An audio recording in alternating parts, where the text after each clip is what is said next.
Chapter 2257. Someone boisterously shouted after seeing Hu Qingniu's challenge to Li Qie. That's right, if he is good at everything, then have a competition to see who is actually better. Zhang Yan nodded, I agree. Today, the 3 talents of longevity system are also here. We will overestimate ourselves and be your opponents. The 3 of us are proficient in pill, medicine, and poison. Do you dare to take us on, first brother Li? Why should I accept your challenge? Li Qie smiled and shook his head. If you don't, how can you convince others of your worthiness to light the first bundle? Qingniu uttered coldly. Because he is from Longevity Valley. The always gentle Xiaoyao finally spoke up in a resounding manner. No one from Longevity was a coward. She turned her gaze towards Qingniu and said, no one else is qualified to light the first bundle outside of our sect. He is the first disciple, that alone is enough. At this key moment, she became quite aggressive. Her master taught her well indeed. That's too imperious. The youth accompanying Poison King Quanwei spoke, such a matter shouldn't be decided by status but rather, skills and abilities. Wu Xianyi, you are no longer a disciple of longevity system, shut your mouth. Yalan didn't spare any face either and retorted. The youth's expression darkened but he recalled his new status and became emboldened. He arched his chest and proudly said, Dr. Mu, I'm speaking out for the sake of longevity system and its future. If this keeps on, it will certainly decline. Wu Xianyi used to be a disciple from a common sect in the system. However, his senior brother, Zhou Zhikuan, joined the banner of someone quite amazing and he quickly followed suit. They left longevity system from then on. In the past, his status was far inferior to a regular disciple of Longevity Valley, let alone Mu Yalan. He wouldn't have the courage to speak in front of her back then and could only watch from the distance. Now, his master had a shocking origin, feared by all in myriad lineage. Every Dao system had to give him face. Thus, he returned with great fanfare. Even Huang Quanwei called him a brother, something he never dared to dream about in the past. Is that so? Yalan said. Xianyi went on with confidence, that's right, longevity system was built from the blood and sweat of our ancestors, so no disciple here wants to see it decline, especially because of Longevity Valley's imperious and dictatorial acts. Because of this, all disciples have the responsibility to speak out and interfere so that people know that longevity system belongs to everyone, not just the valley. If it continues to be stubborn, sects like Everlasting should stand up. The youths didn't realize right away but the older cultivators took a deep breath to compose themselves. The latter was aware that Xianyi was on the side of Everlasting, and thinking about his backing made them tremble. I agree as well. Zhang Yan said, status shouldn't matter that much, but even if we're talking about seniority, a first disciple can't convince all of us, and Longevity Valley can't do whatever it wants. We have more respect than that and demand Longevity Valley to show something that can prove otherwise. This fella didn't want to rebel, only simply wishing to go against Li Qie. Nevertheless, this was going along with Xianyi's flow. Idiot. Li Qie flatly insulted without looking at the guy. This direct insult angered Zhang Yan even more. Just rolling in the mud earlier was bad enough, but the public scorn was too much for him to take. Li, are you willing to compete against me or not? Otherwise, you're not qualified to light the first bundle. He shouted. Are you speaking on behalf of your sect, 100 Pills Gate? Yalan coldly interrogated. His face turned red but he couldn't get off the tiger. There was no way of backing down now before so many people. His reputation would suffer a great loss. That's right. His brain melted, letting caution go with the wind. An incapable man relying on his position alone can't lord over us or act as the system's representative. Don't think about lighting that first bundle. Idiot. Someone loudly shouted and it wasn't Li Qie this time. Pop. Next, a heavy slap struck Zhang Yan's face, causing his head to turn with blood streaming down his lips. Being slapped for no reason enraged him. He looked back and got scared out of his mind. A group was approaching with an old man wearing a hemp garment as the leader. His peer was another elderly man, looking quite stately and austere. "Master, ancestor!" Zhang Yan cried out. "Pill King and 100 Pill Sect Master." People were startled because this sect was indeed powerful. Pill King Feng Xiaochen shocked the crowd the most.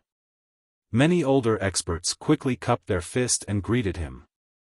This was an existence famous all across myriad lineage, one of the two great ancestors of longevity system. He held a pivotal position due to his longevity pills. Even Eternals wanted to ask him for help and might not get any. Zhang Yan's legs were trembling, just like his heart overwhelmed with fear. Humph. The sect master scowled, no longer protecting his favorite disciple because the kid had botched it up. Feng Xiaochen was no longer smiling like always since Zhang Yan had dragged 100 Pill Gate into this mess. They were opposing Longevity Valley now. He wanted to speak with the other party but was astounded to see Wuxia.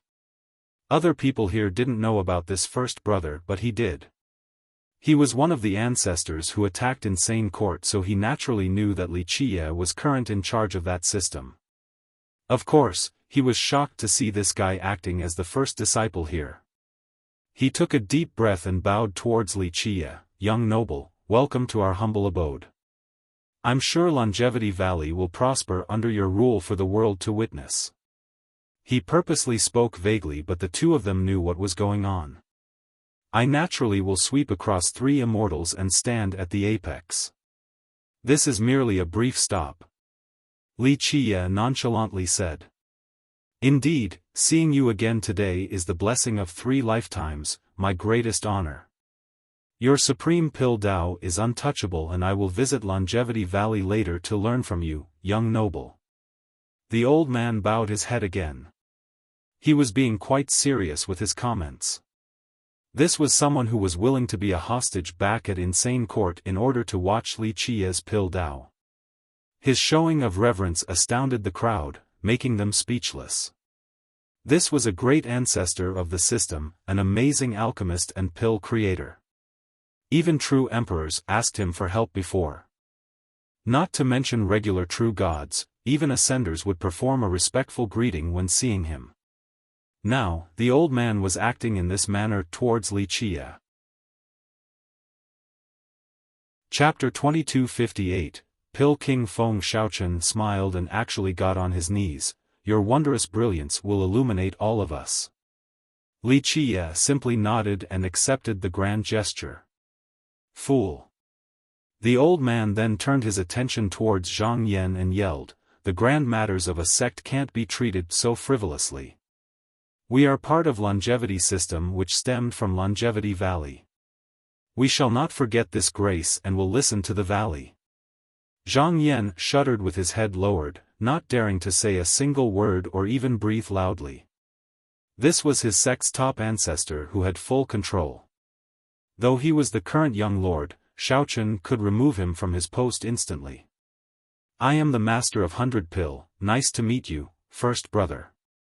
The sect master humbly referred to Wuxia as a brother and kneeled. 100 Pill is under Longevity Valley. This was true in the past, still is now, and will be so in the future.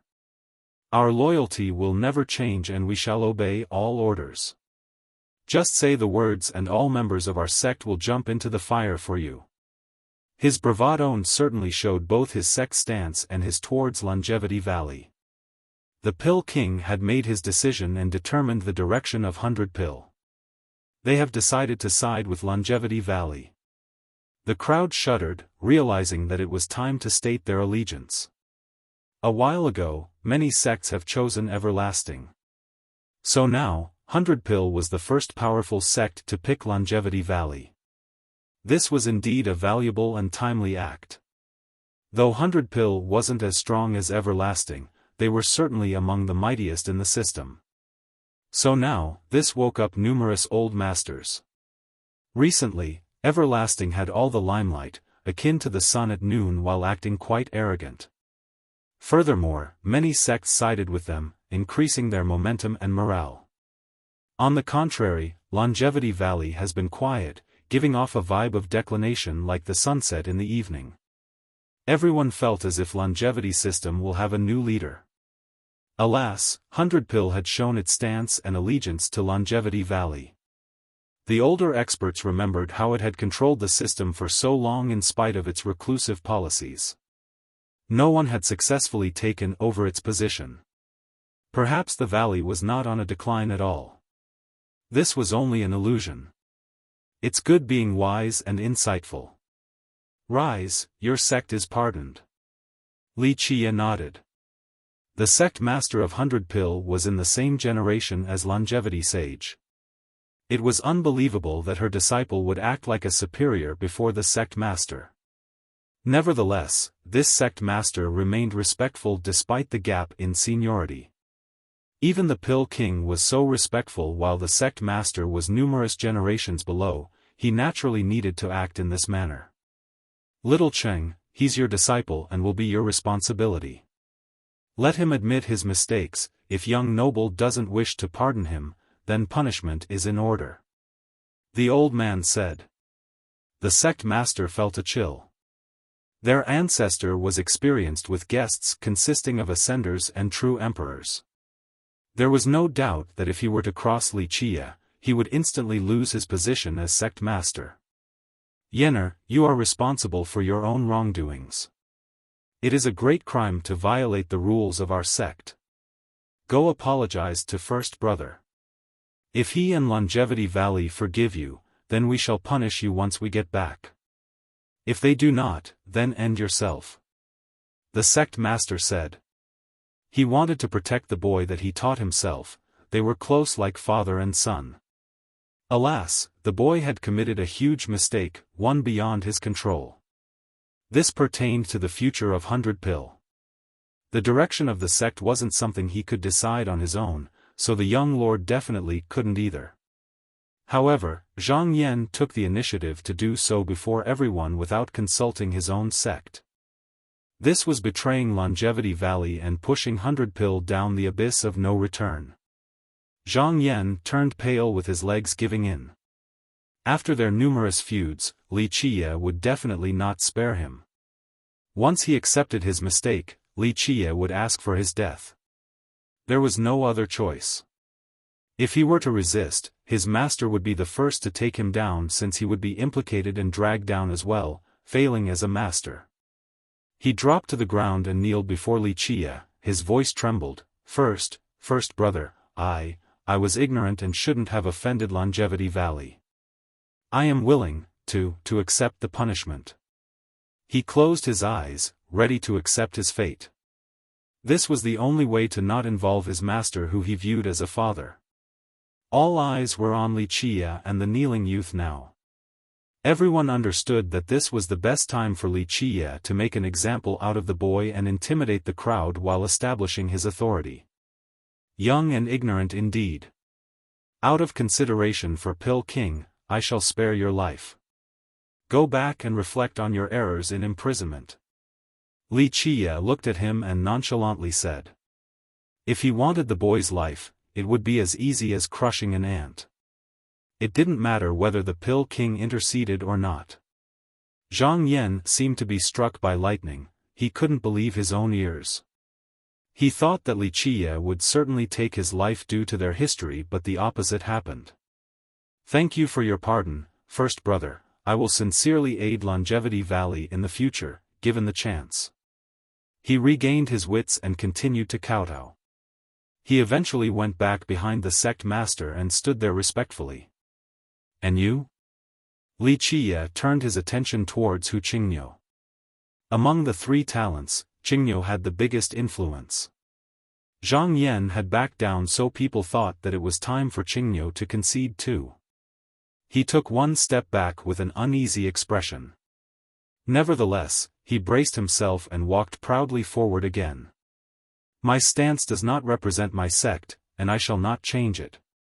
Longevity Valley might represent the system, but the person who lights the first incense must be someone who is capable enough to do so.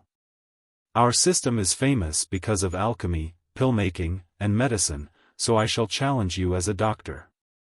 If I lose, then do as you please. If you lose, you are not qualified to light the first incense. Though Qingniu cared about frivolous matters, he was still courageous enough to not back down at the last second. No need to trouble first, brother, I shall take you on. Yalan coldly responded, you think you are qualified to challenge Longevity Valley's first disciple? Qingniu turned red from the provocation, unable to answer right away. No one felt that she was being unreasonable. Her medicinal abilities were probably on the same level as him, but her reputation was far superior. If people were to pick a side, they would gladly pick her. Yalan, let me. Medicine is only a minor path for me, more of a hobby, so this can be fun. Li Qie looked at Qingniu and leisurely said, how do you wish to compete? Anything is fine. 1. Commit seppuku would be the perfect translation here if it wasn't out of place. Kill yourself/commit suicide doesn't seem formal enough for the situation. End yourself sounds weird, but fits a bit better. Chapter 2259, Qingniu readied himself and stood proudly, still as confident as ever. We'll save someone from death, do you dare? All eyes were on Li Qie now. Everyone was familiar with Qingniu's medical abilities, capable of bringing people back from the brink of death. Few in the entire system could match him, let alone the young generation. Why not? You go first so that you can at least have the chance to do something. Li Qie chuckled. Brother Hu, you can do it, no one else can compare with you when it comes to medicine. Huang Quanwei showed his support. The rest didn't dare to show their attitude because they couldn't represent their sects and didn't know which side to pick. Qingniu took out a frog and let his blade go to work. He cut off its limbs before adding more slashes, leaving it in 8 pieces. Next, he chopped it completely on a wooden board. I'm starting. He used his unique medicinal powder on the minced meat. At the same time, he channeled his true energy into the meat with lightning speed. The pieces started coming back together. He then used a needle and pierced the wounds with precise movements, just like a master craftsman. It didn't take long before he stitched the frog back together. There were still visible wounds and the frog was naturally on the verge of death. It was put back together perfectly. The next step was from a treasure bottle with a thick liquid. This liquid covered the frog completely while emitting a musky fragrance. Let's go. He grabbed the frog with both hands and strands of energies entered its body through the veins. The visible wounds were closing now and the frog's skin became as smooth as before. Rib bit. The little guy was feeling as good as ever and instantly jumped around. I'm done. He took a deep breath and stared straight at Li Qie. He might be inferior in other aspects, but medicine was something he believed to be the best at. It was his pride. Nice. The crowd couldn't help applauding. Regardless of their feelings about him, they must admit that he was an amazing doctor. Incredible. Even Pill King Feng Shaochen was impressed. Cultivators were able to create their own body after reaching a certain level as long as the True Fate and Tao Foundation were still around. However, recreating someone else or saving them from near death? It required a heaven-defying method and a massive amount of resources, a much harder task. Qingniu used his skills to save a frog that had been minced completely and restored it in full. It truly showed his matchless abilities. Your turn. Qingniu saw how the Pill King treated Li Qie earlier, but he remained confident in his art and still looked down at Li Qie in this regard. A bit capable. Li Qie chuckled. Then it's time for you to show us your abilities. Of course, it's not too late to accept defeat either, it won't be shameful at all. Huang Quanwei laughed. Li Qie smirked and flashed into nothingness. In the next second, he appeared again in front of Quanwei and casually said, saving a frog is no big deal. Saving a man? That's real abilities. What do you want? Quan Wei became alarmed. Poof!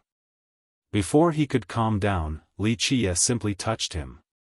His eyes widened in fear, but next, he exploded into a mist of blood. Buzz! His true fate appeared since Li Qie didn't destroy him completely. The scared guy and his true fate tried to run, but Li Qie immediately grabbed it. Now, I'll show you how to raise someone from the dead. Li Qie smiled. Pop! His true fate got crushed into articles that eventually scattered around. Wuxia, who was next to him before, turned pale and quickly got back. In the next second, Li Qie raised his palm. A massive life force appeared like the coming of a new world. It gathered the particles together, gestating it with life. Before one knows it, 1,000,000 years seem to have passed as the particles came together to form Qianwei's true faith again. Li Qie's grasp shielded all divination and stole the creations of the heaven and earth. Everything was under his control. Buzz! After the true fate came back, his body was being molded again. It didn't take long before it was entirely finished. Bam! Huang Quanwei fell to the ground, paralyzed while shouting in horror, What the hell did you do to me? The crowd became frozen after watching this unbelievable scene. Even the Pill King was no exception. Just mastering life and death. Li Qie glanced at the youth and said. People took a deep breath after hearing this and accepted the gravity of this phrase since they have just witnessed it. Not only did he kill the guy, but he could also give him his life back. Young noble, this exceeds the boundary of medicine, it pertains to the mysteries of life. Even at the very apex, the medicinal Tao is only a tiny branch before the profundity of life. The only things greater would be eternal life and life creation. Nevertheless, what you have done so far is beyond our grasp regardless of our effort. The Pill King emotionally stated. The crowd didn't know what to say. If this was still considered a medicinal method, then it would be at the apex of this Tao, exceeding everything else, the real form of bringing people back from the dead. How is it compared to yours? Li Qie chuckled. Hu Qingniu was as white as paper with beads of sweat running all over. He had nothing to say because this was beyond his comprehension. Like the Pill King said, it was no longer in the category of medicine. Even if he could cure all illness and save someone near death, what Li Qie did just now was on a different level. Li Qie had destroyed a life completely before bringing it back, showing his understanding of the mysteries of life. I've lost. He dropped butt first to the ground, feeling his pride broken to pieces and unable to hold his head high. My life is yours, he said feebly. Li Qie had broken his lifelong confidence and possessed what he yearned to achieve yet will never be able to. Scram now. Li Qie waved his sleeve and said.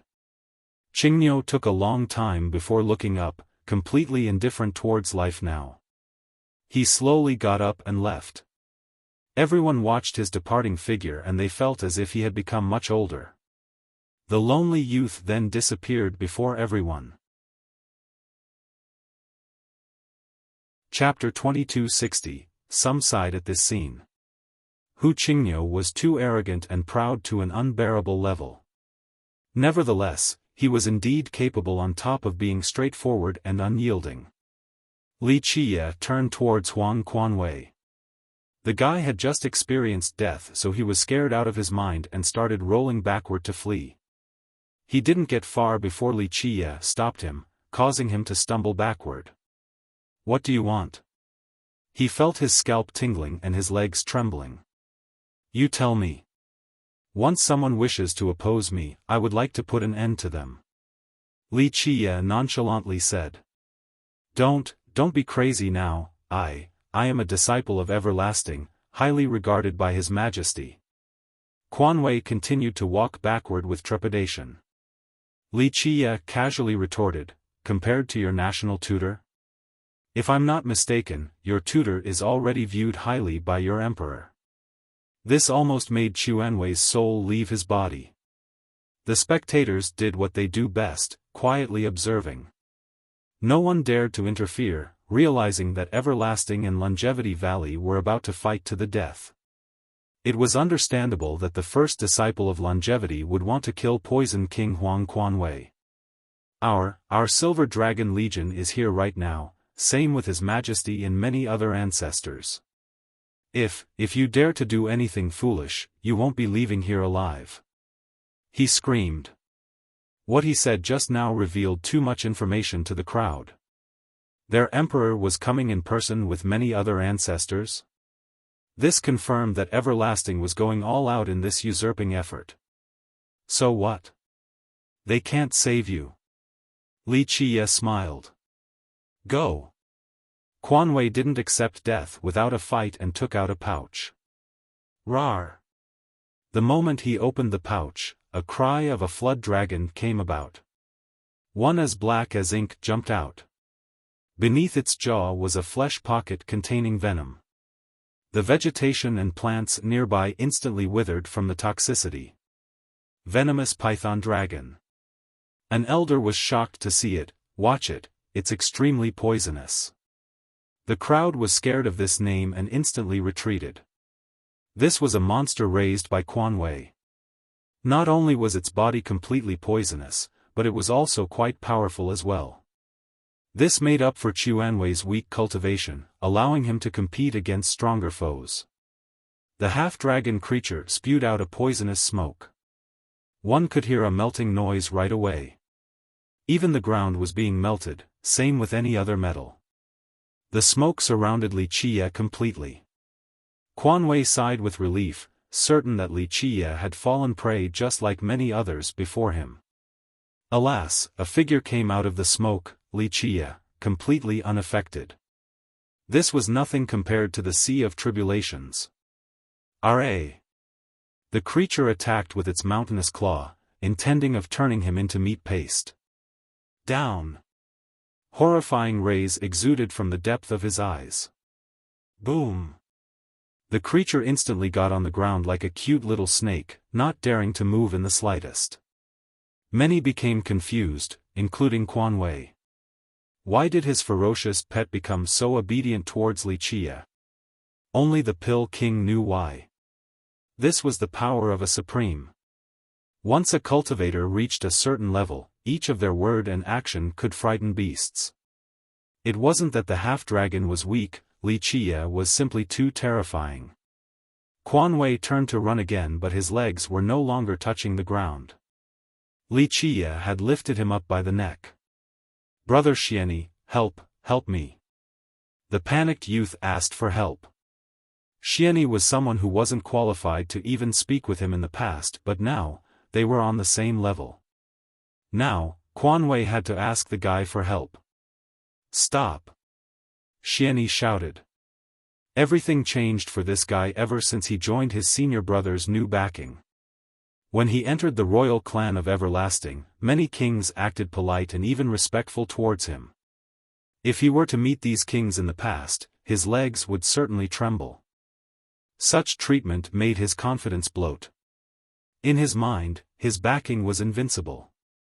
All experts and sects in myriad lineage must give him face. This was enough for him to do whatever he wanted. Of course he was scared right now, but his backing gave him enough confidence. Who wouldn't give him face? He didn't believe Longevity Valley would break the mold. Got something to say? Li Qiye looked over with his hand still clutching Chuanwei's neck. I'm ordering you to let Brother Huang go right now. Xiani put on a stern expression, thinking that he was being quite imposing and cool. And if I refuse? Li Qiye became amused. Refuse? Xiani's eyes became fiercer as he uttered coldly, I'm afraid you will find that even Longevity Valley can't protect you if you don't give me face. Xiani's vanity was at an all-time high, starting from a nobody and becoming someone with a chance of being superior to Longevity Valley. Oh, you sound quite capable. Li Qiye looked at him and said, why do I see otherwise? Only a nobody with a weak cultivation, inferior to a regular disciple at Longevity Valley. This struck the guy where it hurts, since it was indeed the truth. He wasn't a genius. The only reason why he could act like this was by relying on someone else's prestige. Being blatantly reminded like this in front of everyone was akin to showing them his ugliest side, leaving him quite embarrassed. The crowd was secretly enjoying this as well due to Xianyi's pompous act recently. In fact, he even looked down at some of his old friends in the crowd. There were no fans of him here. Xianyi trembled with rage before shouting, "Even if I'm weak, there are people who you will never be able to mess with, not just you, even all of Longevity System." Really now? Wuxia smirked, "That's quite hard to find and only makes it even more interesting. I want to provoke them even more." "It's best that you don't," Xianyi said. Pop. He was interrupted by Chuanwei's death. The guy got turned into a mist of blood again, dying before he could react. Xianyi's mouth remained open. Even the Emperor of Everlasting got off the imperial carriage to greet him, but now, Wuxia didn't give a damn. This caught him completely off guard. If there are indeed people who I can't afford to mess with in this world, consider this a provocation. Wuxia wiped his palms off before walking towards Xianyi with a smile. Chapter 2261. Xianyi jolted while seeing the opponent approaching closer and instinctively staggered backward. "What?" he shouted. "I haven't killed in a while, so my hands are itchy. Time to feed the addiction." Wuxia happily grinned. "Don't be crazy." Xianyi was horrified, aware that this guy was much stronger. "And if I want to?" Wuxia smiled. You must know that I'm just another man, but my senior brother Zhou is an apostle. Touch a hair of mine and he won't let you off so easily." The guy shouted. "Apostle? Wow, I'm so afraid." Wuxia paid no mind. Xianyi became increasingly nervous, so his volume rose. "He's a favorite apostle under young Lord Mu. Know that we're under his banner, so killing me is the same as declaring war on him, and I don't need to elaborate on how terrifying he is, you should know full well." He finally revealed his backing since there was no other choice. The older experts, ancestors, and sect masters became serious after hearing this name. The Pill King's expression turned solemn as well. The youths here were not familiar with this name. They only knew that his senior brother Zhou Zhikuan had found a new backing, and their seniors were apprehensive of this power. "Who is that young Lord Mu?" a junior quietly asked his senior. "Sure." The senior immediately gestured before answering in a hushed tone, "Can't talk about it, this is a taboo character." Wuxia remained all smiles. "Young Lord Mu? Who the hell is that? Never heard of him." You're a dead man. Disrespecting young Lord Mu is an unforgivable sin. If he were to find out, your 9 clans will be exterminated." Xianyi was scared for real this time, and also of the consequences if his lord were to find out about this transgression. Alas, Wuxia's figure flashed again and he showed up before Xianyi with his hand on the guy's throat. "Disrespecting?" Wuxia leisurely repeated, "All of you are the one disrespecting me. An ant like you dares to bring this up? Your young Lord Mu isn't qualified to lick the bottom of my shoes, so how can I disrespect him? All of you, stop this madman. Or your longevity system will suffer the misfortune of his wrath. All will become ashes." Xianyi was horrified of Wuxia's devilish smile. The big shots here were alarmed because this was indeed a possibility. "Young noble, take one step back and all will be fine, no need to be so extreme." A high elder coughed, wanting to persuade Wuxia. "Yes, bask in the immensity of the open vistas by taking one step back. Young Lord Mu is someone from above, it's better to have one fewer problem." Another ancestor joined in. "The most prestigious person here, the Pill King, didn't bother trying to stop Wuxia. He was aware of this guy's personalities. This was someone who didn't care about antagonizing all of myriad lineage. One young Lord Mu alone couldn't scare him. Listen, if you care at all about longevity system, you need to release me right now and I will put in a good word for you before the Lord.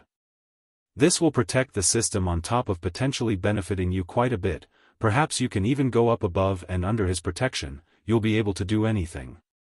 Xianyi shouted. This was both threatening and tempting him at the same time. Oh.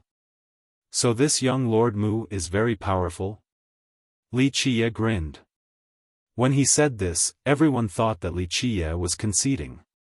A few elders heaved a sigh of relief, thinking that this was the right choice. However, Mu Yalan and Qin Xiaoyao knew that this was about to escalate. That smile of his was the first sign of death. Of course. Xianyi remained ignorant and continued on. Young Lord Mu is a deity, a supreme member of a noble clan, heaven's favorite with no equal in the world. The Mu clan is above all, with true emperors and progenitors appearing in waves. Their might sweeps through 3 immortals. Crack. He was stopped short by Wuxia, who broke his neck. You, actually, dare to kill me? He still had one breath left and bellowed. Why not? If the high heaven has a son, I would still dare to kill him all the same, let alone an ant. Wuxia nonchalantly said. Poof. He then rendered the youth into a mist of blood, not even a bone was left behind. It's a shame that you can't send a message to that young Lord Mu or whatever. He wiped his hands and said, should had let you tell him to run as far away as the world allows from me, or I would hang his head as a warning. The scene was eerily quiet after witnessing this declaration of war. In myriad lineage, everyone needed to be wary of young Lord Mu. Not to mention a sect, an entire system needed to do so because of his background. Young noble, I heard young Lord Mu is from imperial lineage. His background is frightening, with masters protecting him. They could easily destroy a Dao system. One ancestor quietly warned Wuxia. That's great to hear.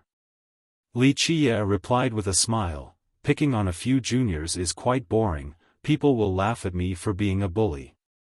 It'll be more interesting when his clan comes with true emperors and progenitors. Yes, destroying this noble clan and slaughtering their emperors, that will be immensely enjoyable. 3 immortals will know of my notoriety as fiercest afterward.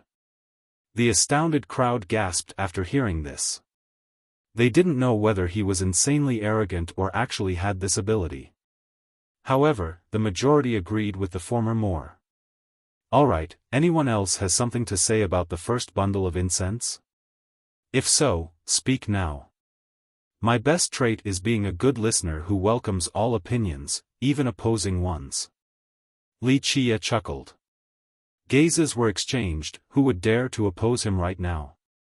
They have learned their lesson from the mistakes of Zhang Yan, Hu Qingniu, Huang Quanwei, and Wu Xianyi. Zhang Yan and Qingniu were relatively lucky since they didn't turn to ashes. First brother, please. A disciple from Longevity Valley led the way for Wuxia since no one dared to open their mouth.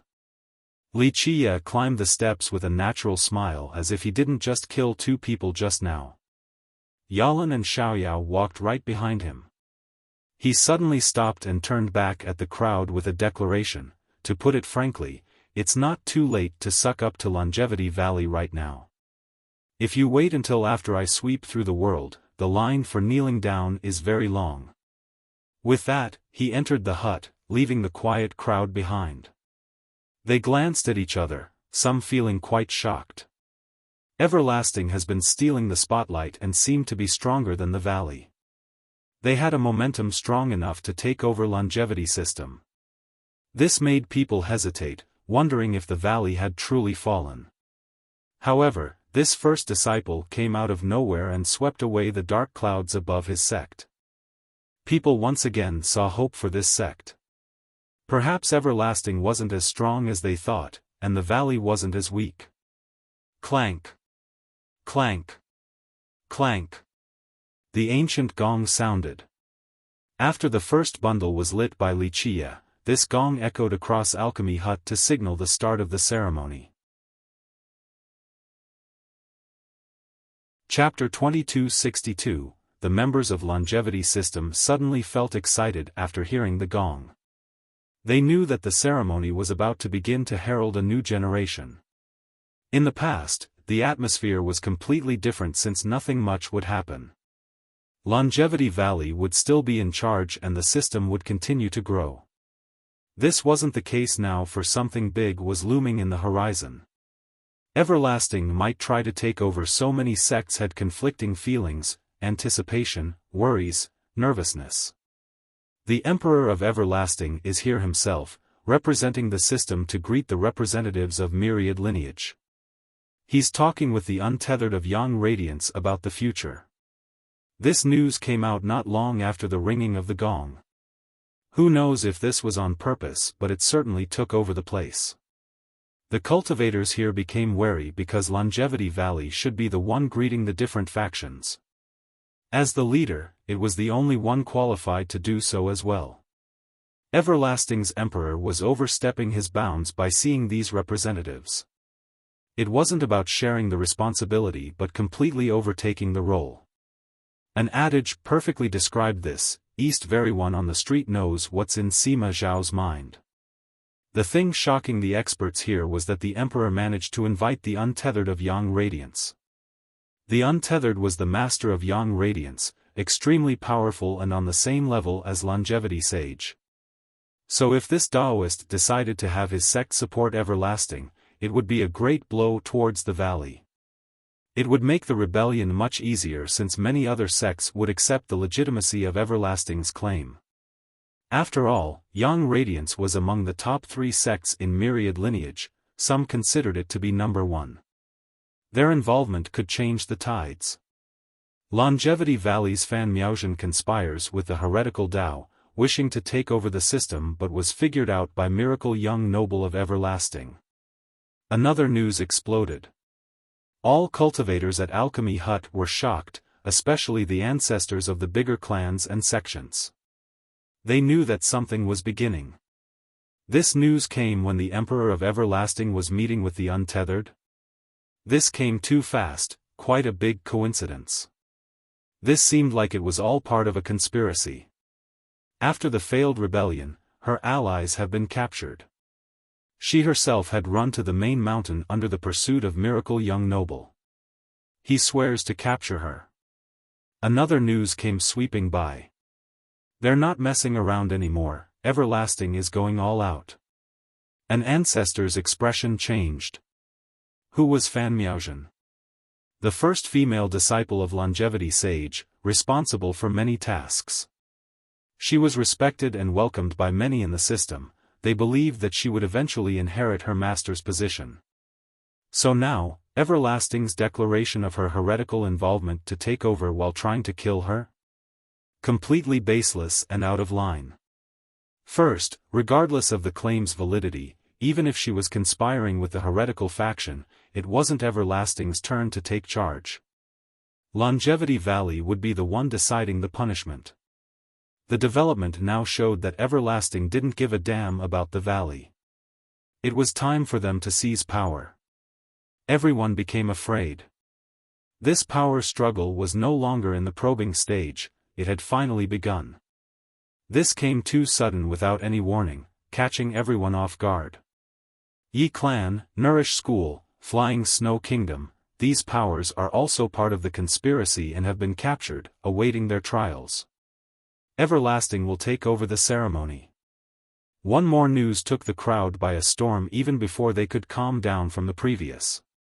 These sects were longtime supporters of Longevity Valley, but their disciples here have been captured in one go.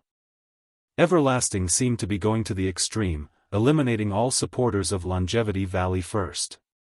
People started worrying about themselves, especially the weaker ones. They must make a choice between the two right now. Any sect in Longevity System can participate in the ceremony tomorrow, presided over by the Emperor of Everlasting. His Majesty will purge the evil and herald the dawn to the system. A formal announcement finally came. The prior ones didn't come from an official channel like this one. It seemed that Everlasting had seized the upper hand. This storm came so fast. An ancestor thought. It only took one day for Everlasting to take over and replace Longevity Valley for the ceremony. Quite a swift maneuver that still caught the suspecting crowd by surprise. Is Everlasting actually strong enough to take over? An older expert wondered. After all, Longevity Valley has been in charge for so long without falling. It had weathered enough storms and troubles. No one knew just how deep its power was. I think it's possible. Everlasting has been accumulating power for several eras now just for this chance. Its martial might is well known and the valley is only good at alchemy and medicine, force isn't its forte. Another ancestor thought about joining Everlasting. The momentum right now called for this choice. Some started believing that Everlasting had a superior military might when compared to Longevity Valley right now. Moving Sun Gate is willing to help His Majesty carry out the ceremony. One sect chose a side. Buddhist Lotus is willing to assist Everlasting Emperor. Yellow River Island is willing to assist Everlasting Emperor. The waiting sects began to announce their allegiance towards Everlasting, changing the temperament of the system completely. It made Longevity Valley look even weaker in comparison. Is it really over for Longevity Valley? Is Longevity Sage dead from her injuries? Longevity Valley supporters became worried because it hasn't responded to all of these news. Longevity Valley has fallen. If we want the system to prosper, we must pick a new ruler. The sects that have chosen Everlasting began to spew out propaganda. That's right. If Longevity Valley remains in charge, the Tao source will wither and our land will crumble, we'll no longer have a home to go back to. For the sake of all inhabitants and citizens, we need a stronger power like Everlasting to take over. The revitalization of Longevity system will start with Everlasting. These chants echoed around Alchemy Hut and started to spread around the system. Chapter 2263, The echoes of allegiance and praises towards Everlasting permeated across the system, intending on legitimizing its ascension. Even the loyalist factions wavered in the face of this. Fan Miaozhen is hiding on the main mountains, deep in the clouds, but Miracle Young Noble is there to block off her path. The entrance is also sealed by ancestors from Everlasting, it's only a matter of time before she is captured. New information came, increasing Everlasting's momentum. I'm afraid the result is clear, Longevity Valley has truly declined. One pale elder murmured. Death to Longevity, long live Everlasting. Another chant started by the rebels in order to boost morale. Only a bunch of ants. A leisure voice suddenly overwhelmed all the chants. I shall worship the ancestors by decapitating the traitors and stick their head on a pike around the main mountain. Everyone could clearly hear it. This declaration was much fiercer compared to the chants and propaganda from Everlasting. The speaker didn't give a damn about Everlasting at all, sounding as if he alone was invincible. Alchemy Hut became quiet. The sects that were screaming the chants earlier immediately stopped due to the aggressive nature of the declaration. That's Longevity Valley's first disciple.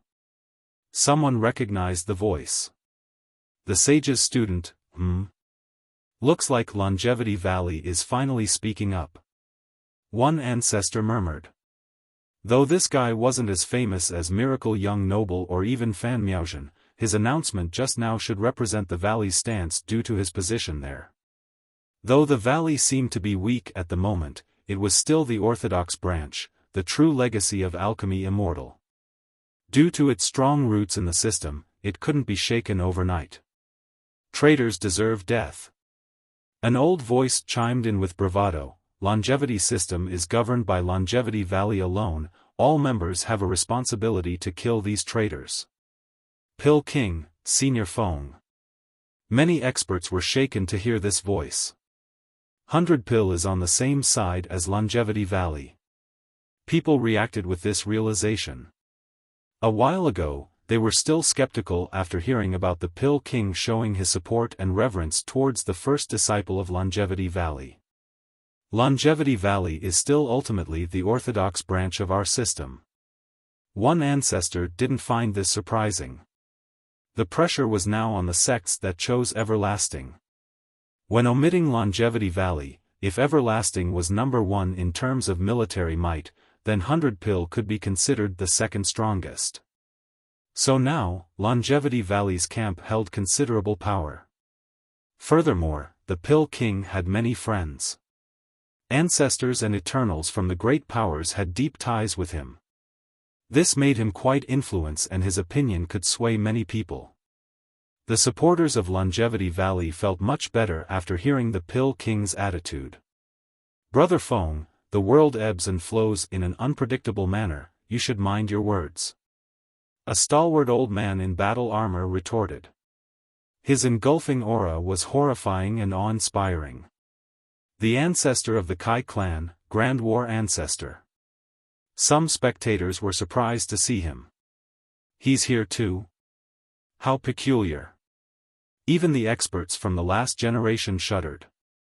His name was Kai Dawei, an old ancestor of his clan. He was one of the two great ancestors of Longevity System alongside with the Pill King.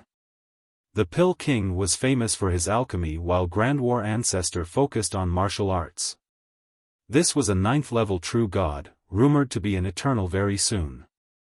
Though some clans and sects also had ascenders, 9th-level true gods, and even eternals, these beings weren't from this generation. Even if they were alive, they would have went to imperial lineage already. This wasn't the case for Grand War. He was still from this generation, so he had plenty of vitality and lifespan left. Because of this, the strong true gods from the last generation coming out might not be his match due to a lack of vitality and youth. He was the only 9th-level one in the system right now, hence his fame alongside the Pill King. Many held their breath after hearing him voice his opinion. There was no doubt he was on the side of Everlasting. Only a monkey wearing a crown, death is not enough to atone for an unjustified rebellion. The Pill King firmly replied. It didn't take long for the listeners to realize that a terrible storm was going to sweep over the entire system.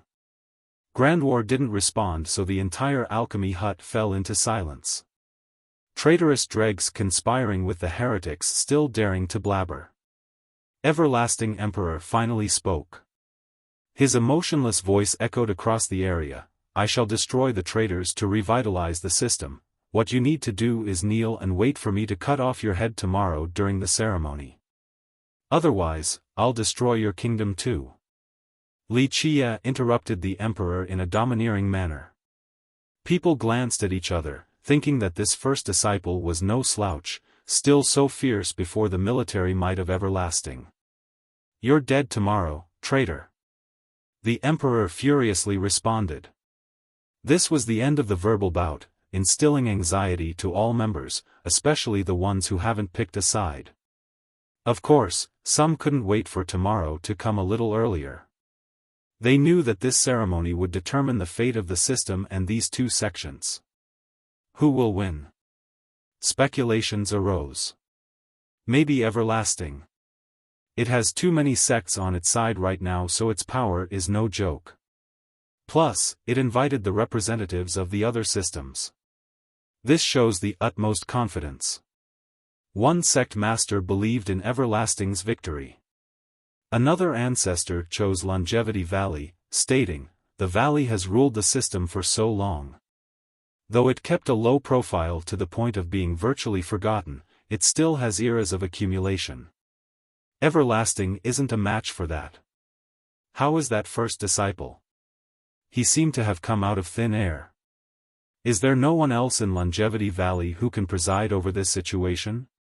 People remained skeptical about Wuxia. How are they going to convince the crowd with an unproven disciple? What makes him qualified to lead the ceremony and the system itself? Ultimately, Wuxia had no prestige to speak of, unlike Everlasting Emperor.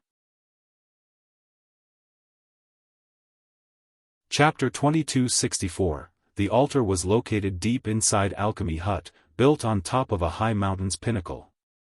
From a distance, this mountain looked like a large Lingji root, but its size paled compared to the actual altar. The base was only the tail of the stem while the altar was the cap.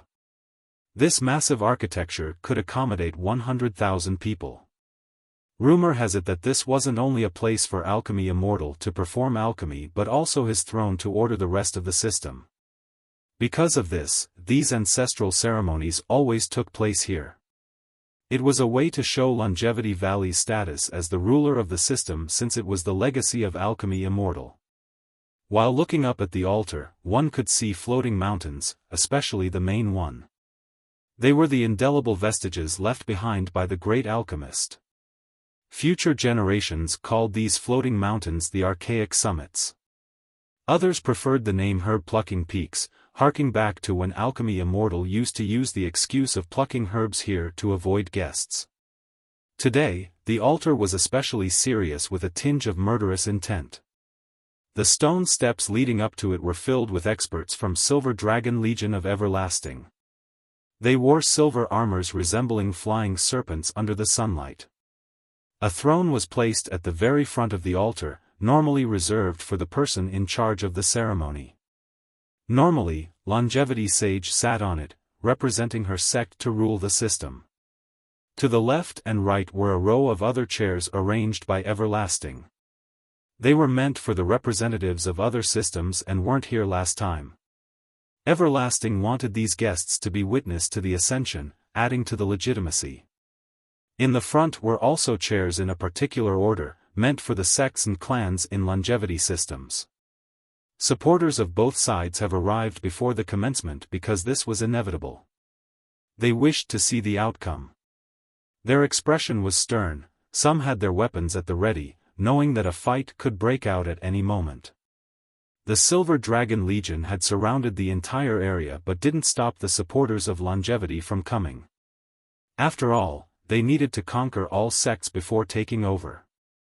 This was the time to show their military might, to make an example for the rest.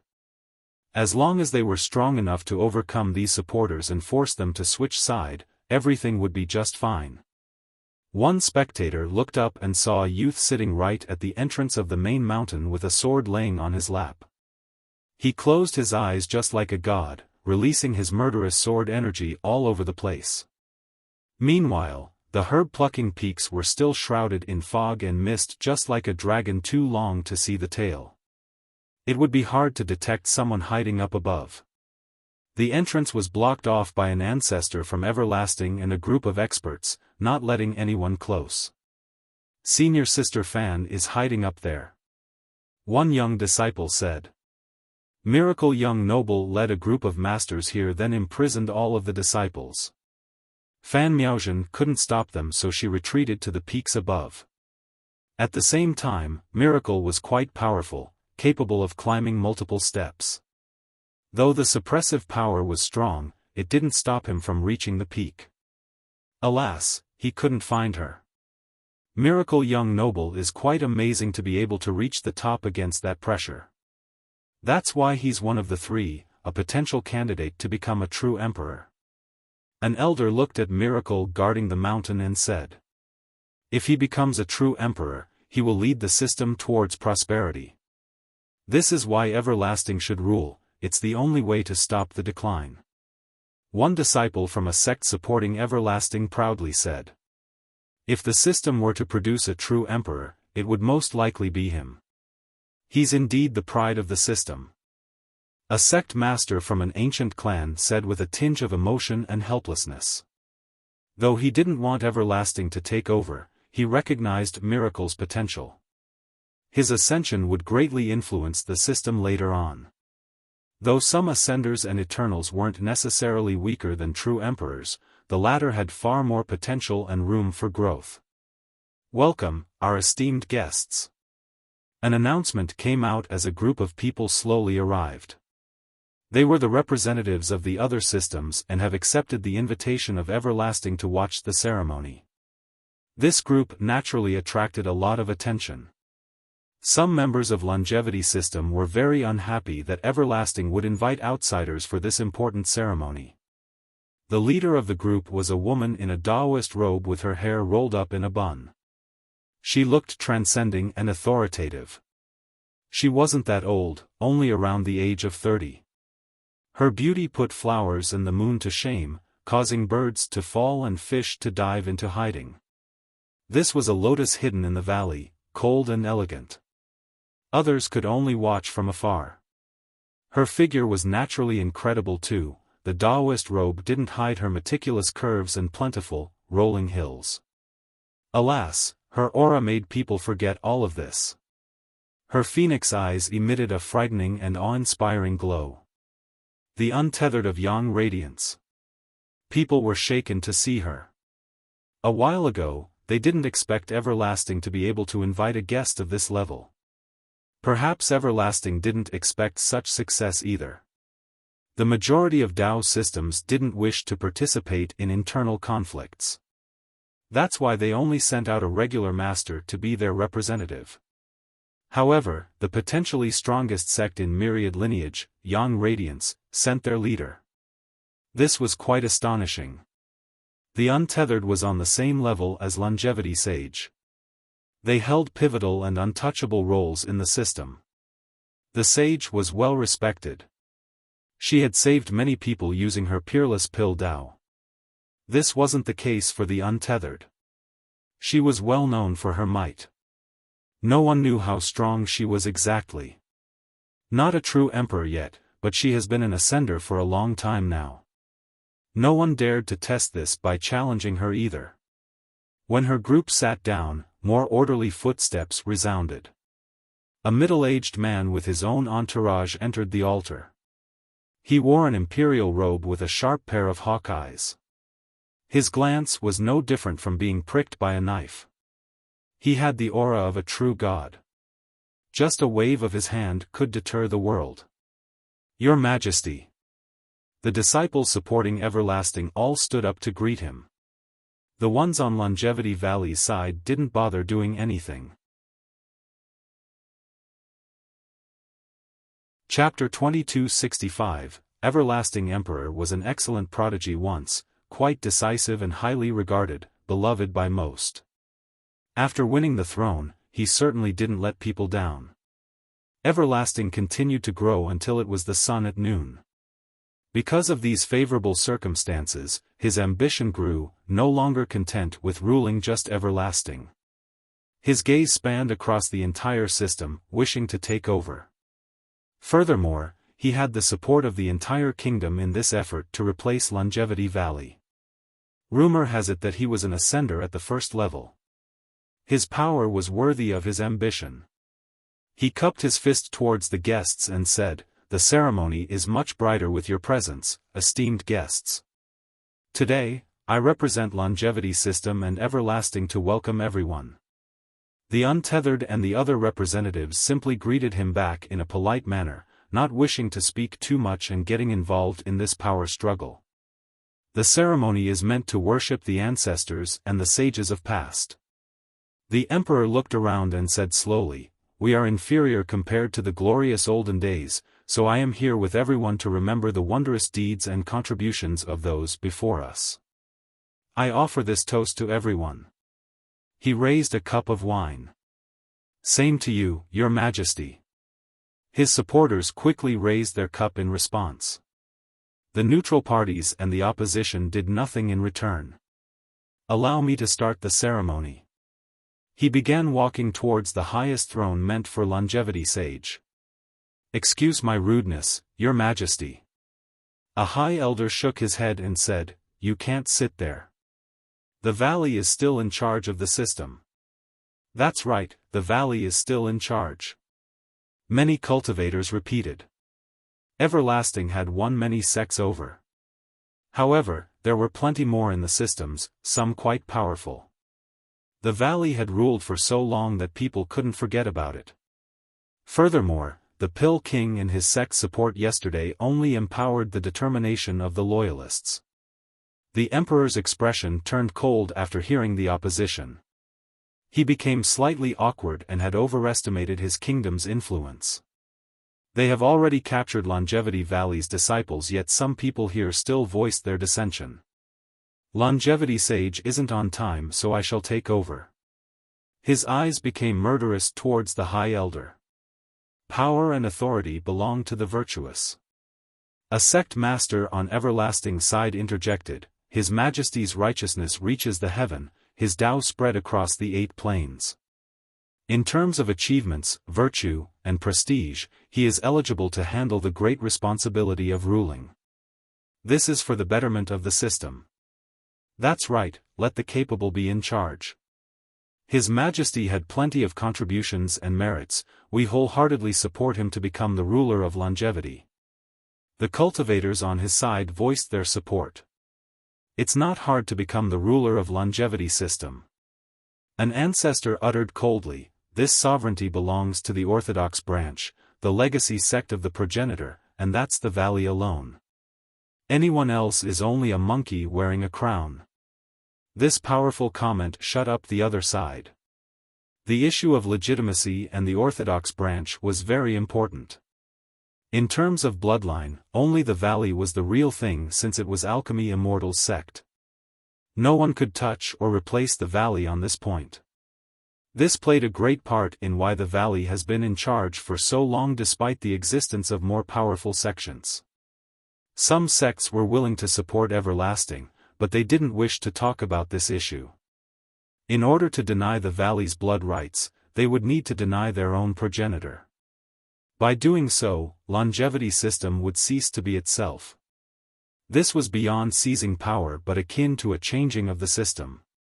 Ridiculous, only disturbing the sanctity of the ceremony.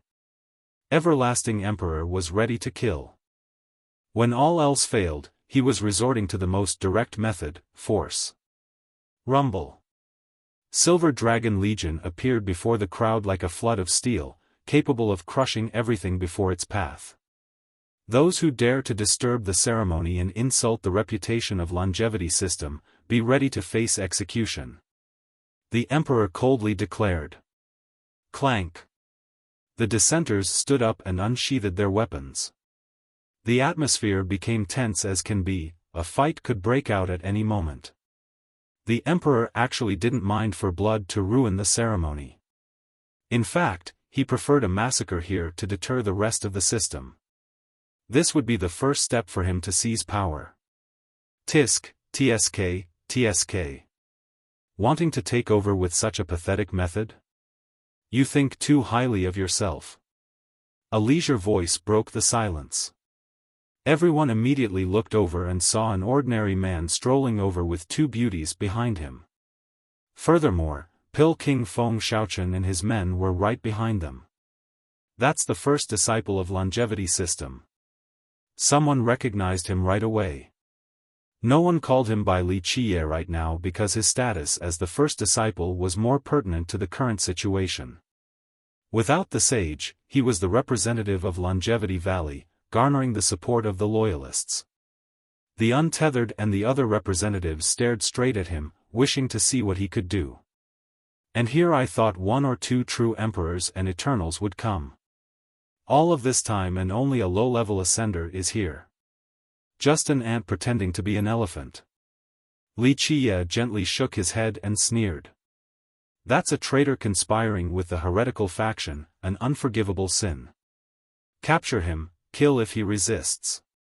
Everlasting Emperor ordered right away upon seeing Li Qiye. Though this was their first meeting, Li Qiye's position as the first disciple alone was enough for the Emperor to push him towards his death. Clank. Silver Dragon Legion turned their attention towards Li Qiye, surrounding his group completely. Their spear and treasures aimed straight at him. Scram! The Pill King shouted and took out a cauldron the size of a fist. Boom! It spewed out a flame that took the form of a gigantic cauldron. It started flying around and crushed the surrounding troops, causing their bones to break and blood to gush. One expert got blown flying after another. The Pill King wasn't only good at alchemy. His fighting ability was impressive enough since he was also an ascender. Chapter 2266, Ah! Feng Xiaochen swept through the several thousand experts of Silver Dragon, not giving them a chance to start battle formations. Blood stained the ground of the altar.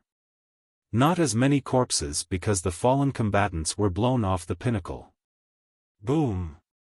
Finally, the gigantic cauldron aimed for Everlasting Emperor with an unstoppable momentum. The Emperor became serious, not daring to underestimate Xiaochen's power. In this split second, a huge palm sealed the area and successfully repelled the cauldron, leaving a palm print behind on the cauldron's surface. This person was mighty enough to show his superiority after one exchange. An old man stood next to the Emperor with a supreme divinity in his eyes. Even a true emperor wouldn't dare to be careless against him. Grand War Ancestor. The ancestors in the crowd shuddered all the same. Kaidoe, those who knew this name became startled. This was the other great ancestor in the system beside the Pill King. He was much stronger in comparison, a 9th-level true god, very close to becoming an eternal. Low-level true gods were no match for this awesome being. Brother Feng, no need to be angry. Let's not fight with a junior now. Grand War stood there like an awe-inspiring, unreachable mountain. The Pill King enjoyed his status and influence due to his longevity pills. In terms of cultivation, he was not a match for Grand War.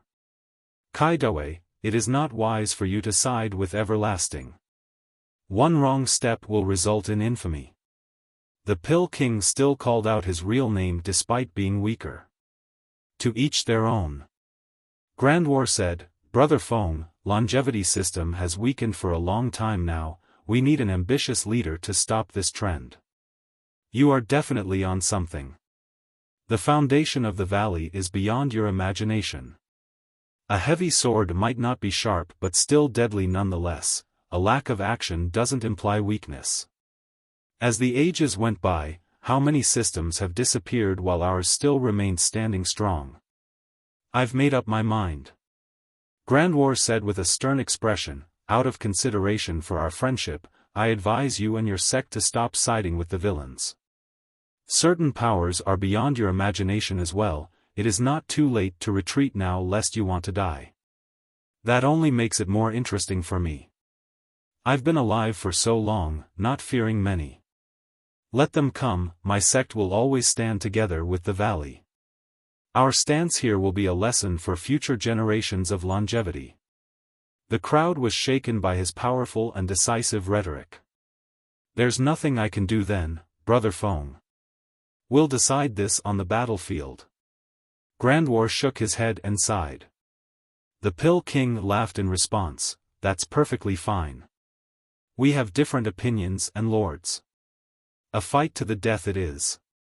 The breathless crowd couldn't quite explain their feelings right now. These two great ancestors of their system had a good relationship once but shall be battling to the death today. Most felt that the Pill King wasn't a match for Grand War. The former was definitely more influential since Eternals and True Gods have asked him for help before with longevity pills. However, Grand War as a 9th-level True God was much stronger. Buzz. Herb-plucking peaks suddenly resonated with something. The sound wasn't loud but everyone could hear it clearly. They looked up and saw strands of lights oozing from the peaks and pushing away the clouds. A girl sitting on top of a boulder sticking out of a hill was revealed. On top was an old pine, the source of these green rays.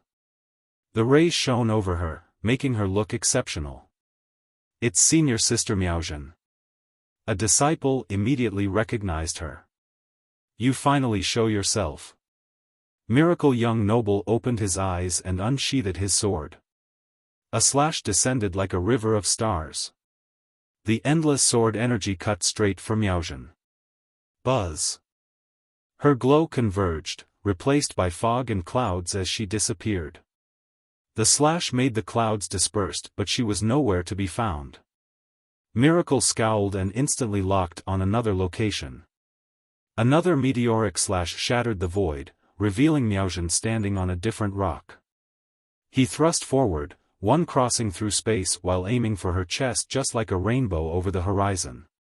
Quite powerful, especially under the suppression of the peak. He's probably at the pseudo-true emperor level. Someone quietly assessed. Buzz. Miaozhen gathered the clouds and fogs, turning them into a shield to stop the meteoric slash. Boom.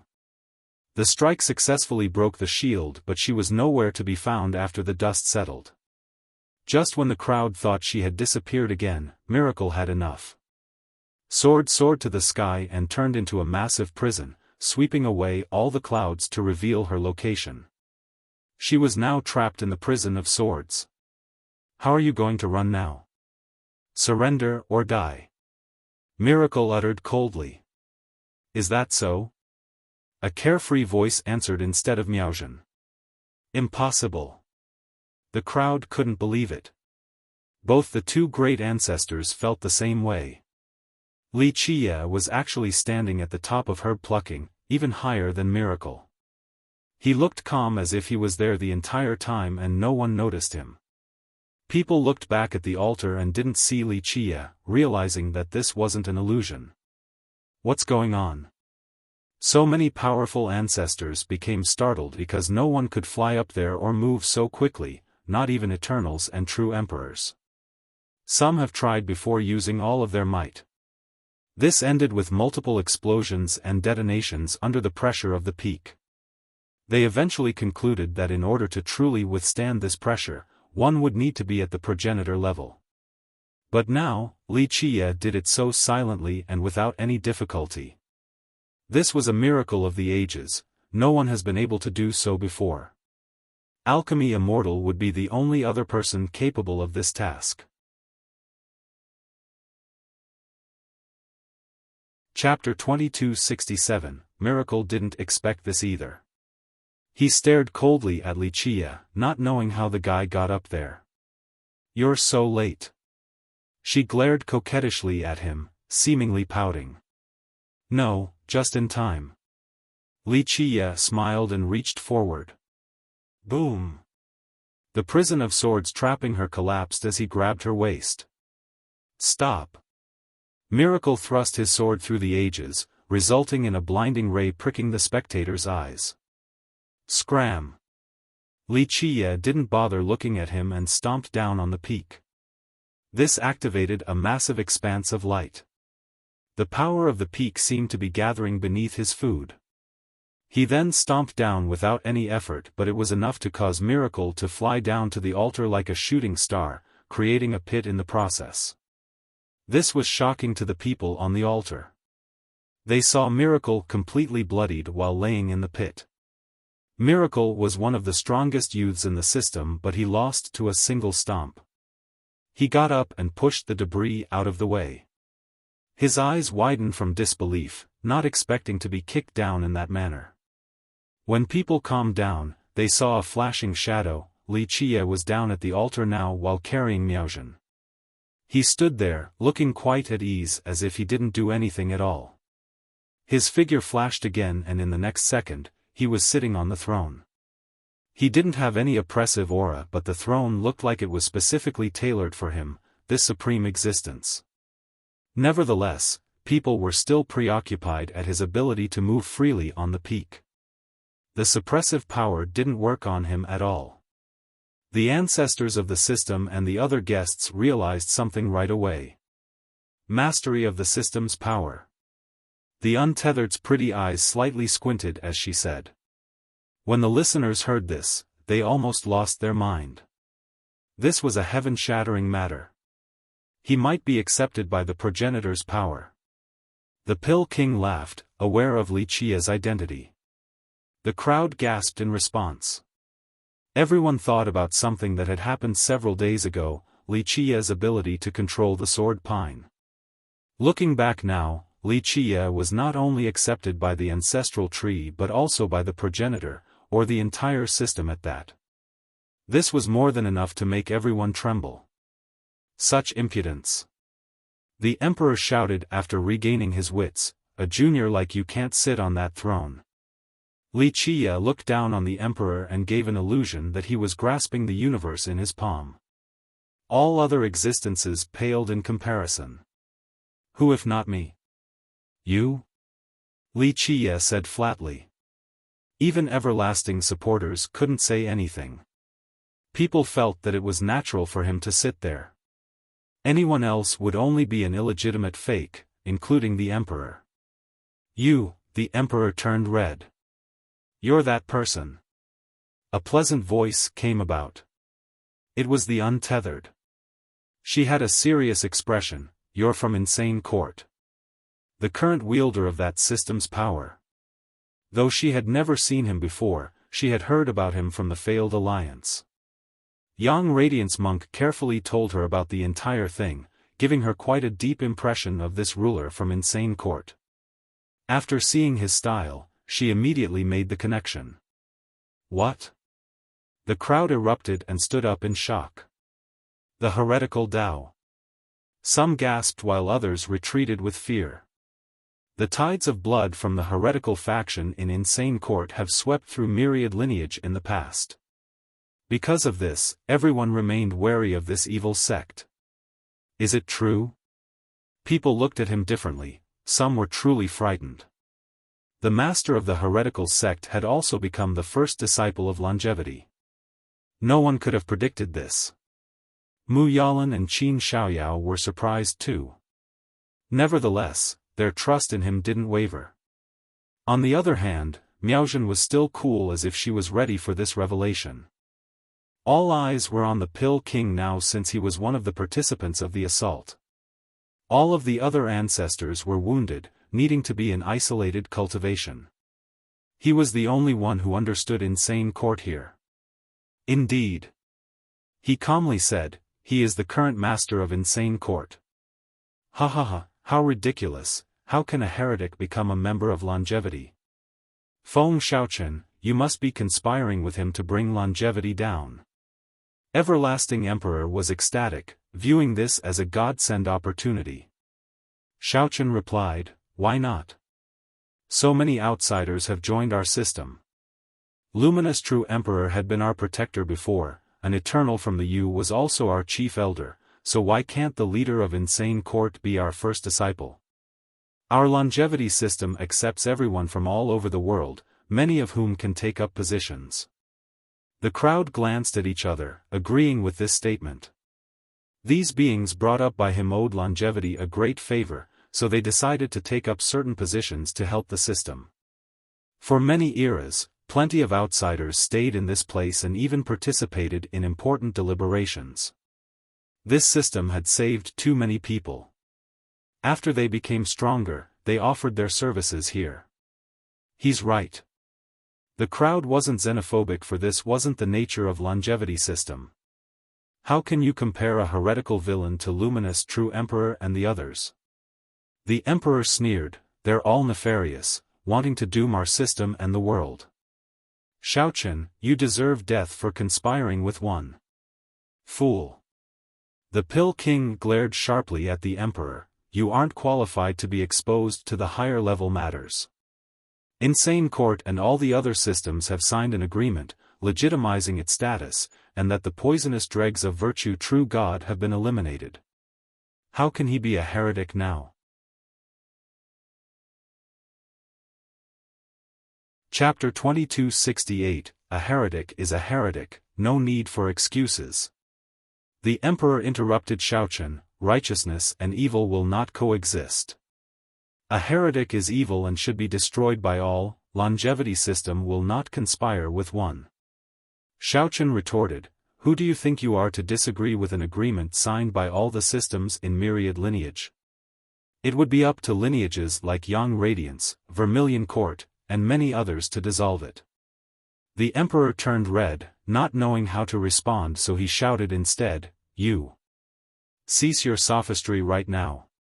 Only an idiot like you would rely on sophistry.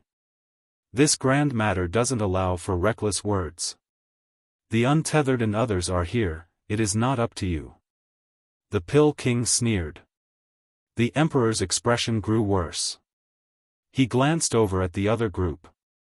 The untethered carefully looked at Li Qiye before speaking. I don't know much about young noble Li, so I won't comment on him, but the Alliance has agreed to continue the old agreement with Azura Heaven Battler.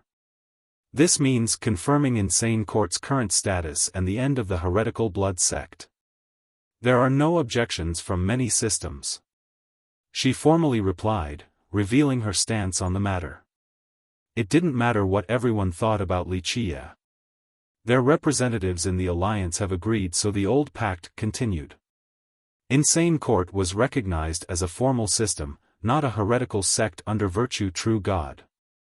Her words carried a lot of weight since she was the sect master of Yang Radiance, qualified to speak on its behalf.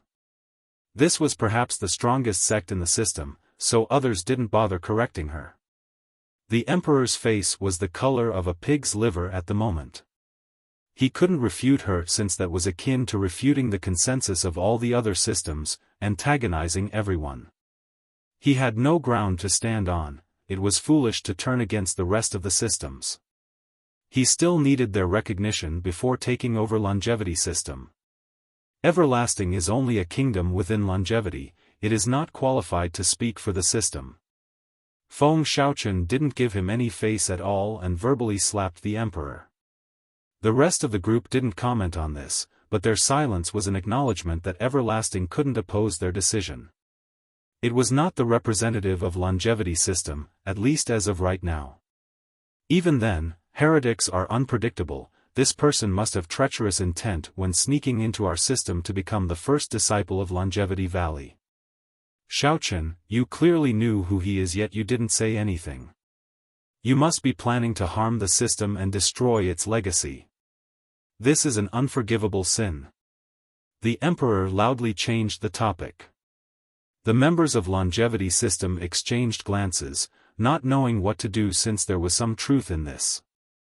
Longevity Sage certainly has her reasons for picking young Noble Li to be the first disciple. You and your kingdom are in no position to criticize Longevity Valley's business. Xiaochen strongly responded. Members of Longevity are responsible for its well-being, the Emperor shouted, seemingly on the side of justice. Enough. Wuxia interrupted and waved his hand. No need for such righteous rhetoric, just a waste of time. With that, he turned towards everyone. Insane Court or a heretic, doesn't matter, I am me, Wuxia. It's fine to consider me as a devil king or a madman, I have no need for your approval. My way is very simple, kill those who try to stop me, no matter who it might be, even the son of the high heaven. The crowd raised their brows upon hearing this. The guy didn't give a damn about being viewed as a heretic. How bold. The Emperor laughed, so if all of Myriad lineage stand before you, you will still continue opposing and killing everyone? He wanted to turn Wuxia against Myriad lineage. Just Myriad lineage, can't reach the apex. Wuxia didn't bat an eye before nonchalantly responding, would kill all of 3 immortals if they try to stop me. There's no one I fear in this world. The crowd took a deep breath before this domineering statement. Even the untethered stared intensely at him. Such shameless boasting. The Emperor didn't know what to do. We'll see just how capable you are. Miracle Young Noble stood up and challenged him. You? Wuxia gave him a glance of contempt. That's right. Being shown such disdain left Miracle furious. He unsheathed his sword and pointed it straight at Wuxia. Do you dare to fight to the death? This sword was glowing with a current as clear as spring water and a frightening sharpness. Its name was also Miracle, a treasure of everlasting left behind by a true emperor. The crowd was ready for this. This was a top genius of their system, so close to becoming a true emperor. On the other hand, no one knew how strong this first disciple was. So be it. Wuxia casually raised his hand to summon an iron sword. It was quite ordinary looking and could be owned by any other disciple. Go. Wuxia still sat on the throne and lazily pointed his sword forward.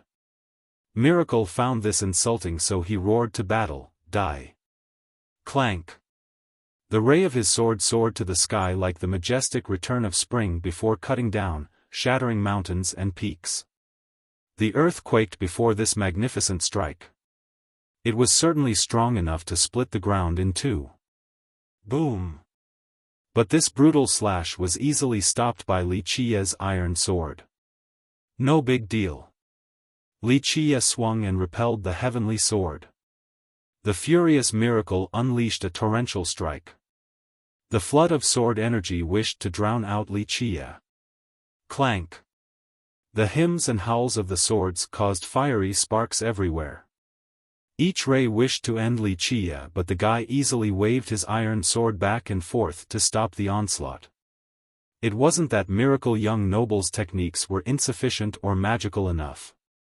On the contrary, the transformations and variations were incredible.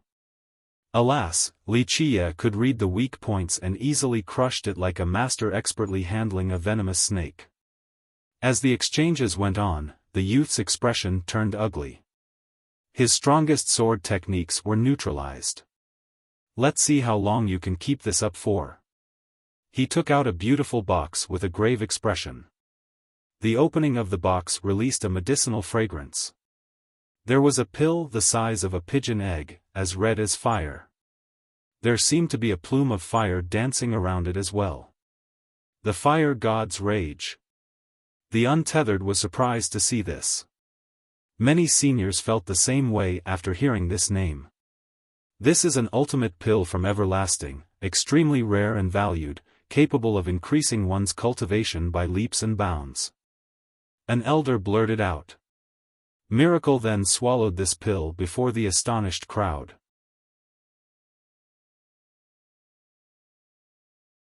Chapter 2269, Boom.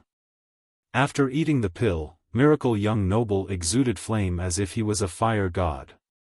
This flame looked like an active volcano that engulfed the entire world, wishing to destroy everything. Buzz. 12 fate palaces emerged on top of him. This in combination with the flame made him look like a god. Is he a true emperor now?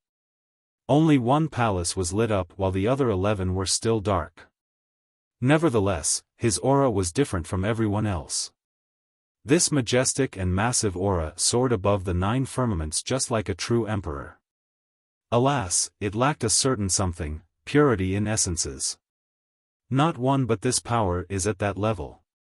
An ancestor who had met emperors before said, he forcefully increased his level to that of a true emperor. His cultivation is still the same, but his fighting potential is much higher. This pill is quite terrifying, consuming it results in such a great boost. No wonder why it is the supreme pill of everlasting. A clan elder said with his hair standing on end. Of course, there were side effects from consuming this afterward. This didn't deter its value since it could raise someone's battle potential by several levels. So many people wanted it. It wasn't easy for everlasting to refine these pills, so few actually had one. Buzz. His merit law exuded a different shade now. Sharp halos emanated from him, each one looked like the opening of an entire world with a majestic figure within. It belonged to a true emperor wielding the strongest force in this world. This came from his imperial sword. He had stimulated its highest potential, something he couldn't do normally without the pill boosting him. Accept your death. Miracle had an unprecedented sense of confidence. He felt as if he was an emperor now. Clank. The halos gathered together and turned into a heavenly sword, completely ablaze on top of possessing lightning currents. It resembled a sword of tribulation carrying the power of the high heaven, capable of killing all evil. Heaven's fury slash. So strong, he's actually using this technique. Only the emperors from his clan can use it. An ancestor became startled along with many others. They have heard of this slash before. It was created from a true emperor of everlasting and contained the forbidden power of the heaven's fury. This could cross through many realms to kill its enemy. Alas, it was very difficult to use.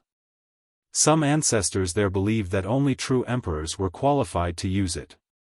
But now, Miracle was actually doing it to the astonishment of the crowd. No mercy for the heretics. Miracle screamed and let his rage loose. The heavenly sword began slashing downward. Boom! The void crumbled. The air itself was being burnt to a crisp. One could easily imagine the might of this slash. The Untethered herself and other ascenders were moved by this power all the same. Buzz.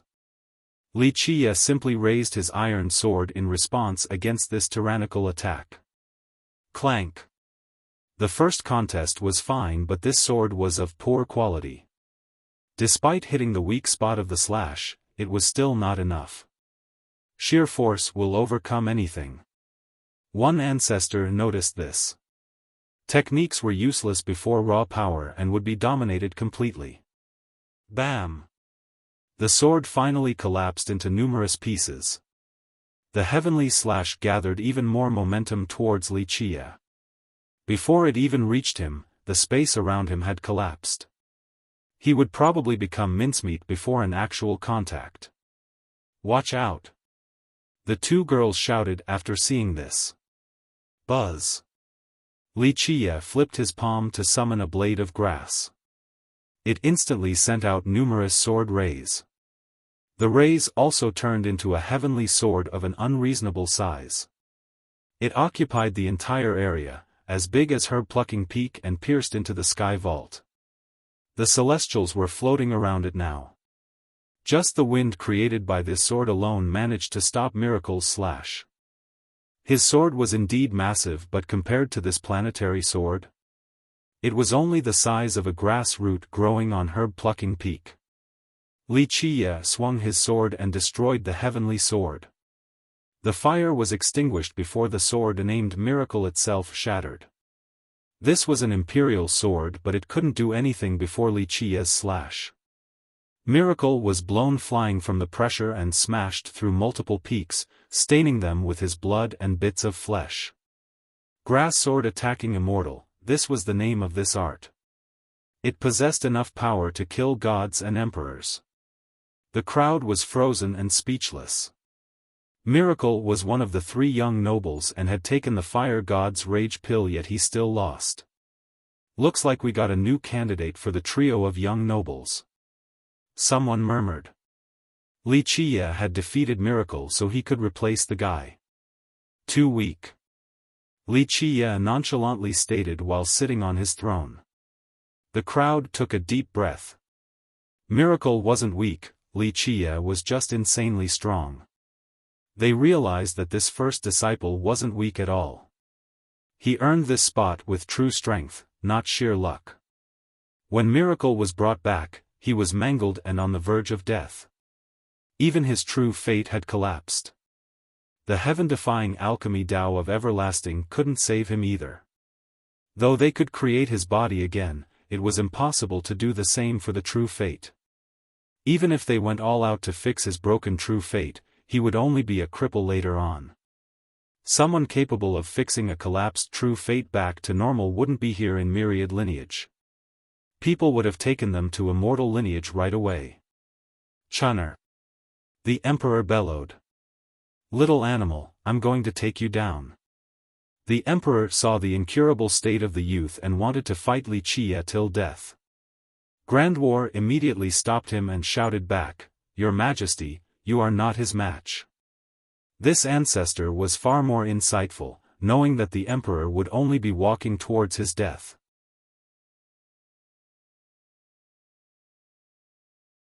Chapter 2270, Everlasting Emperor remained furious after being stopped by Grand War Ancestor. His eyes spewed out hatred, wanting nothing more than to tear Wuxia to pieces. Ancestor, please, kill this animal. He asked Grand War. The ancestor took a deep breath and stood up with a serious expression. He was mentally prepared to fight the moment he chose Everlasting's side. No one was lucky enough to escape this incoming bloodbath. I will overestimate myself and have a go against your impeccable techniques. Grand War readied himself. Despite almost being an eternal, he was still very careful because Wuxia's power far exceeded his expectations. Kaidoe, I'll take you on, no need for the young noble to do anything. Feng Xiaochen interjected. Brother Feng, it's not that I'm looking down on you, but your peerless alchemy aside, your cultivation is far inferior to me. Let the young noble come instead. Grandwar shook his head. Xiaochen chuckled in response, I'm aware, but it is fine to fight. You have your methods and so do I. Boom. With that, he took out a cauldron spewing out a surging inferno that was quite pure in essence. The flame wasn't the most crucial part. Instead, the medicinal fragrance inside the cauldron allowed the old man to fuse together with his cauldron. He became decades younger in appearance. His gray hair turned black, even his face reversed in age. The crowd was shocked to see the young version of Xiaochen. All ancestors desired longevity in youth, so this was quite a sight for them to behold. Their hearts started palpitating. Brother Feng, you truly wish to go all out, utilizing your lifespan to take me on. Grandwar commented. Like you have said, I might be weaker but my alchemy is peerless. I have utilized around a century just to take you on now. Xiaochen stated. He looked completely different now, gathering the power of centuries to let him reach new heights of power. Buzz. Temporal rays emanated from him, each full of life. This was a pure power that could sever the yin and yang. Everyone held their breath after seeing his temporal state, even the ancestors put on a stern expression. Not just anyone could accomplish this deed. Even a master capable of this wouldn't dare to do so, especially the older ones. One day was more precious than the previous in their eyes. However, Xiaochen actually wasted a century of life, quite a bold maneuver. The young ones wouldn't care too much, but for these ancestors, a century was a long time. Nevertheless, Xiaochen could afford to do so due to his alchemy mastery. He had other ways of prolonging his life, unlike others. His pill-making skills would replenish the lost century, something that only he could do here. Alright, let's go, Brother Feng. Grandwar wasn't one to underestimate his enemy and soared to the sky. Time to battle. Xiaochen shouted and jumped up as well. Clank. The cauldron in front of him became gigantic and dashed towards Grandwar like a mountain. Come. Grandwar used a hammer with a starry glow. Boom. It shattered the void while smashing towards the cauldron. Even the stars were blown away by this strike. The two treasures collided with sparks flying, each spark could meld space. Rumble. The two became wilder as the battle raged on, especially Xiaochen. He was clearly at a disadvantage, yet he grew fiercer with greater vigor. The guy was older than Grandwar, so his vitality should be expended as time went on. However, this logic didn't apply to him at all, only to Grandwar. His peerless alchemy Dao gave him this ability. Despite his weaker cultivation, he had plenty of ways to replenish his vitality during battle, or even curing an injury in the blink of an eye. The Dao of alchemy served as a great supporting tool for combat. The crowd was moved by this scene among the stars. These were the two great ancestors of their system, but they were fighting to the death now. Some also noticed something else. All along, people assumed that when a genius became distracted with alchemy, it would greatly affect their cultivation. Of course, this notion was accurate. Xiaochen's talents weren't necessarily inferior to Grandwar, but he spent more time making pills, so his cultivation got dragged behind. However, his peerless alchemy Dao allowed him to put up a real fight in this case. He was still on the defensive, but if this continued, Grandwar's lack of vitality would be his downfall. Will you commit suicide or must I do it? Wuxia looked and asked at Everlasting Emperor back on the ground. The Emperor was shocked and took one step back, then screamed, "Brat, this isn't over yet." Really? In my eyes, your death is certain right now. Wuxia smiled while rubbing his fist. The Emperor staggered backward, realizing that he was no match for Wuxia.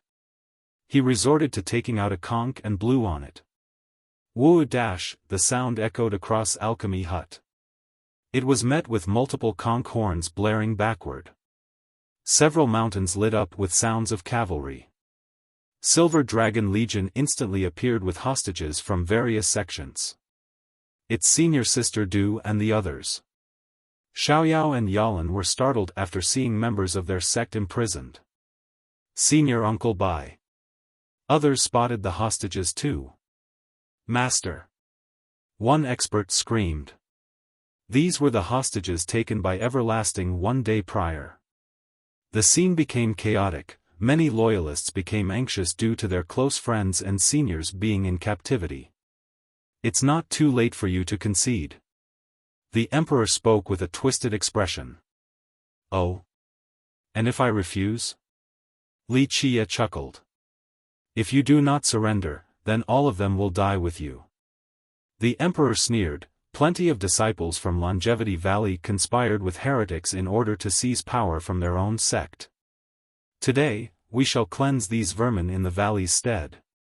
Everlasting planned to use these hostages to pressure the loyalists into submission. They didn't expect to need to use it so soon.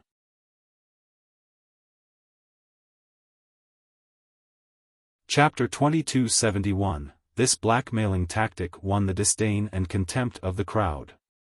Alas, it was working. The loyalists turned their eyes towards Li Qia.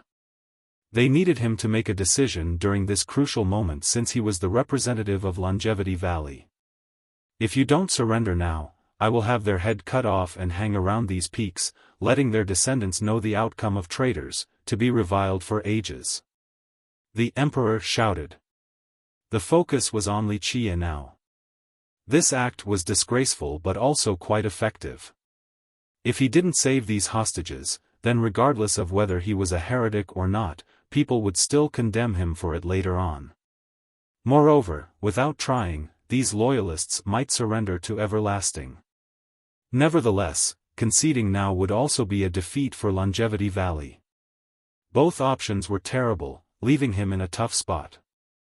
Everyone wanted to see what he would do. It related to both his own life and the success of Longevity Valley. Looks like I must surrender then. Li Qia said with a smile. That's right, and all of them too. The Emperor pointed at Fan Miaozhen, and if anyone else dares to oppose us, we will kill them and all the hostages. We can't surrender. Yalan raised her voice at Li Qia, afraid that he might surrender. Then I'll kill all the hostages first and then the rest of your group. The Emperor aggressively asserted. Li Qia looked at the Emperor and shook his head while laughing. How old are you? Was there a problem with your brain while growing up? To use such a lowly threat without being embarrassed, your entire kingdom must be a bunch of useless fools. You. The Emperor went red again and shouted, I will count to 10, if you don't surrender, then I will give the order to kill all the traitors. 1, 2, 3, the Emperor immediately counted, not giving him time to think. The loyalists who had friends taken captive became increasingly alarmed, their heart was hanging on a thread. No need to count, I'll give your idiotic scheme an answer right now. Li Qia gently waved his hand and interrupted the Emperor. Death to all. With this declaration, a green glow exuded as if branches were growing from his body. He was brimming with the energy of life. With rustling noises, old roots came out of nowhere from all the peaks, no different from iron rods or serpents and scorpions ready to deliver a fatal blow. These roots were sharp and had unbelievable speed, capable of piercing through all armors. Ah! Screams came about. These roots instantly pierced the throat of the soldiers who were apprehending the hostages. Their cries of anguish filled the mountains.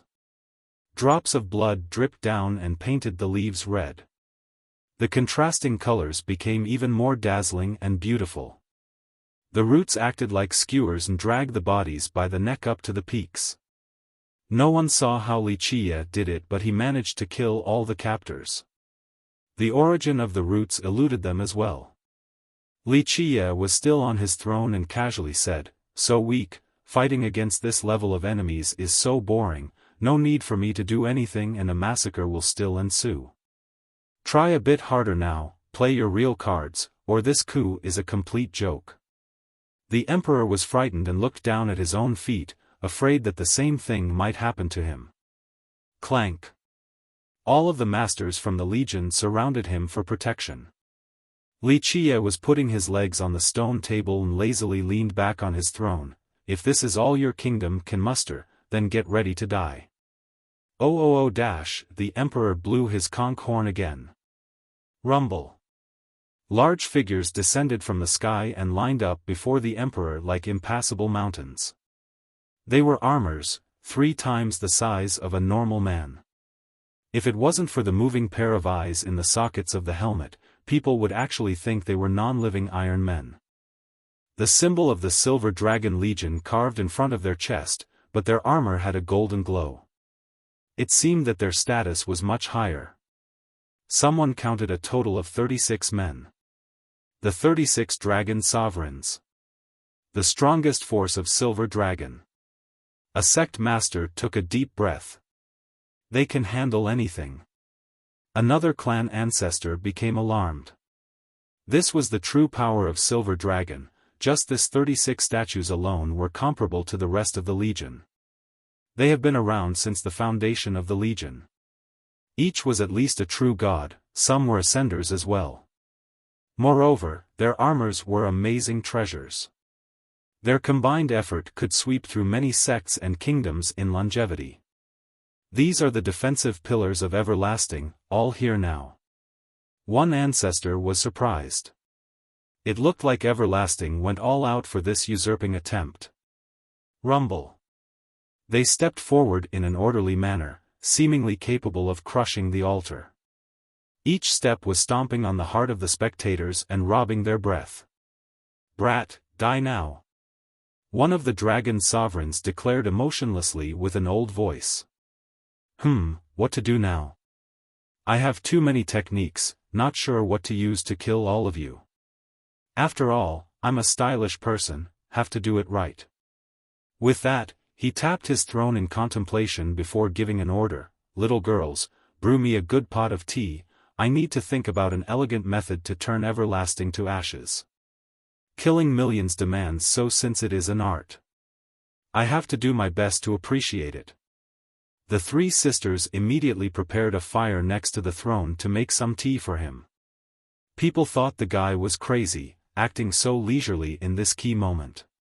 Die. One of the 36 sovereigns couldn't stand this and rushed forward.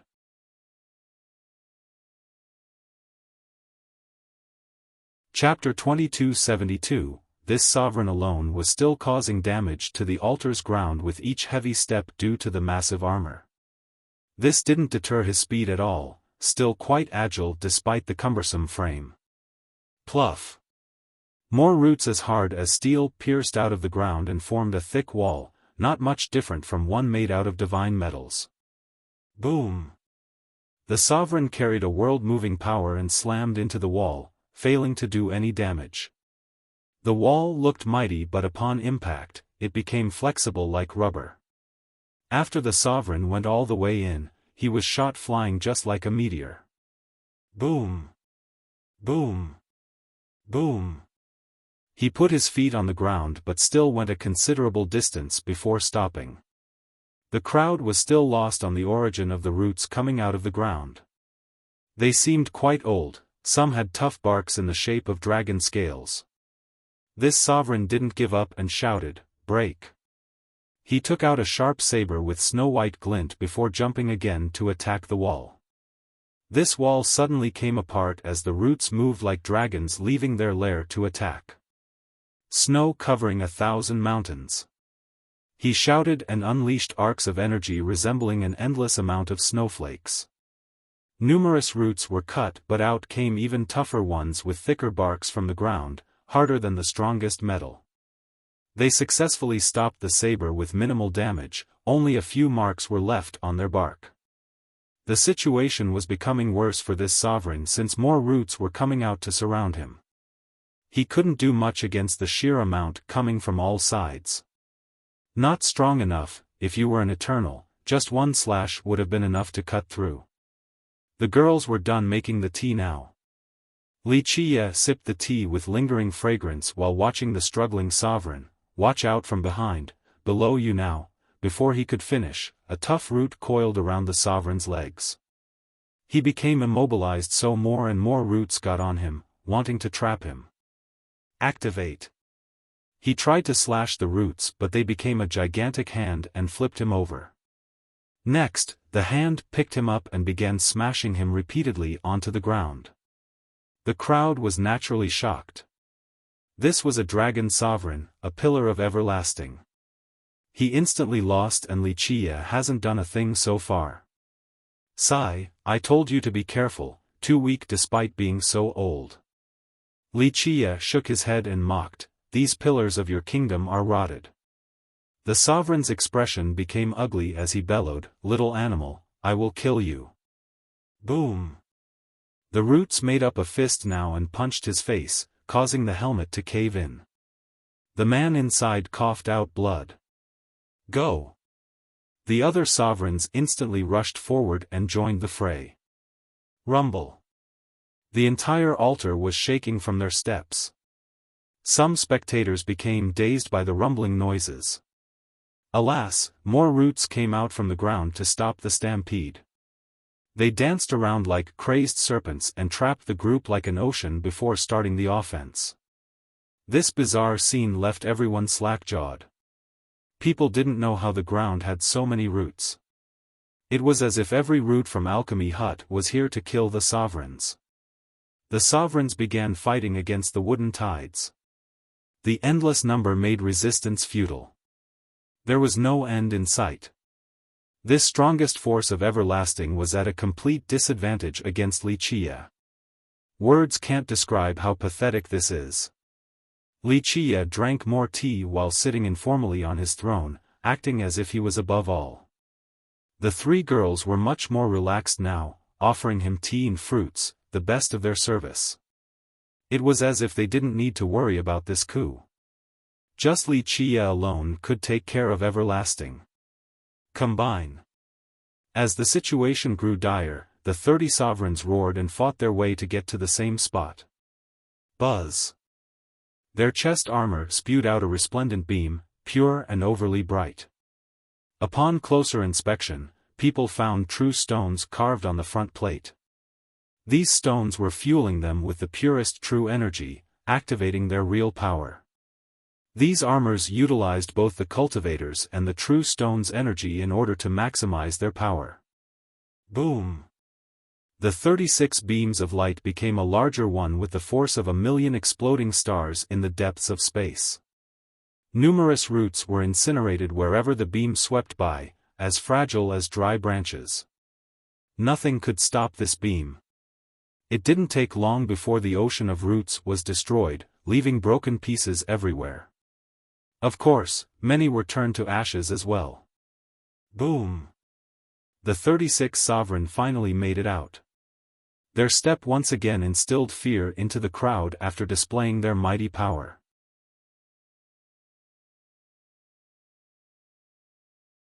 Chapter 2273. The 36 sovereigns stood before Wuxia, full of murderous intent. Their armor plates were dazzling, making them seem like gods from above. People uncontrollably felt a sense of reverence and fear. "Junior, how do you want to die?" one of them coldly uttered, ready to kill. "Well, they are the pillars of everlasting for a reason," one ancestor murmured. The power of these beings could indeed destroy many sects in the system. Plus, everlasting had more ace cards too.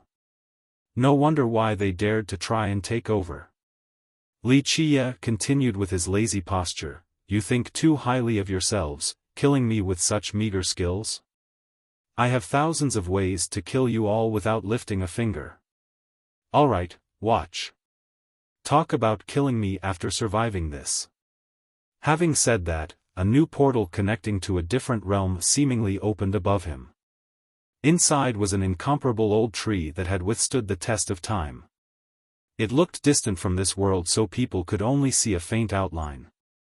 Nevertheless, it exuded a vast amount of life energy, permeating the entire alchemy hut. Everyone felt that the air has been refreshed and couldn't help breathing in. Their fatigue was swept away and replaced by an unprecedented sense of relaxation. "What is that?" someone murmured in astonishment. "That's the divine tree from herb plucking? The legend is true?" one ancestor wondered. Rumor has it that such a tree existed on herb plucking but was never seen before.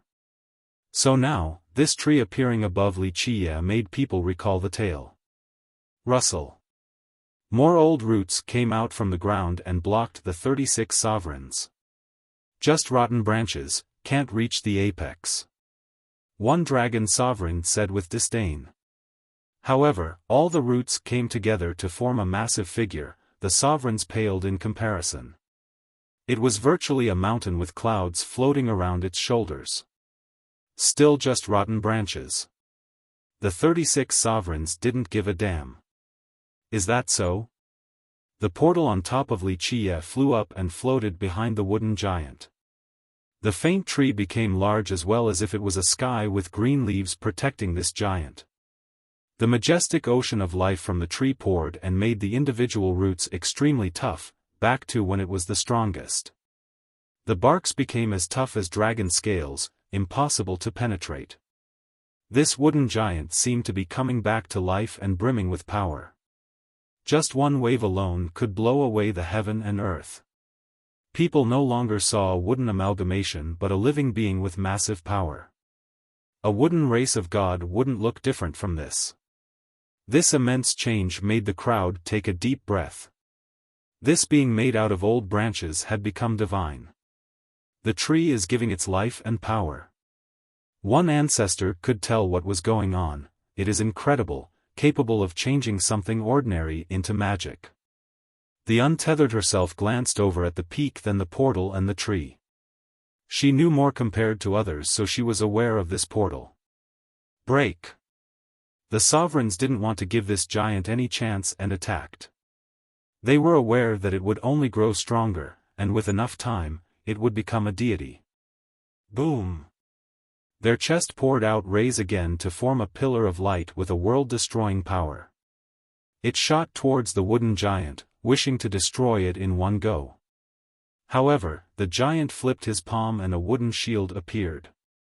It landed in front and acted as a massive wall spanning across the entire area. No one could ever surpass its great height. Boom! The pillar of light crazily assaulted the shield. Multiple layers were being burnt. Alas, it was simply too thick. An unreasonable amount of time would be needed for complete penetration. Whoosh! The giant didn't want and slammed its other hand at the 36 sovereigns as if it was a hammer. Watch it. The sovereigns didn't try to block it and flew up instead. The wooden hand in the shape of a hammer quaked the world. Many sovereigns were trembling from the shockwave. Because of their retreat, their combined pillar of light disappeared right away. The giant took advantage of this and used its shield to sweep through the area, blowing away all the clouds and winds. Boom! There was nowhere to run now, so the sovereigns roared and used their best attacks. One took out a large pagoda, another a sword, and a few more relied on their armors. Chipped wood flew everywhere. The shield suffered damage, but it was too large to matter. Moreover, the old tree was still supplying it with life force. It didn't take long before the broken places grew again into perfection. The sovereigns couldn't destroy the shield as a result. The giant added its hammer into the mix. Shield and hammer left the sovereigns in a difficult spot and had to retreat continuously. The crowd was speechless. These sovereigns went all out and still couldn't defeat this wooden giant. They looked quite tattered and beaten right now while feeling rage and helplessness. These beings have swept through the system before, completely unbeatable. Today, a single giant was utterly subduing them, making it look like an unfair battle. This was too humiliating.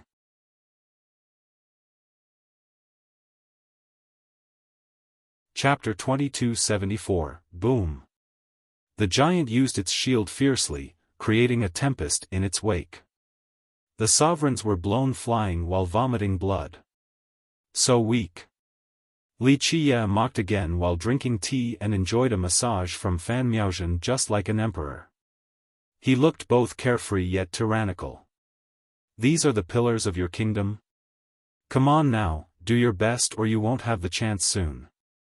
Get Eternals to come as reinforcements, let's not make a mockery of your coup. He continued. Such domineering and contemptuous words made it seem like he wasn't afraid of anyone in myriad lineage. It certainly affected the crowd, causing them to hold their breath. Normally, a junior making a comment like this would be quite annoying, especially if they had an attitude like Li Qiye. Alas, no one found it unreasonable or arrogance. His attitude seemed to be just right given the current circumstances. Boom! The giant slammed its hammer and shield together, looking just like a fierce gladiator, ready to go wild at any given moment. It pointed the hammer at the sovereigns. It didn't speak, but this posture told the tale, a complete contempt against its foes. This showing enraged the sovereigns since they rarely experienced this type of humiliation before. Moreover, it came from a non-living puppet made of branches. Their chest was about to explode from indignation, blood was churning and almost reaching the throat. Formation, Silver Dragon Fusion. The sovereigns shouted and raised their weapons. Their vitality and true energy surged like a storm, assaulting the area. Boom! Under their command, all members of Silver Dragon released their true energy while also pointing their weapons at the sky. It didn't take long before their power gathered together. In the blink of an eye, formations appeared beneath their feet and head. These formations then instantly joined together while the members circled around the sovereigns. The members' armors then turned into tiny components. Clank! Clank! Clank! These parts came together with the 36 sovereigns' armors at the center. Finally, a massive being made out of metal emerged, not smaller than the wooden giant at all. In fact, it was one head taller. Clouds were down near its waist. Its hull was as white as snow with a golden luster. It seemed to be made out of silver with a touch of gold. More shockingly, the image of a silver dragon was coiling around it, almost taking physical shape. Rawr! The metal being roared, almost sounding like a dragon. Silver Dragon Carapace. Even an ascender shouted in astonishment. Their final move. Another ancestor gasped. Now that's more interesting. Li Qiye chuckled, so that epic lord had reached this world too, leaving this supreme art behind. No one really understood his comment, not even the ancestors of Everlasting. This armor was the ultimate move of the Legion. Rumor has it that the creator of Everlasting had found an ancient trunk full of manuals. From that, he came up with a secret method to craft the armor for the members of Silver Dragon. When necessary, these armor pieces could join together. They were just part of this gigantic being. Of course, even the creator of Everlasting didn't know that this was an art from a lost epoch of the 9th and 10th worlds. He only knew the bare minimum of this art. Nevertheless, the metal being created from it was still quite powerful. Kill! The being instantly attacked. Its first step shattered the void. Ra! The wooden giant also roared back and rushed forward to meet it head-on. The real victim here was the space around them. Everything was crushed and the world became unstable. People started getting dizzy and nauseated. The metal being smashed the shield, resulting in a loud impact that could rupture eardrums. Crack! Countless cracked lines appeared on the wooden shield before a full collapse. This Kappa-race was clearly stronger than the 36 sovereigns alone earlier. Bam! The wood giant retaliated with a hammer blow, but the metal being didn't try to dodge, so its back was struck. It prioritized offense instead, punching the wood giant's chest with both hands. This dual punch could cross through the world. The punches failed because the wood giant had created another wooden shield. This shield got penetrated as well, but it had served its purpose. The tree empowering the giant allowed it to recreate another shield in a short time. Rumble. The two giants didn't hold back. Their fight caused the world to turn dark with splinters and branches flying everywhere. The carapace had a great advantage due to its tough hull. It crushed the shield several times and even struck the wood giant's chest once. Alas, it was still useless. A new shield could easily be molded and the damaged chest could close again. The wood giant was unkillable as long as the tree was fueling it with the power of life. This frightened the supporters of Everlasting. Just Wuxia alone was enough to suppress Silver Dragon Legion. Keep in mind that no ancestors from Longevity Valley have shown up yet. In fact, to be truly accurate, Wuxia hasn't done anything at all.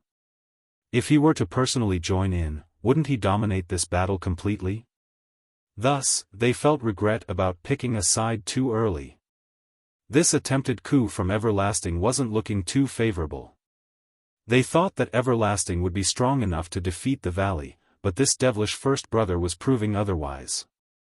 The representatives of the other systems watched quietly. This man from Insane Court was horrifying. He had so many strange and troublesome techniques. They were also disappointed because Wuxia hasn't done anything. This left them unable to gauge his true power.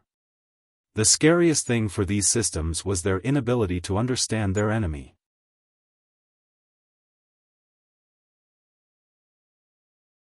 Chapter 2275, Sigh, such stupidity from top to bottom, attempting a coup with such meager force and a clear lack of prudence.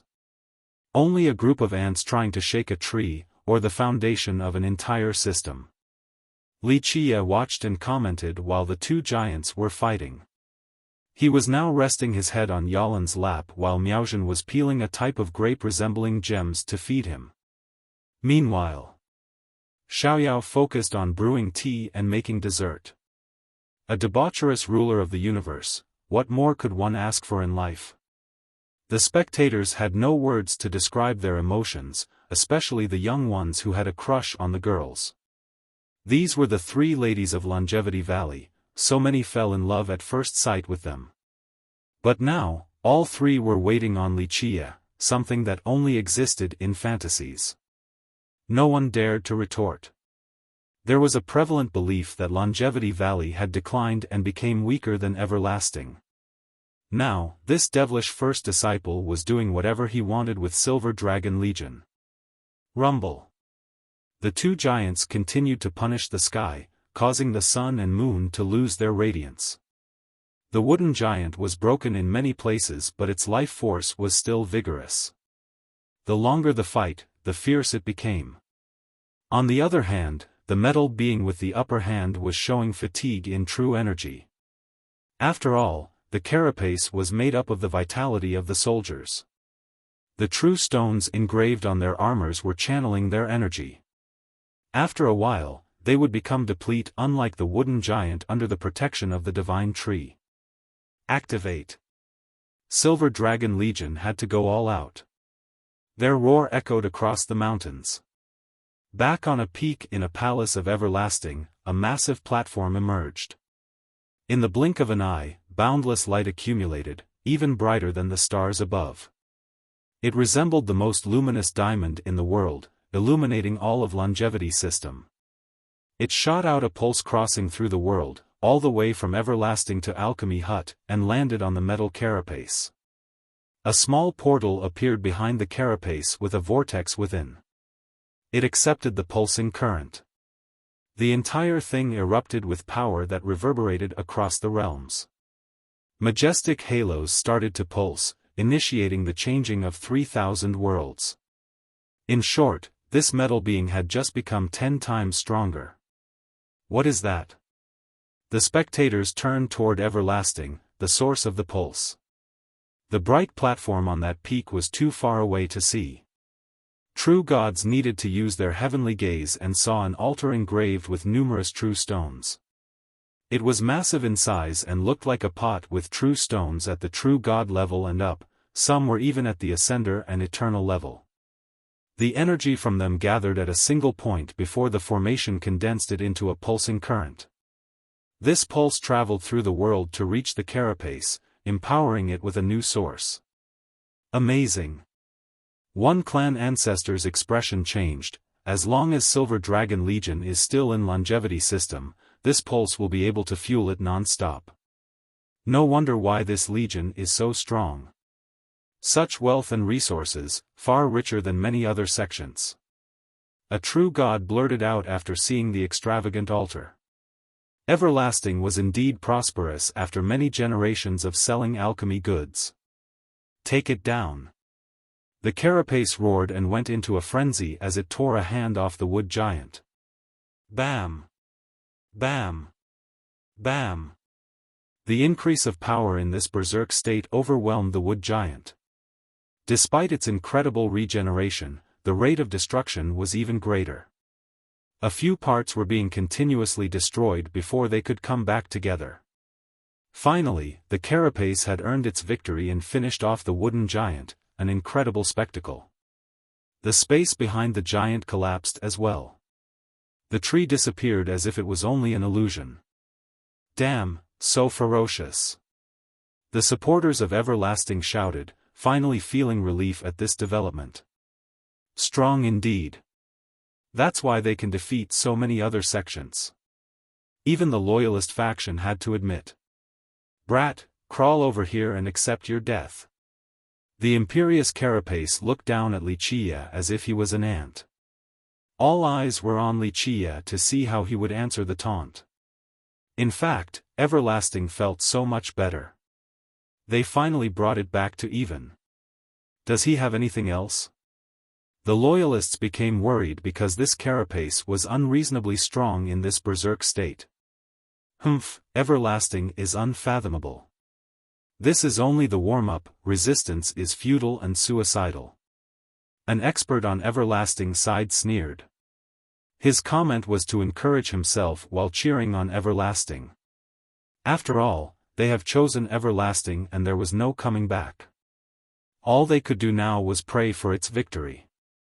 Otherwise, their fate would be quite grim in the future. In case of defeat, not only would Everlasting be destroyed, traitors like them wouldn't fare much better either. Oh. So arrogant now. Wuxia didn't care at all, like a wretched-looking tramp who finally came into some money, wanting to show off before everyone. Well, congratulations, I'm sure that round wasn't easy for your kingdom. It'll be a nice topic to brag about. The carapace slowly descended before finally landing on the altar. It stood there with a grim expression, or at least it gave off that air on its emotionless, metallic face. It's not too late to surrender now or you will suffer a fate worse than death. A dragon sovereign spoke from inside the carapace. Today, Everlast will not only kill you but also trample Longevity Valley. They no longer tried to hide their intention. In the beginning, there were justifications about exterminating the heretical faction. This was no longer the case. So brave, finally revealing your true intentions. Wuxia clapped and said. Come out and die. The carapace repeated.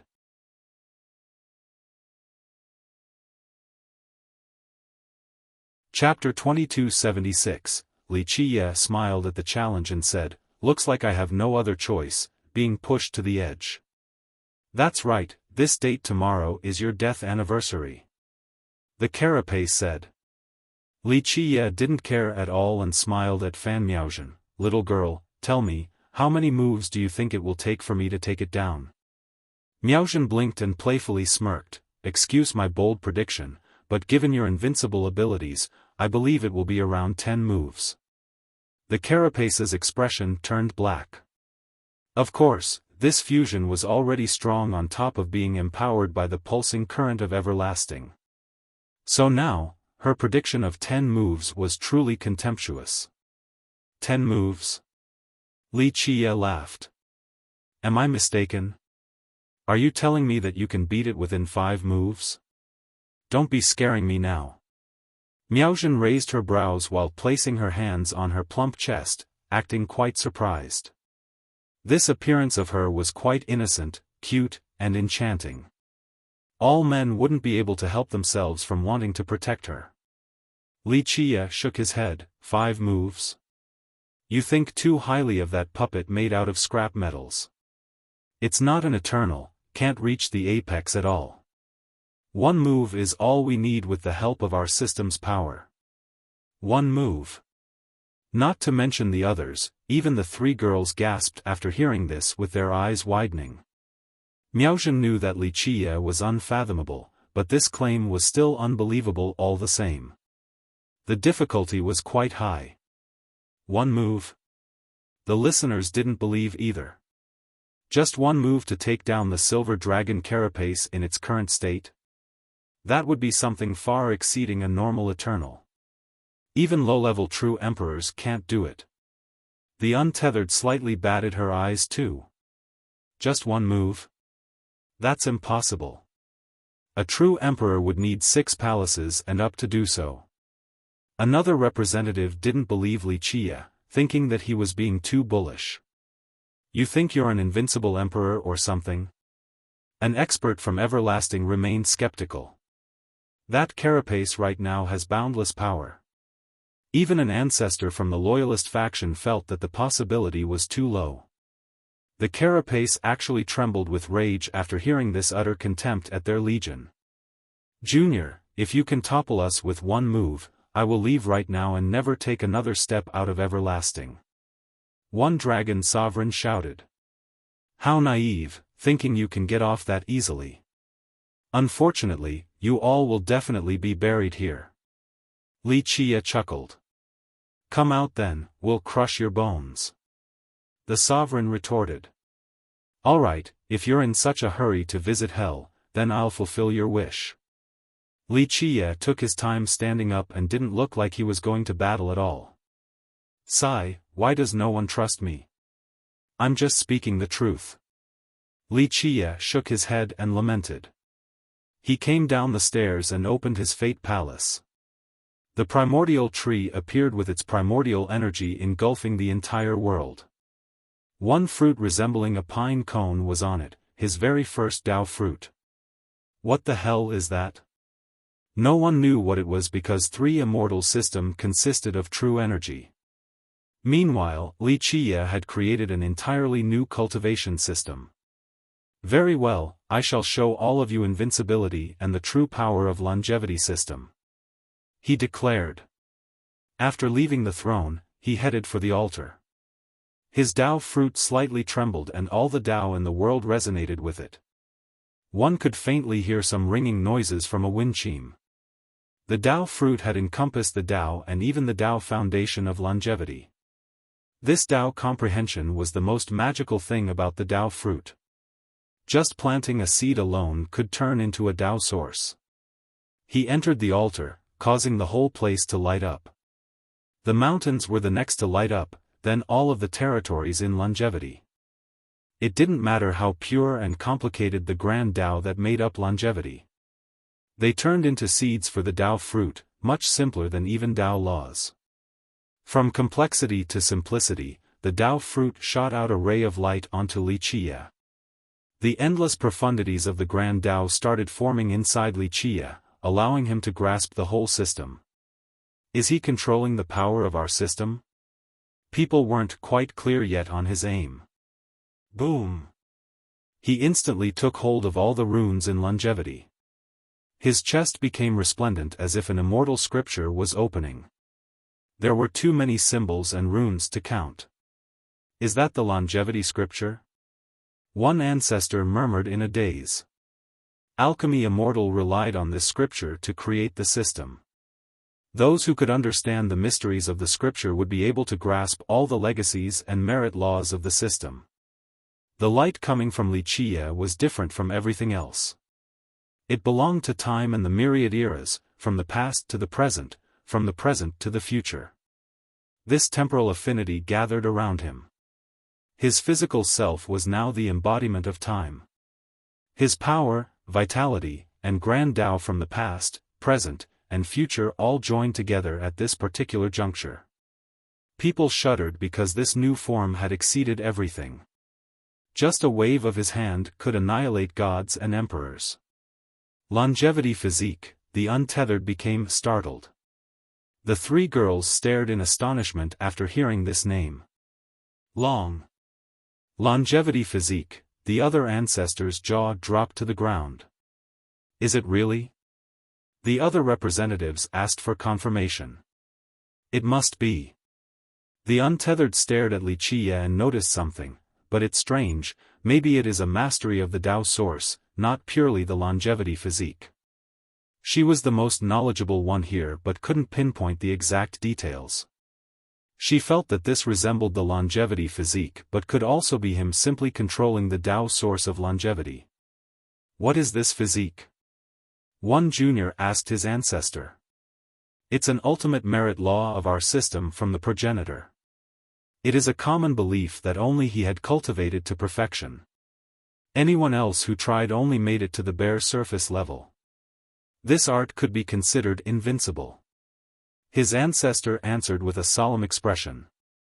The silver dragon carapace saw Wuxia's current state and fearfully took one step backward. Oh. This is called longevity physique? A bit of a coincidence.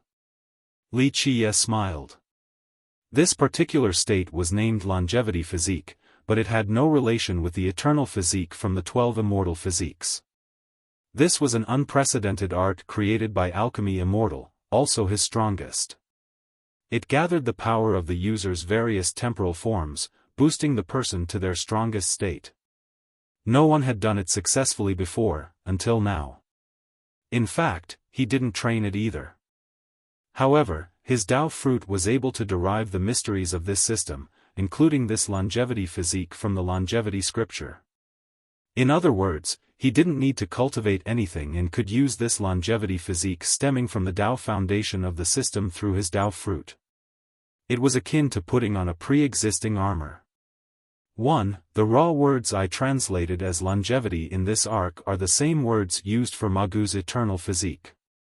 I've used eternal for a power level here already, and longevity fits the alchemy theme more. Just know that the words are the same, that's why he's saying it's a coincidence.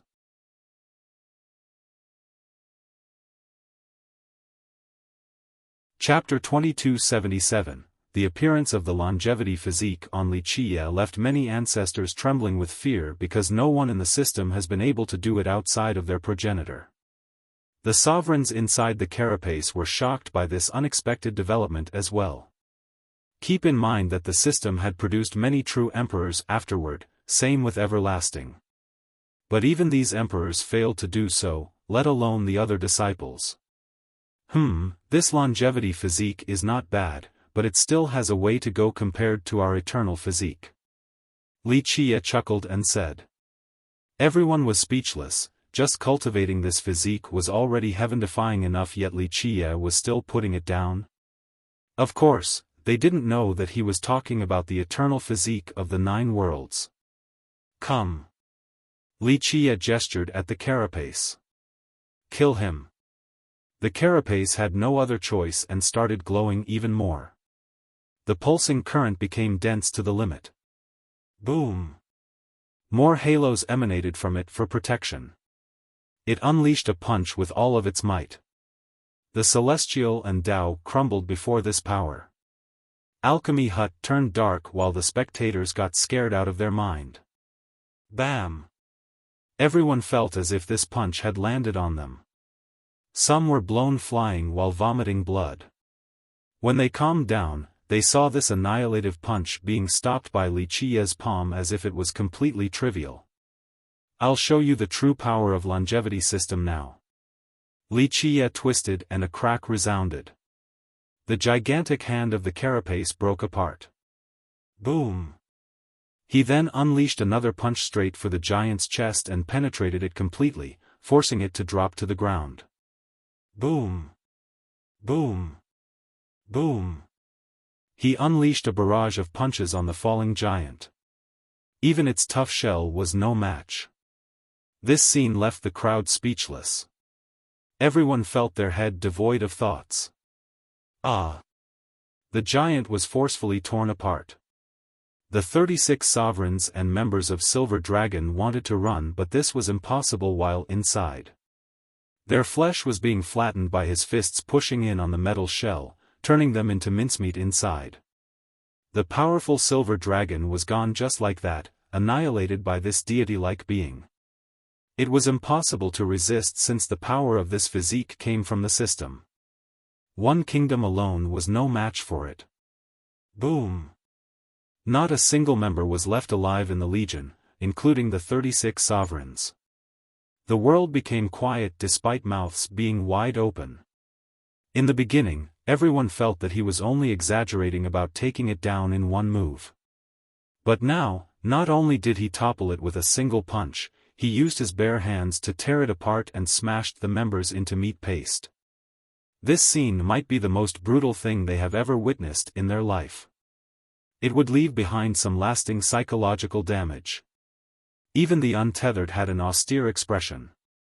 Wuxia was unfathomable and cruel. Once he started, he would leave no chance for the enemies to run. The stench of blood assaulted the tip of the nose. The more timid spectators felt their legs trembling, some even soiled their pants. It's over, the supporters of Everlasting turned pale.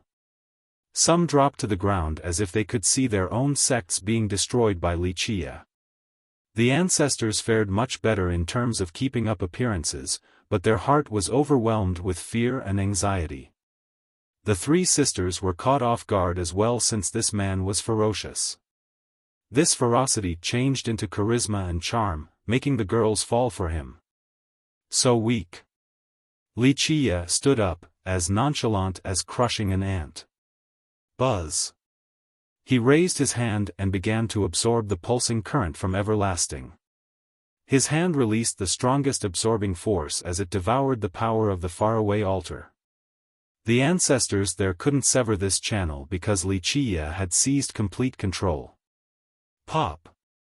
Eventually, all the currents were taken. The true stones lost their energy and turned into waste, crumbling into specks of dust. Next, he spread out his palm and released all of the power he had just consumed so far from the pulsing current. A thick beam shot through the world. Everyone in the system could see it heading straight for Everlasting Kingdom in the shape of a rainbow. The kingdom trembled, one divine peak and pavilion fell after another within the radius of 1,000 miles. The imperial palace was in chaos. Clang! The warning gong resounded. Defensive barriers immediately came online to stop the beam. The beam pierced through one layer after another. It had to be said that these barriers were quite mighty. Alas, the beam was the accumulation of power for multiple generations using an altar made out of numerous true stones. Their ancestors once calculated that their pulsing current could empower the Kappa race for a century of straight fighting. Alas, Wuxia had turned it against them, using their spear again to assault their shield. They suffered heavy losses, never expecting for their tool to be turned against them. This was truly a nightmare. Boom! The last barrier finally went down and the beam continued flying forward, assaulting the main region of the palace. Numerous buildings exploded.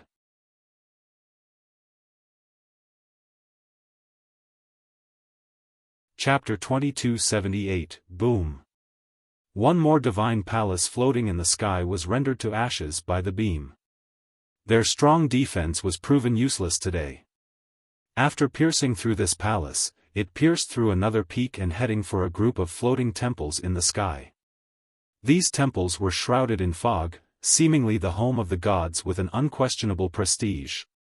All spectators would feel a sense of reverence.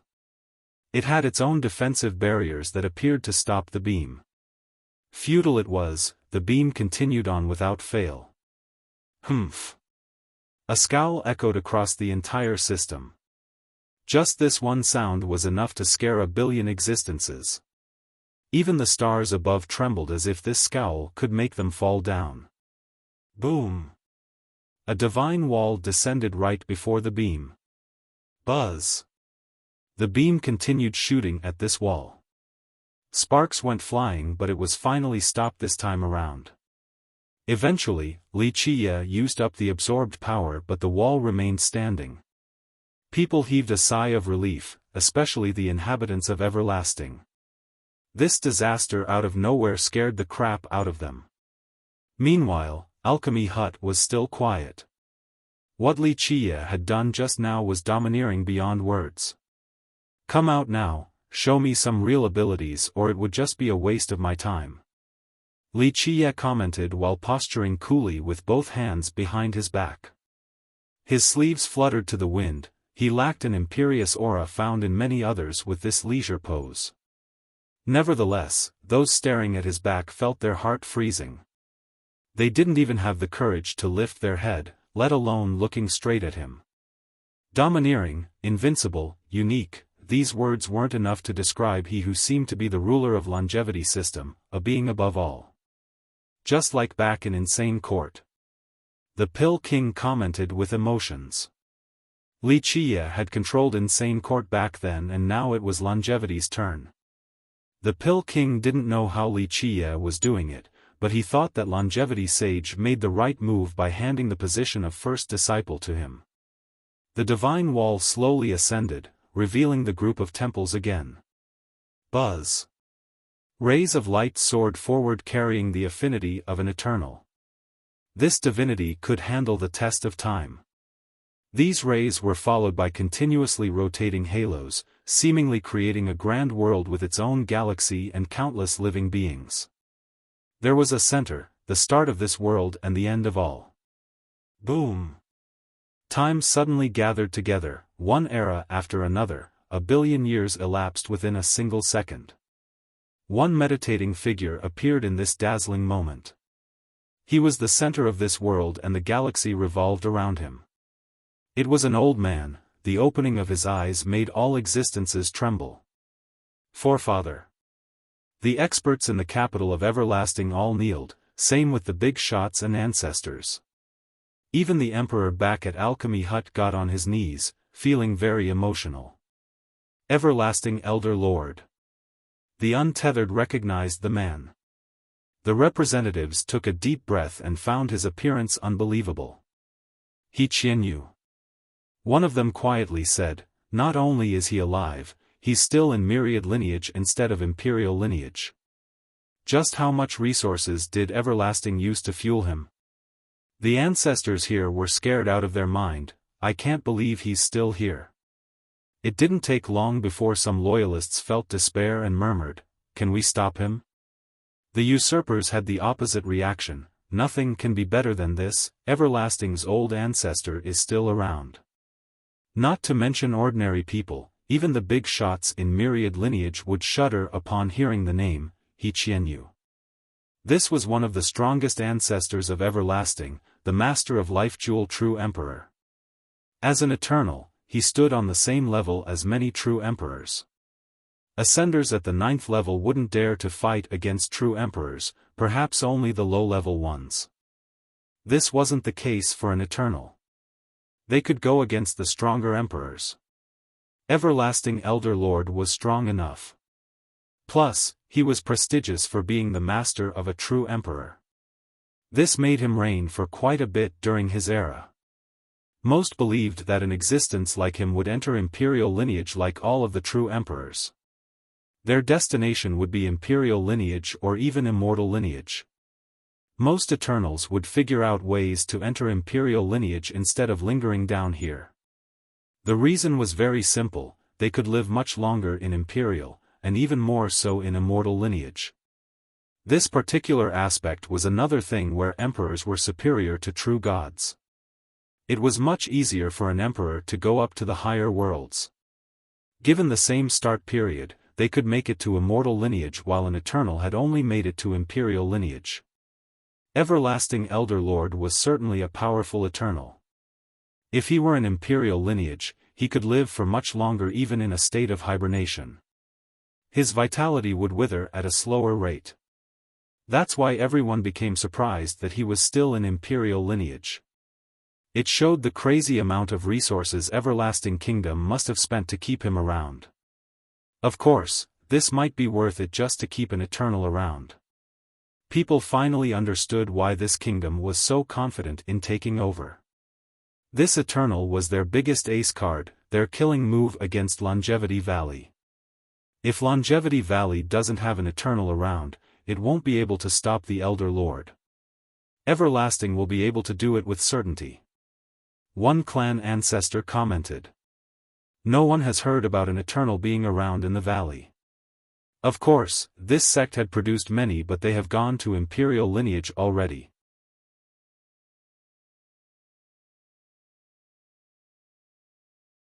Chapter 2279, Everlasting Elder Lord's eyes illuminated the world as he sat there, exerting his influence over the entire system.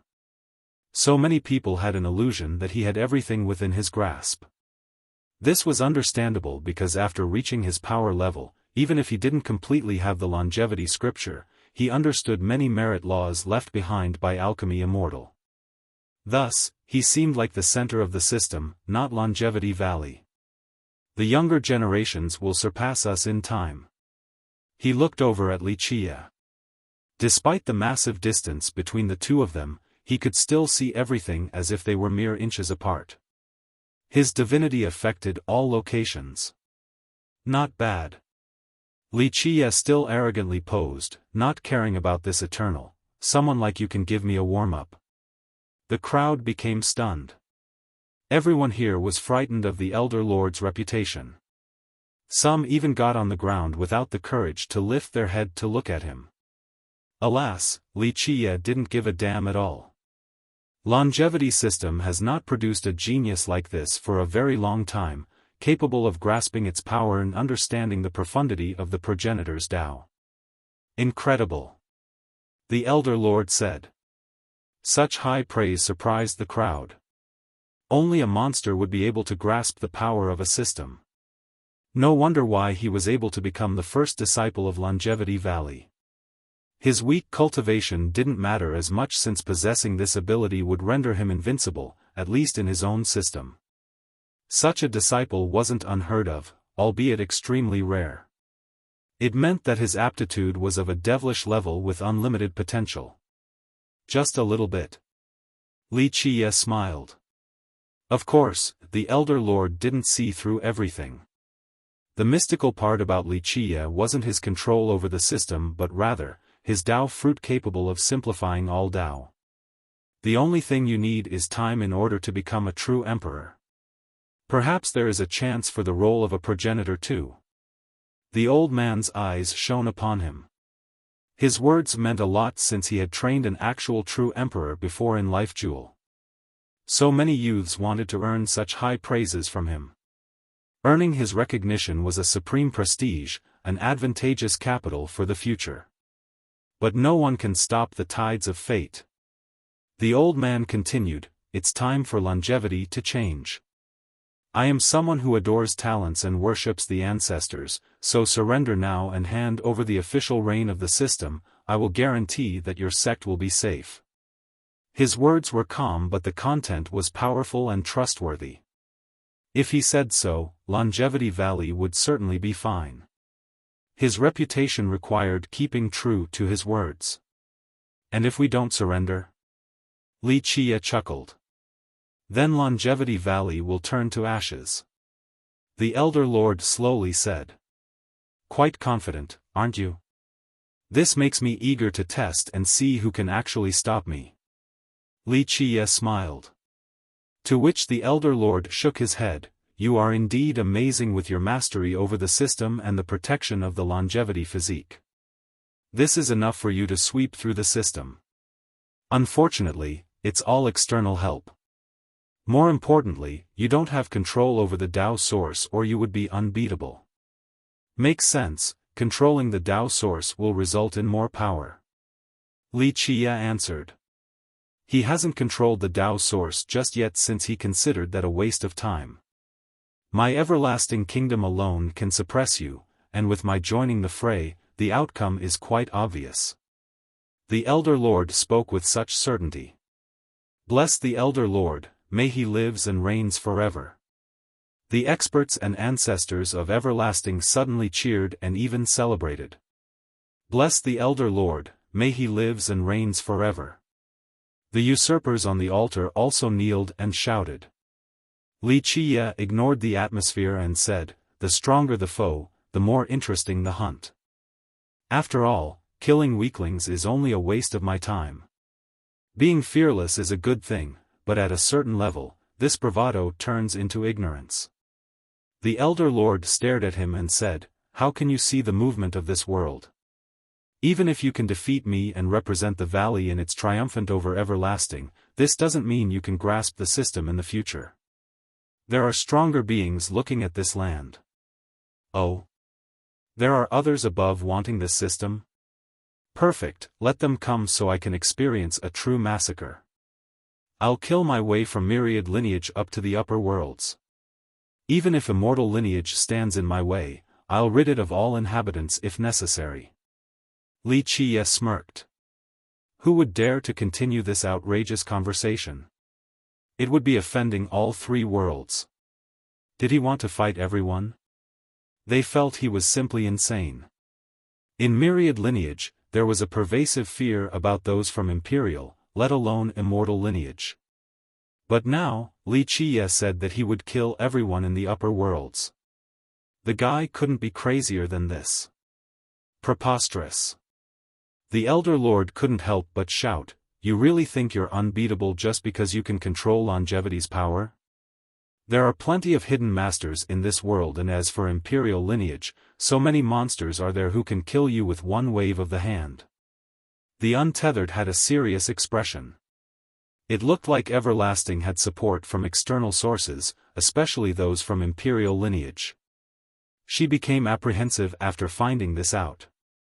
Yang Radiance was the strongest system in this world. If longevity's system were to fall, they could be the next. Li Qiye smiled, no, you're mistaken. Not to mention monsters, I can even take down progenitors. So now, I am giving your kingdom a choice. Drop your weapons and surrender, or I shall end it. As for your so-called monsters from imperial lineage, if they mess with me, I'll destroy all of their clans once I go up there. Foolish child, there is no end to your ego.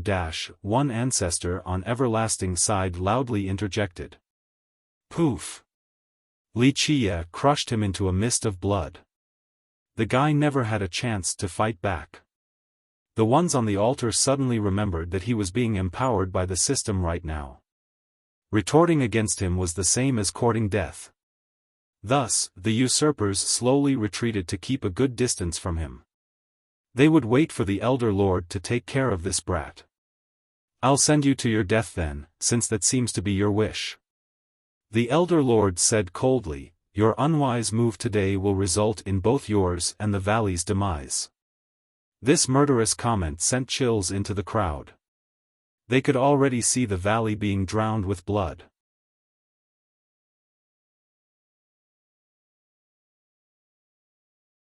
Chapter 2280, An eternal like Everlasting Elder Lord was intimidating. His words were no joke, so many became stirred. All eyes were on Li Qiye, wondering if he could stop the Elder Lord. If not, then it was over for the valley if they didn't have an eternal as well. Li Qiye didn't become angry. Good, are you coming to die, or must I make a trip there to take your head? I'll kill you first, then the valley. Initiate the momentum. The Elder Lord coldly declared. With that, the imperial palace of Everlasting lit up. The peaks there became bright with Tao lines filled with the aura of emperors and eternals. Buzz. With the imperial palace at the center, these lights began to spread across Everlasting. It didn't take long before 10 million miles of territory lit up with lines, turning into a great formation. Everlasting is going all out now, throwing their foundation into the mix as well. Failure would be the end of them. Many cultivators in longevity were startled. Everlasting was built on the Tao foundation of longevity. The creator of this kingdom fortified its territories with his merit laws. The wise sages from later generations did the same. Thus, they began to have their own foundation and momentum.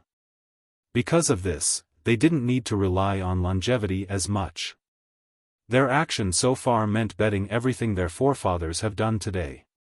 Longevity shall fall. This chant echoed across their kingdom. All disciples, regardless of strong or weak, began to recite this unique yet frightening chant. Strands of light emanated from their body and joined with their kingdom's foundation. The inhabitants of this kingdom became inseparable. If everlasting were to fall, they would turn to ashes as well. 25 figures appeared in the group of temples where the Elder Lord resided. These were old men on the verge of death. Nevertheless, their chants were louder than anyone else, their light brighter, almost like the sun. The 25 high ancestors. These were the final ace cards of everlasting, their strongest ancestors.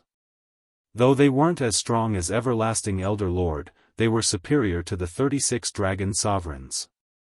These were warriors who have been bestowed titles by true emperors.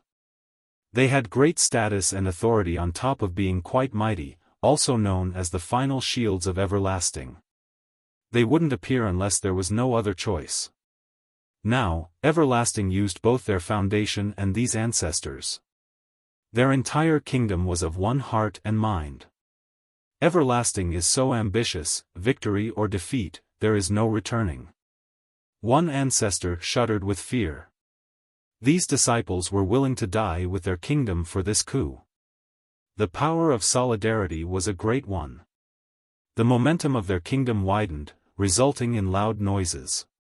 Everlasting Elder Lord slowly picked up a strange round disc, resembling an observation wheel or a water wheel. It was made from imperial steel. The spokes of the wheel grew bigger from the center while the wheel hubs were engraved with multiple imperial gems. These gems have been refined by true emperors before. The wheel itself was filled with the best true stones. This type of imperial steel can only be found above. A representative recognized the materials. The untethered's eyes narrowed. A Tao system couldn't find this material that easily. Though her sect possessed some, everlasting wasn't strong enough to have so many. It meant that someone was helping them. Like the Elder Lord had said, this wasn't a simple coup. The wheel began to spin with an increasingly faster pace. The rays emanated from it made the heart beat faster because it had a dark glow. This seemed to be the power of darkness. The momentum of everlasting opened completely. The entire kingdom was filled with this vast power.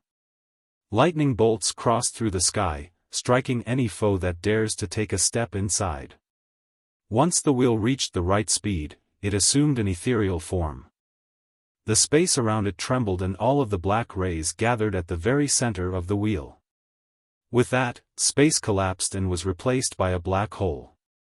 Runes now took shape on the wheel, connecting its flow with the darkness. Boom! The power of the entire kingdom poured into the black hole. It devoured all of the incoming power without fail. It grew in size and spun proportionally to the rotational speed of the wheel, becoming the most terrible absorption force. Eventually, it devoured all of the kingdom's power. An unbelievable thing happened. The black hole was turning its sight towards longevity. The system was affected and had earthquakes everywhere. People naturally turned pale. Keep in mind that the system was refined by alchemy, immortal and protected by his power. However, it was still shaking from this force right now. The Tao foundation of the system was being dragged in. Buzz, it retaliated by activating its own rays. The areas around everlasting were especially dazzling. This was the automatic defensive measure of longevity.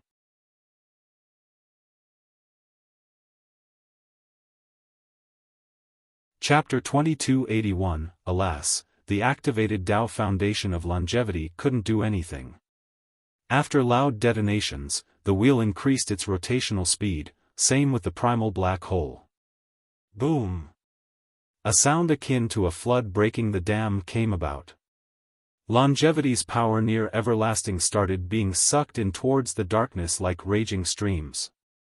The black hole absorbed this power and became stronger and stronger, like a beast filling its stomach with a feast. How can this be? The spectators were scared out of their mind. Keep in mind that everlasting was only a kingdom in the system. Its foundation was built upon the foundation of the system. More importantly, its merit laws were based there too, so it was a side branch of sorts. In theory, it couldn't challenge the system because it wasn't on the same level at all. Even if their true emperors could create some heaven-defying merit laws, they wouldn't be able to surpass the longevity scripture. After all, alchemy immortal was a progenitor.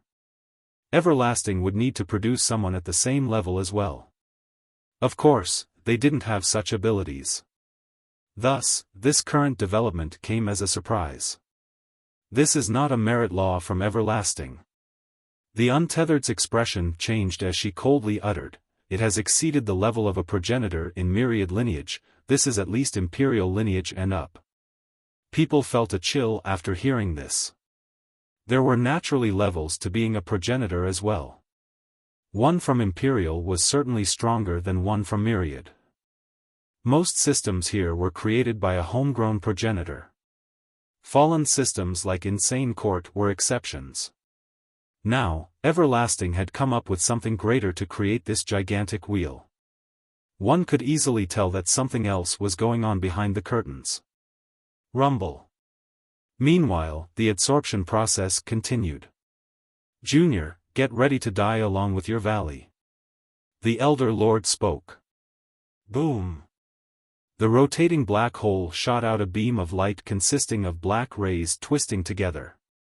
These rays looked just like drills, capable of destroying everything in front of them. Rumble. At the start of the offense, a monstrous chasm appeared. It was as if longevity system was being torn apart. All the mountains and valleys in front of the beam turned to ashes, replaced with fissures. Looking from above, it started from Everlasting and headed straight for Alchemy Hut, leaving an unhealable scar on the ground. The unlucky sects in its path were destroyed as well without a chance to defend themselves. Not to mention a small sect, even great kingdoms wouldn't be able to last for long with their barriers. At this moment, no one doubted this power's ability to destroy Longevity Valley. My God, Everlasting is trying to steal Longevity System's power. An ancestor was horrified. The initiation of the momentum and the attacking of the beam all happened within the blink of an eye.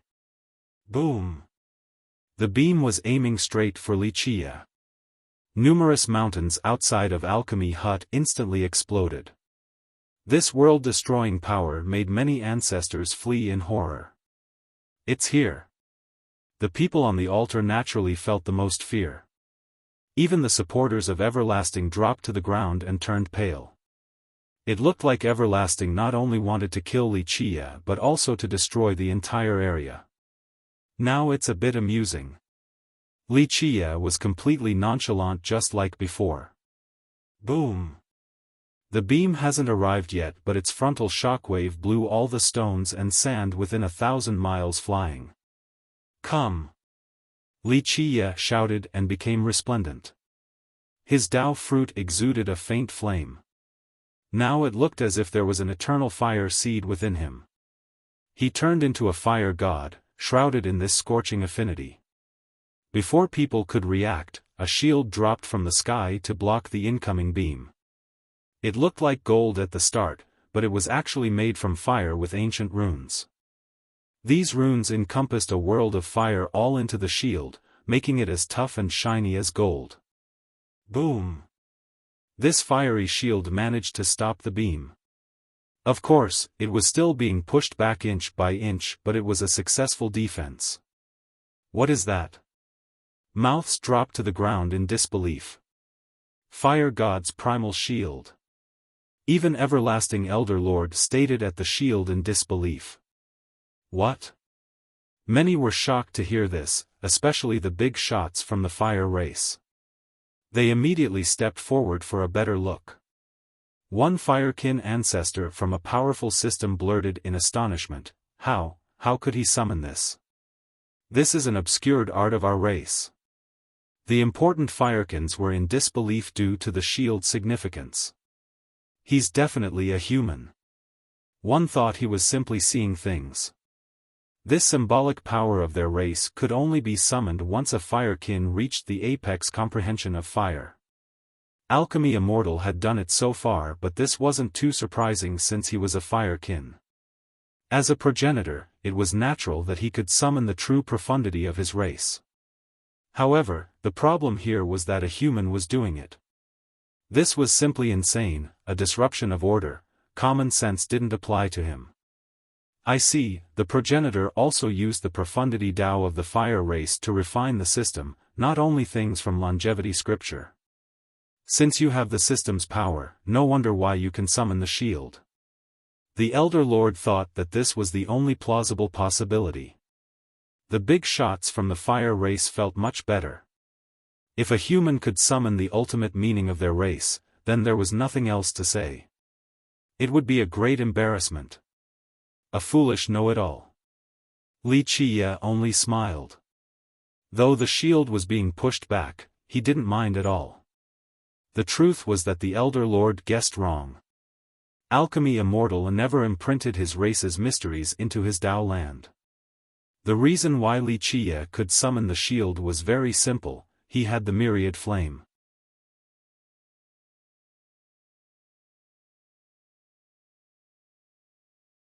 Chapter 2282, The Elder Lord simply snorted with a fierce glare. Unfortunately, your cultivation is limited since you aren't a progenitor. The primal shield can't save you or the valley. With that, he waved his hand, seemingly pulling up another world. Boom!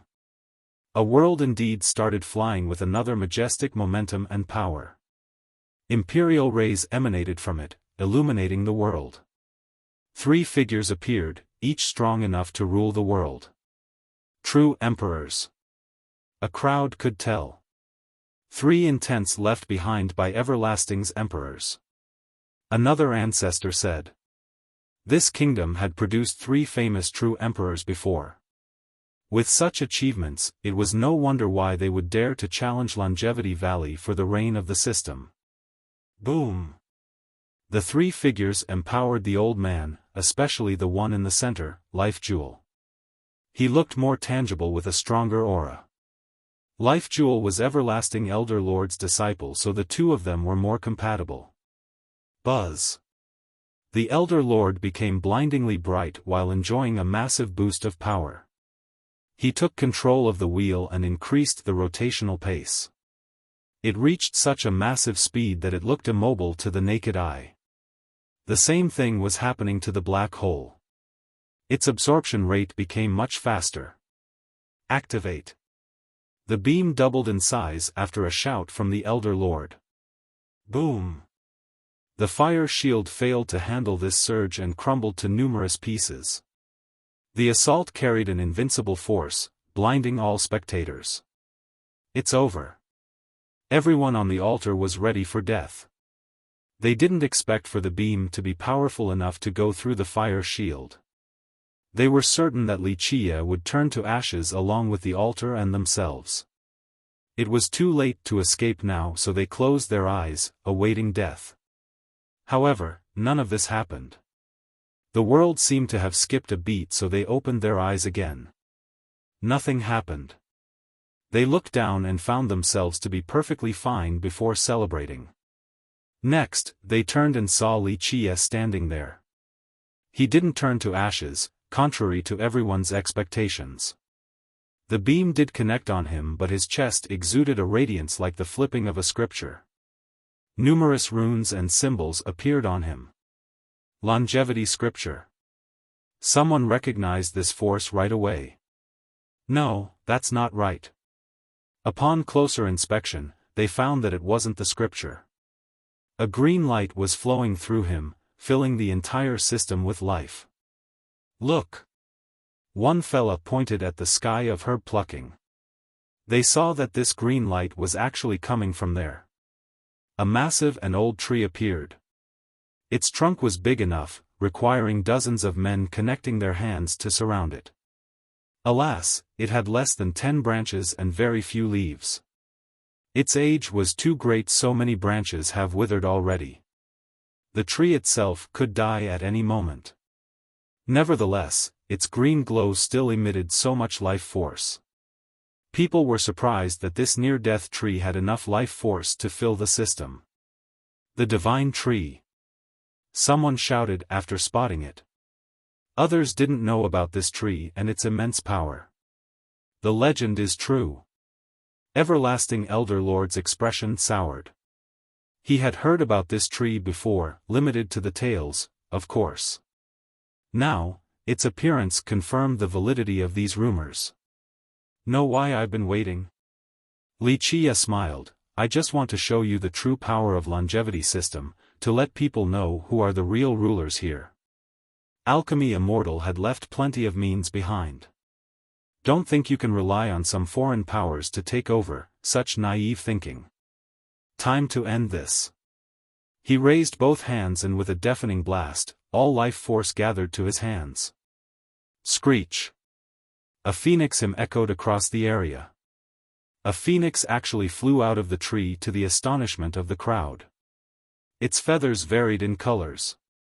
The bird landed on Wuxia and spread out its wings, seemingly opening a world. Boom! A scene of green took over the blue sky. Everything seemed to have disappeared, engulfed in this green life force. Wudong Phoenix Tree. The untethered finally recognized the name of the tree. So many progenitors wanted to get one for their own system. Possessing this tree would boost their system's power to the next level. The progenitor of Yang Radiance also tried to do this but failed, unlike Alchemy Immortal. The power of the Phoenix. The Elder Lord knew the strength of this tree as well. He just didn't expect for the tree to be here instead of Longevity Valley.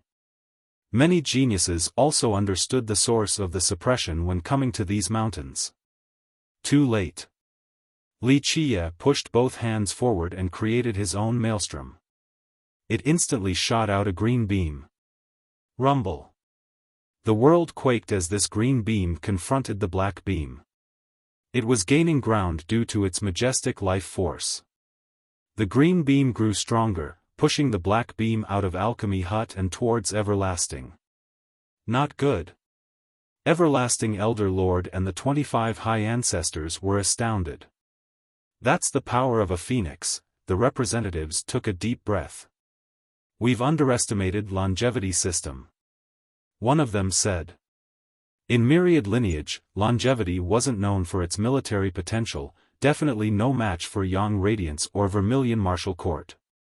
Some actually thought that it was only a second-rate system. Today, after seeing its resources, they realized that it only chose to keep a low profile.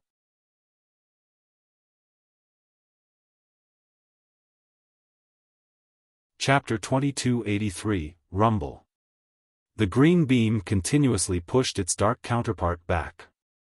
It didn't take long before the point of contact reached the border of Everlasting. Blood offering. The Elder Lord noticed the unfavorable situation and had no other choice but to let caution go with the wind. Blood offering.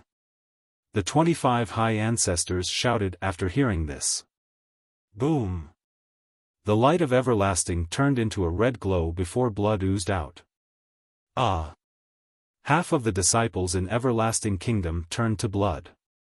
They initially used their true energy to move the momentum of the kingdom, but it ended up taking their vitality and lives. This was a colossal and frightening number of casualties. Their lives, Tao Foundation, and flesh turned into the purest power for the black hole. Rumble. After this blood sacrifice, the black hole spun at an unprecedented speed, seemingly turning evil with a bloody glow. Its power naturally erupted. Boom! The black hole devoured more power from longevity, doubling the size of the beam.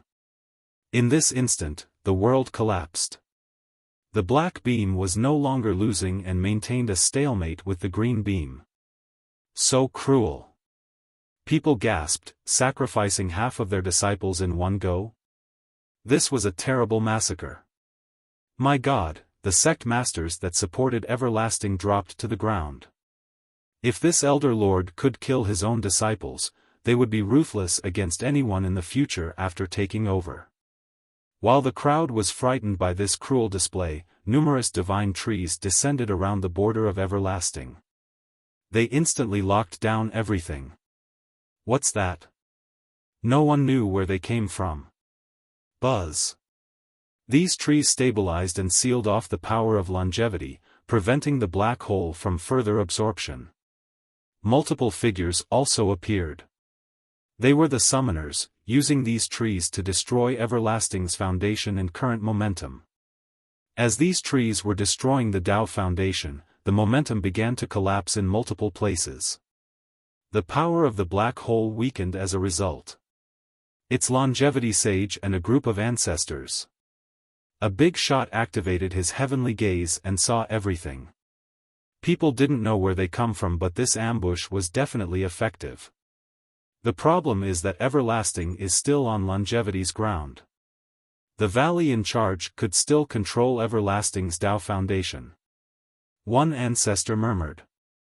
People understood that although everlasting's Tao foundation has been blessed by true emperors and sages to the point where it was virtually independent from longevity, it was still built upon this system. The valley could still destroy it using the power of the progenitor. It didn't take long before others understood why the valley maintained a low profile all this time, not interfering with the development and expansion of other sections. In fact, they weren't afraid because they were the ones truly in charge, possessing the Tao source of the system. Even if a sect's Tao foundation were to be extremely tough, the valley could still tear it apart. The valley's aloofness stemmed from complete confidence. It wasn't afraid of any betrayer. Stop. Everlasting Elder Lord was furious to see Longevity Sage and her group pressing for the capital of Everlasting. Boom. Despite the massive distance, the Elder Lord still unleashed a star-destroying palm strike. The borders of Everlasting exploded, but his opponent survived. The sage and the ancestors worked together to wield a weapon exuding an ancestral aura. It sealed off the area like a sky curtain, impossible to penetrate. An ancestral weapon from Alchemy Immortal. The crowd jumped from fear. Ancestral weapon. The Elder Lord was shocked. This was something they couldn't have, but the valley possessed some of them. It was just that they never used it publicly. Creak. A door suddenly opened in Longevity Valley. Behind it was a bright expanse with the power of a progenitor, no different from one being present. The Elder Lord was still an eternal and could instantly felt the danger. He turned towards the valley for a look. Buzz. A bow with an archaic presence suddenly emerged. A giant grabbed it and pulled the string back. Not good. The Elder Lord wanted to flee, but it was too late. An arrow dashed out with the power to slay gods and devils. It crossed through the domains and emerged right in front of the Elder Lord. It was fatal, impossible to dodge. Pluff. Blood jetted to the sky. The arrow pierced the old man's throat and he fell down instantly with his eyes agape in astonishment. He didn't expect to die to an ambush at his level. "It's you," these were his last words after recognizing the assailant, but it was too late. His corpse finally landed and broke through the ground. Everything became quiet. This all happened so quickly, the valley breaking the momentum of Everlasting and killing the Elder Lord. This was swift, decisive, and merciless. Wuxia laughed and said, "So rude, I'm here working my butt off and all of you steal my thunder. Well, all of you better run fast." Boom. The power of the green beam intensified while the black hole weakened. This allowed the green beam to instantly reach the imperial city of Everlasting. Retreat. The sage and the others didn't make it there yet. They noticed the green annihilation and the sage gave the order. Not like this. On the other hand, the 25 high ancestors and the masters of Everlasting shouted in horror. Boom. Not only was the black hole destroyed, but their entire imperial city also exploded. Only a crater was left behind. Everlasting was still there, but without its ruling city, it only existed in name now.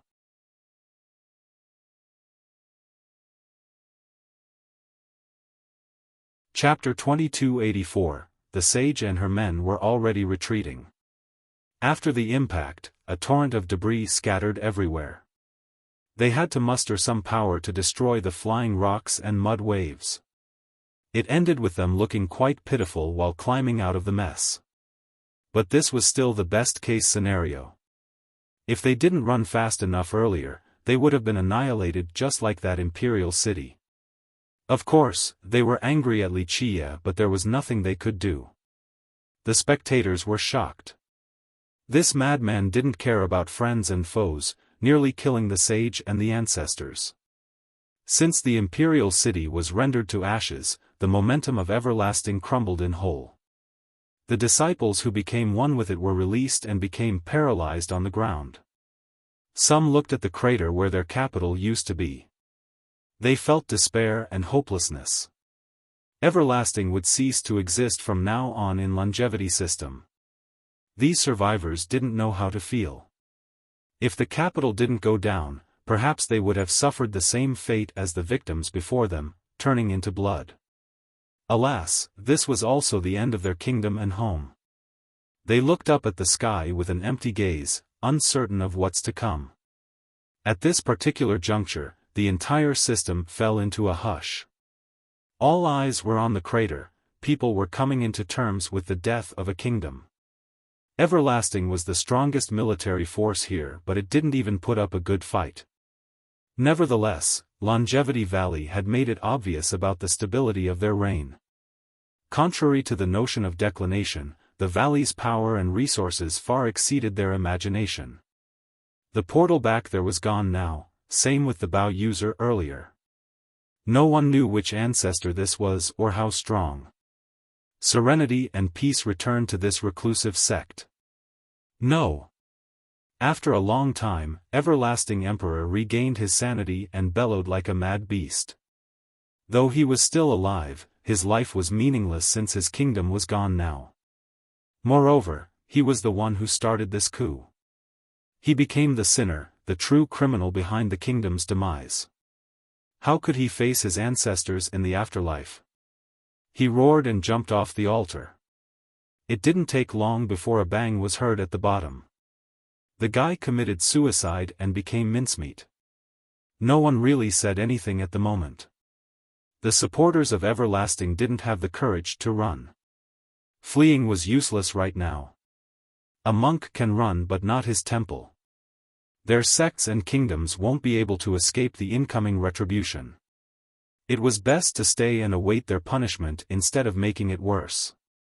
No one could touch the valley right now after an example was made of Everlasting. Attempting to do so would end with utter demise. Wuxia sat back in his chair, assuming his lazy pose.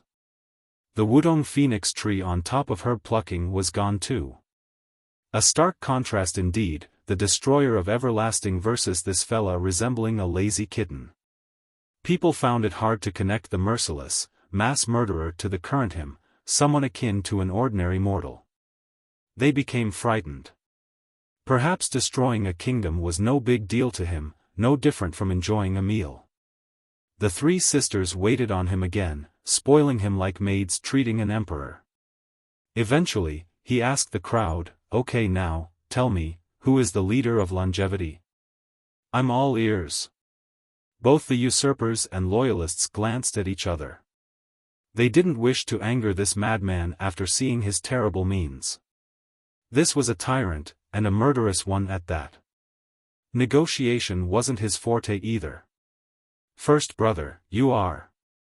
One expert kneeled and shouted. "First brother." The crowd kneeled down, including the usurpers. They could have the courage to oppose Longevity Valley, but not enough balls to refute this guy. "I see, we are of one mind then." Wuxia chuckled, "But I'm not interested in being the leader at all. Someone else will do it." "Oh, they're here now." Longevity Sage and the ancestors landed on the altar just in time. Valley Lord. Many disciples kneeled to greet her. The sage was still the master of the valley, so all the representatives of the other systems performed the necessary social formalities. Some shuddered while looking at her. There were rumors of her grave injuries a while ago, but she looked perfectly fine right now. This was clearly a play.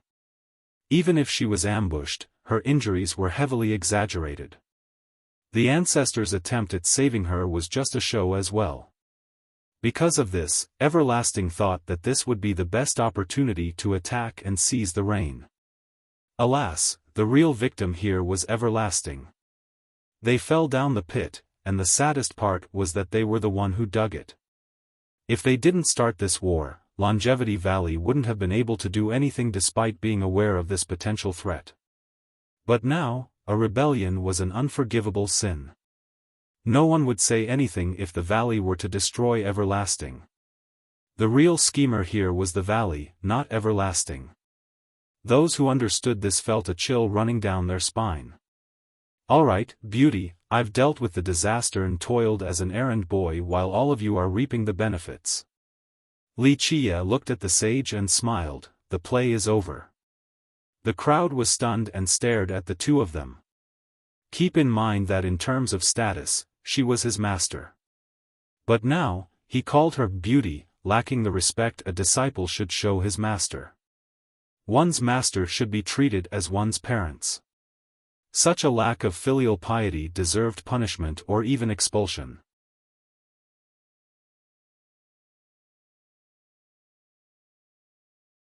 Chapter 2285. The sage didn't become angry at Wuxia's frivolous attitude and simply went to sit close to him.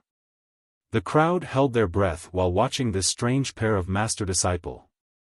They felt something strange because Wuxia was too domineering, acting above everyone, including his master.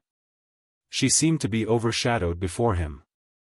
You are the first brother, capable of accepting the valley's legacies and shoulder great responsibility. The sage smile blossomed like 100 flowers.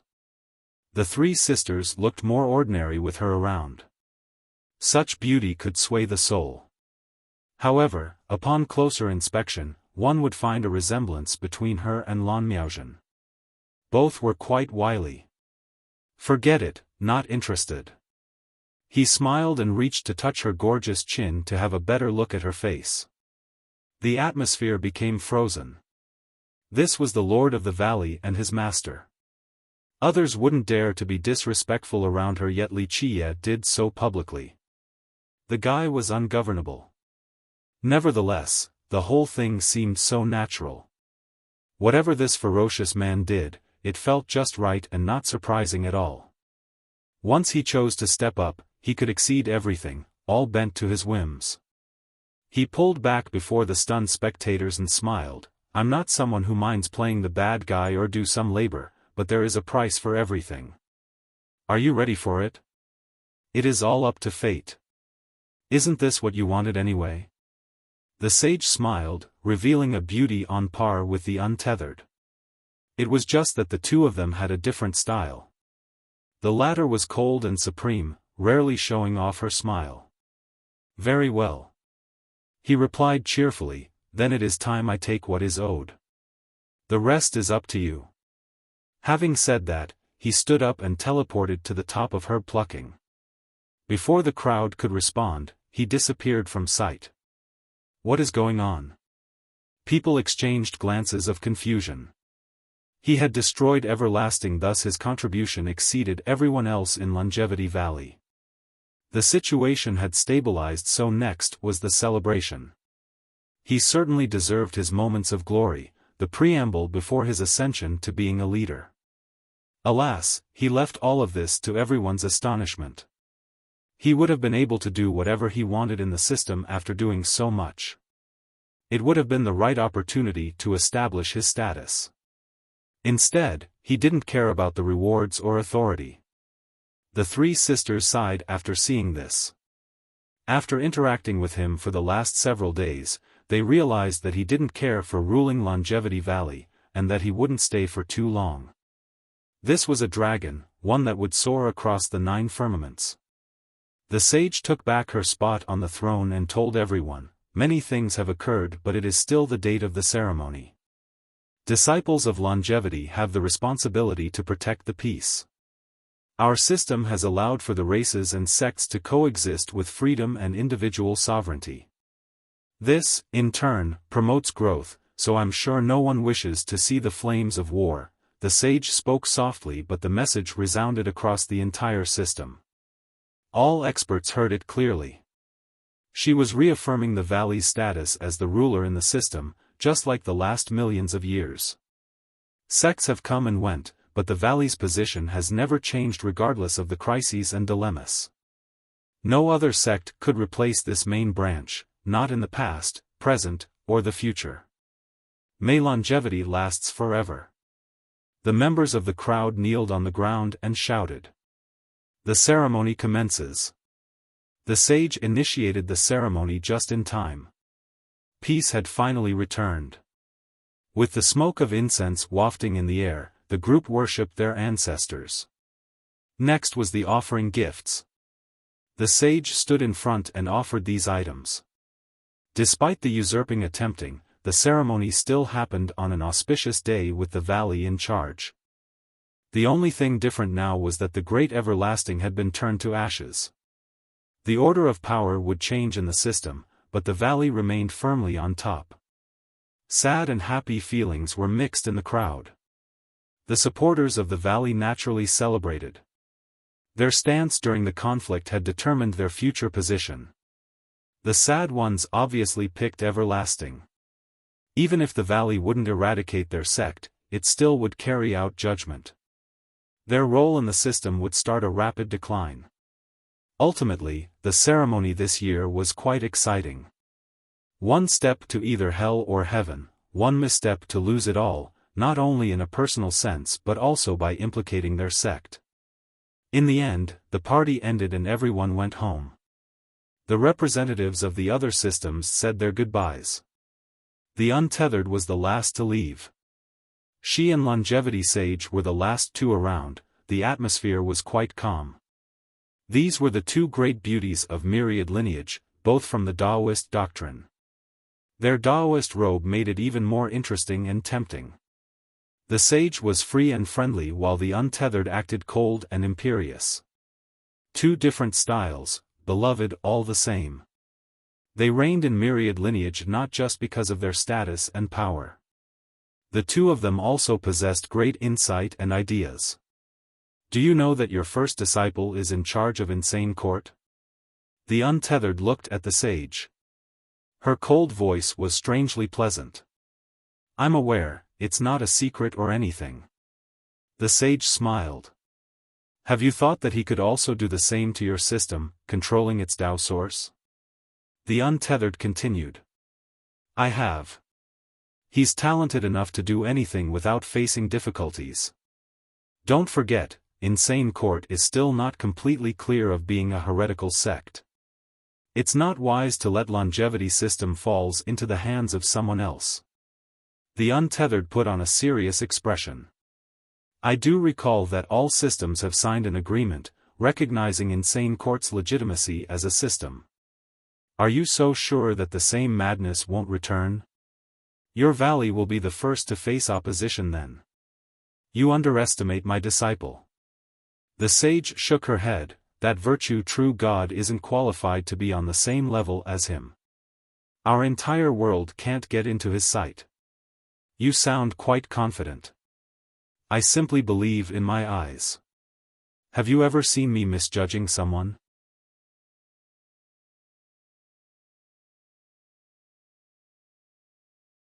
Chapter 2286. The untethered stared at the sage for a bit before continuing. Nothing in life is so certain.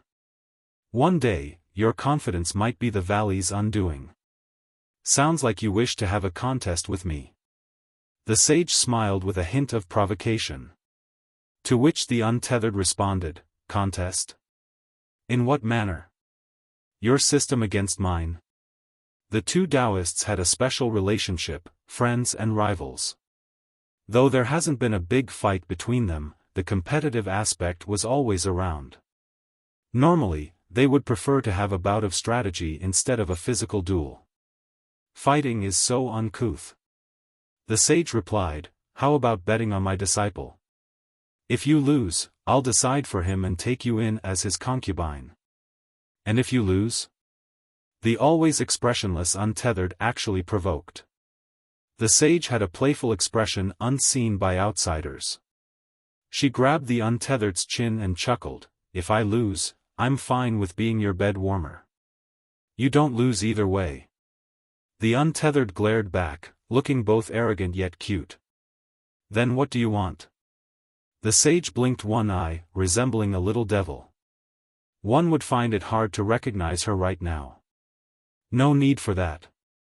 The untethered said, "Defending traditional moral principles is our duty. If your disciple falls into the heretical path, I will be the first to take him down. If that actually happens, I don't think you will be able to stop him. He'll just take you in as a concubine, of course. This is predicated on him being interested in you in the first place." The sage smiled. "We'll see if he has the ability to do so." The untethered's coldness made people want to conquer her. "Don't worry, he's definitely capable." The sage smiled deviously, "But if he doesn't, I'll make him take you in anyway."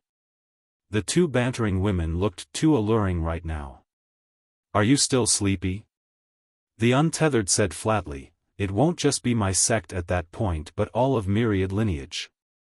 Vermilion Martial Court, Coiling Dragon, and many others. You won't be in charge at that point since your own system won't follow you."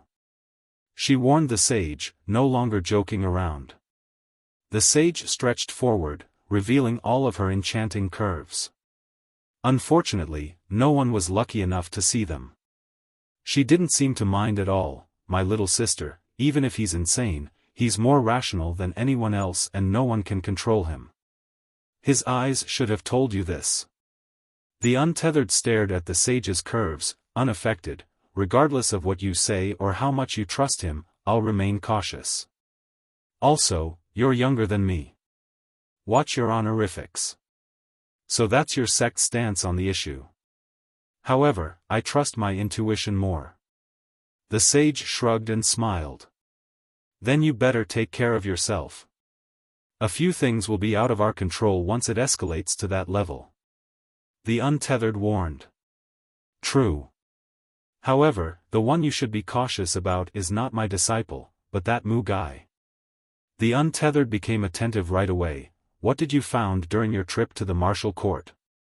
"Nothing, but the court is too close to this guy right now. He is definitely scheming something."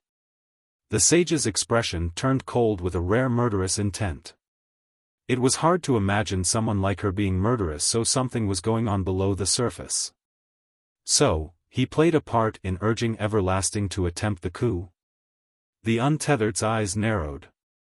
Despite their rivalry that could be too heated at times, the two also had an implicit understanding.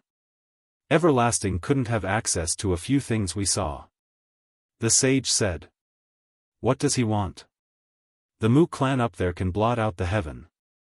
The untethered wondered. "I'm sure it isn't simple. Whatever reasons he used to come down here will be a lie. The storm will start from him." The sage believed. "People from Imperial are coveting our world?" The untethered came up with this possibility. "I don't think so. In my opinion, just certain individuals." The sage chuckled. "Though our myriad isn't on the same level as Imperial, we have also produced many progenitors. If anyone wants to take over, they must look up at the horizon first." The untethered nodded, agreeing with this comment. "Someone is playing with fire right now." The sage continued, "And this person can influence our entire world. That's why you should worry about him instead of my disciple. And maybe, in the future, your sect will ask my disciple for help. He's the only person who would dare to destroy the Mu clan without any scruple." "This is blind confidence." The untethered said, "You haven't been to Imperial but still know of the Mu clan's power. Just imagine the consequence of killing anyone from there. His clan might even come down for a killing. No one dares to provoke them in Imperial, let alone our world. The sage smiled again, my disciple will. Trust me, everything is ephemeral and fleeting in his eyes. That Mu guy can only do whatever he wants here because of his clan's reputation. But my disciple will treat Mu as just another last name. Your plan is to urge the tiger to eat the wolf. The untethered said. Little sister, don't put it like that. Leave it all up to fate, certain things will be ended eventually by the destined ones. Once again, I'm afraid you're not the one to decide the players and the chess pieces. The untethered remained skeptical. No, I'm not a player but not a chess piece either, only a spectator. Little sister, you're taking this too seriously because of your great responsibility. We are different since you need to maintain your sect status in myriad lineage. But as for me, it doesn't matter since the valley is only a third-rate sect. Let the world competes for status and wealth. For example, so what if Everlasting wants to take over? We would have let them if they were capable and right for the job. The sage spoke with such freedom while staring up at the horizon. This further exposed her beautiful, white neck. Young Radiance must still stay as Young Radiance. The untethered concluded. Young Radiance was different from Longevity Valley. It was considered in the top 3 of myriad lineage, perhaps even number 1. It wanted to maintain a worthy status and authority. The valley was the opposite, hence the common belief that it had declined. They didn't care much since unlike Young Radiance, they didn't care about protecting its spot in the world. Again, be careful, the Mu clan might have control over the martial court and your sect will be next. When your sect is gone, myriad lineage is as good as theirs. Are you ready for this? The sage smiled. It's not like your valley will be able to escape either. The untethered said. That's fine, if sects like yours can't handle it by then, we wouldn't be able to change anything either. The sage was much more carefree, but I'll give you an idea. Just follow my disciple and let him be in charge of your sect. His domineering attitude and your sect's power will be able to handle anything. Daydreaming again. The untethered gave the sage the side eye again.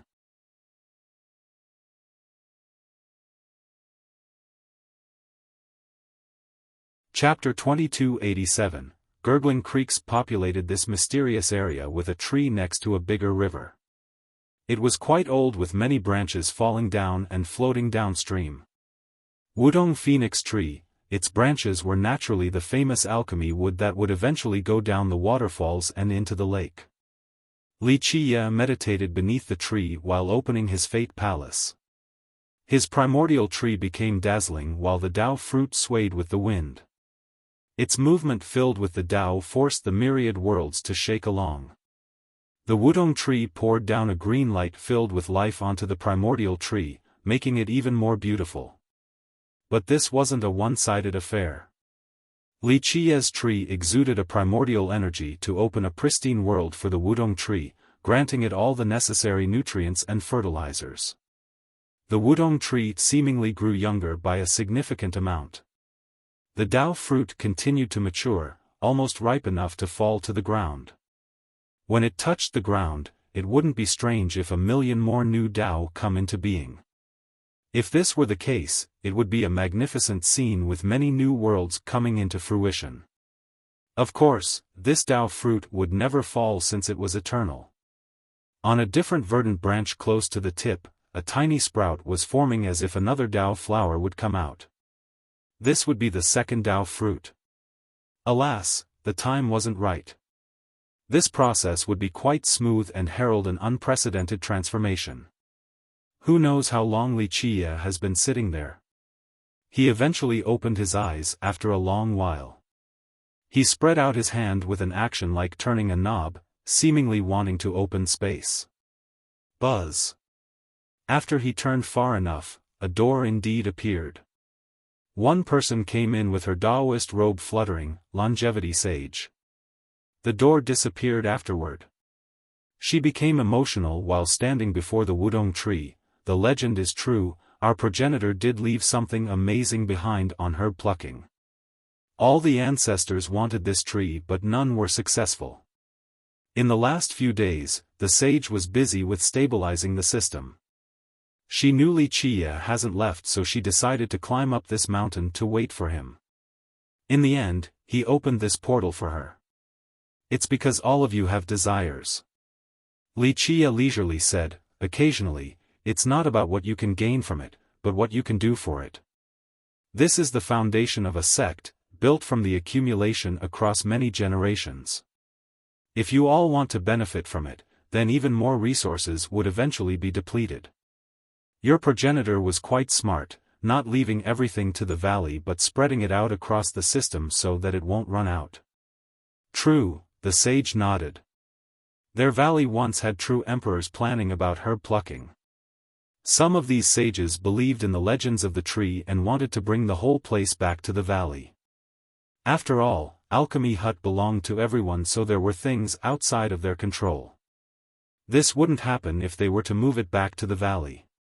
Unfortunately, in spite of their immense power, these ancestors couldn't find the mysteries of what alchemy immortal left behind, let alone finding methods of bringing the tree back here. Is it withering? She noticed signs of withering, such as a lack of branches and leaves. Right. Wuxia nodded. It has lived for far too long, so it's about that time to die of old age. Of course, it'll still last a long time compared to cultivators even in this state. Is it salvageable? We have a lot of medicines and materials, maybe they can save it. She asked. She was a master alchemist and her sect specialized in longevity. Perhaps they could save the tree due to their great experience. Good question. Wuxia said, as I have said, think about what you can do for it. When the opportunity arrives, saving it is not impossible. What should we do? She humbly asked. You all should come up with the answer, not me. He sat there and shook his head. The sage only sighed and could only leave it up to fate, true to her favorite quote. If it wasn't meant to be, trying was only a waste of time. The sage coolly sat down next to him, hands on knees while resting her head on top and looking at Wuxia. Not bad acting. Wuxia stretched and chuckled, everlasting, those fools thought their plan had succeeded. It's not acting. She chuckled, I was truly wounded, it is thanks to you that things unraveled in this manner. We simply went along with the flow. It's fine, it is my responsibility after accepting the role of first disciple. But I wonder if you all are ready, it is time for the payment. Wuxia looked at her and said. She sighed and knew that there was no free lunch in this world. The guy didn't care for this position. What do you want? Since she was here, she was well prepared for whatever absurd demand he wanted. After all, this was a twist of fate for their sect, and it was time to pay up. I want the longevity root. Wuxia calmly said. Impossible. We can't do that.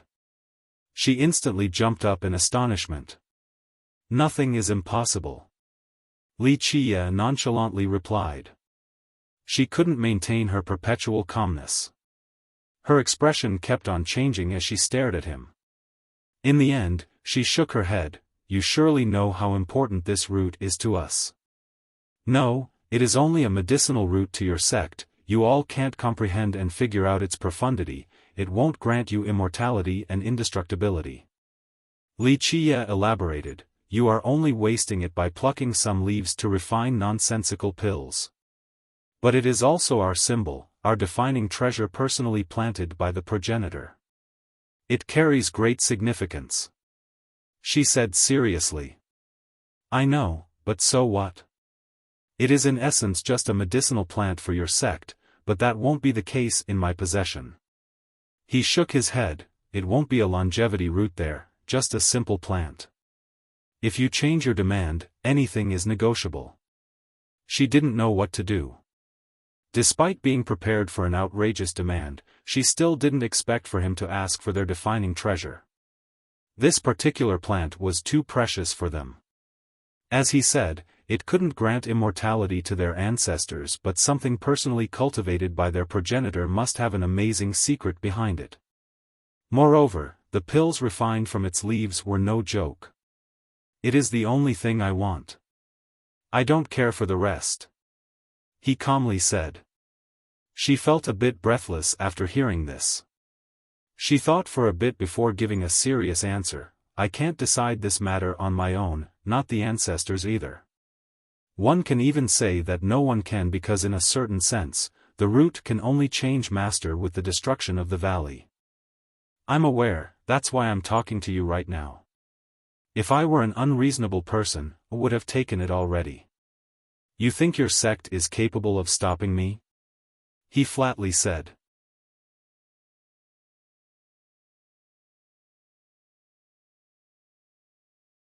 Chapter 2288, The sage took her time thinking before quietly speaking. I still don't think it's possible. This root is too significant to us, our valley will only exist in name after losing it. How so? Wuxia smiled. If a system relies solely on an immortal medicine, then what's the point of the Tao source and other foundations? Missing the Tao source is the only way a system exists in name only. Plus, this isn't a negotiation. I'm simply telling you that if it is impossible, make it possible. The sage shook her head. That's pushing it. Why must we go this far? Not far at all. Wuxia chuckled. I need it not for longevity but rather, its origin, roots, and profundities. All of these are beyond your level, so I will have it. It is useless in your sect right now. Even if I'm willing, the elders might not be. She eventually said. Then I'll just forcefully take it. Don't blame me for being rude then, he said. Her expression darkened as she glared at him. That's an exaggeration, we're still a system. So what?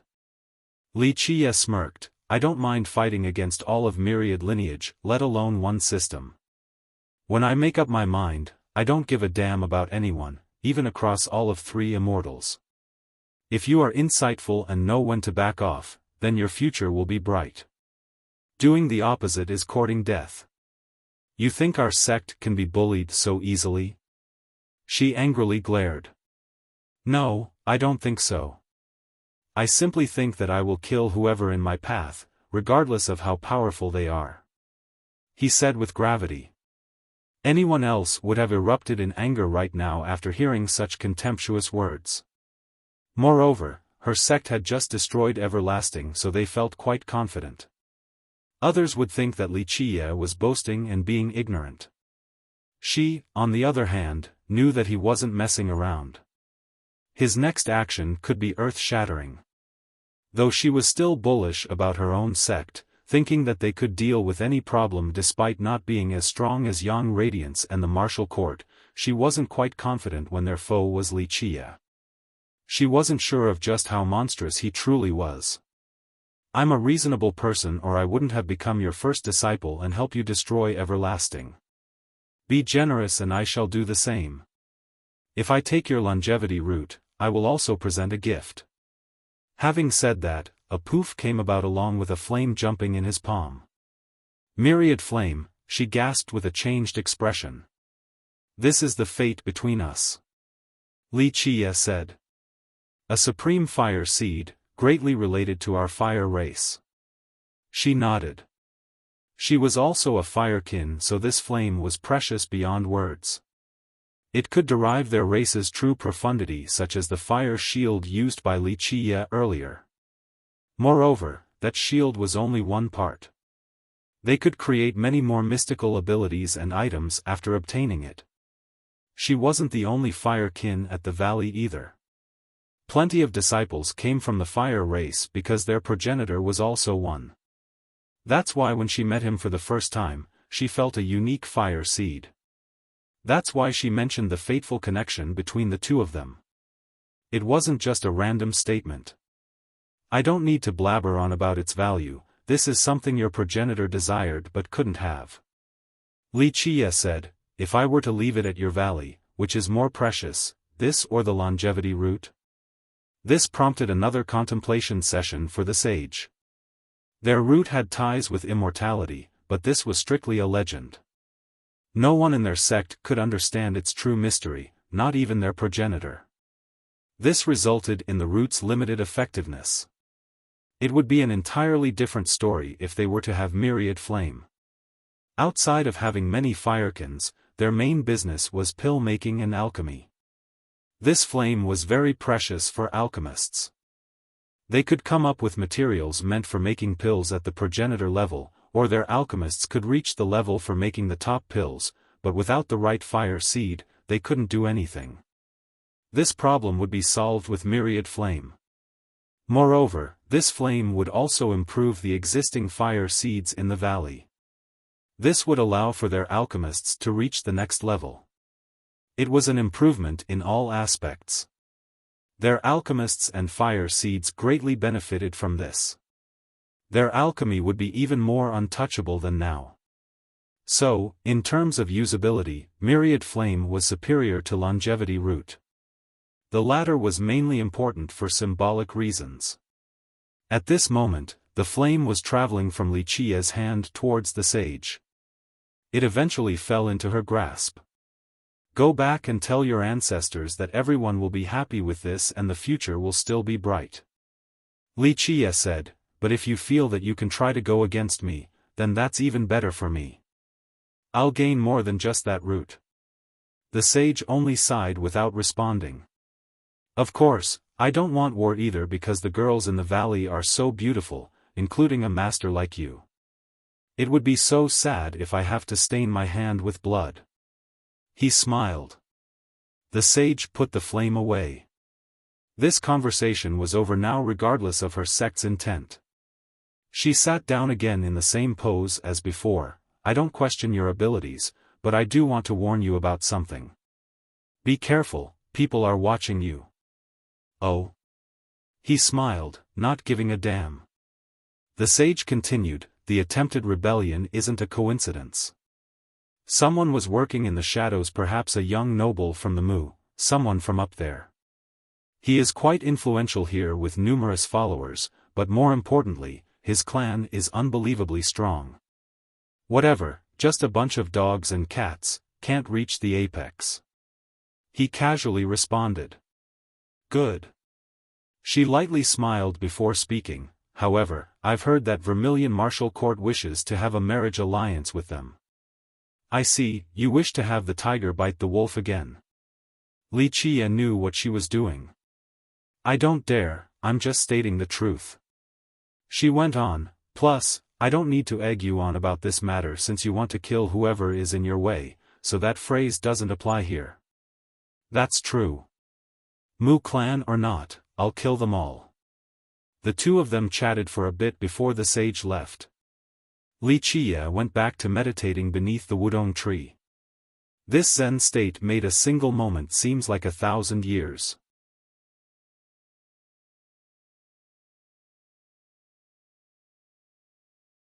Chapter 2289. As the old branches of the wudong tree rustled to the wind, the world became eternal, seemingly the same for millions of years. The peacefulness was accompanied by the vibrant force of life. Longevity system enjoyed this quiet moment as well. After Everlasting was destroyed and Longevity Valley took care of the rest, order returned. No one dared to say anything at this moment. In the past, a few sects were scheming in the background, wanting to challenge the valley's authority. But now, the valley destroyed Everlasting with lightning speed, letting everyone see their true power. That's why all of the sects killed their ideas. On this day, paper boats suddenly appeared and broke the serenity. The sky came together along with spatial fluctuations. A portal with the shape of a black hole appeared. It wasn't spinning and lacked a sucking force found in black holes, it had a greater resemblance to a black mirror. Amidst the confusion, ripples appeared on the surface. Tiny boats from the black hole flew out, not made of wood but rather layers of black papers. These boats started scattering towards different directions with incredible speed. They crossed through one system after another in the blink of an eye. In just a short time, they filled the entire sky. Many were stunned, especially the young ones. Money fall. Someone from the previous generation shouted. It's coming to myriad lineage again, this is great news. The older ones knew the significance behind this. Moneyfall is here, go, tell everyone and let's get ready to go in. One of them told the rest. Moneyfall is here? An ancestor saw the black paper boat flying in the sky and became excited. This fortune is finally coming to our world, I didn't think I could see it during my lifetime. Prepare now, I'll take you all there. One sect master told his disciples, open the treasury, we want as many true coins as possible. This development spread across all of myriad lineage and everyone became excited. What's Moneyfall? A newly debuted cultivator didn't know what was going on with the boats flying everywhere. That's one of the 6 great redeeming grounds. An older expert explained, with money comes chances. It might make you rich with an abundance of resources. Really? Skepticism reared its head.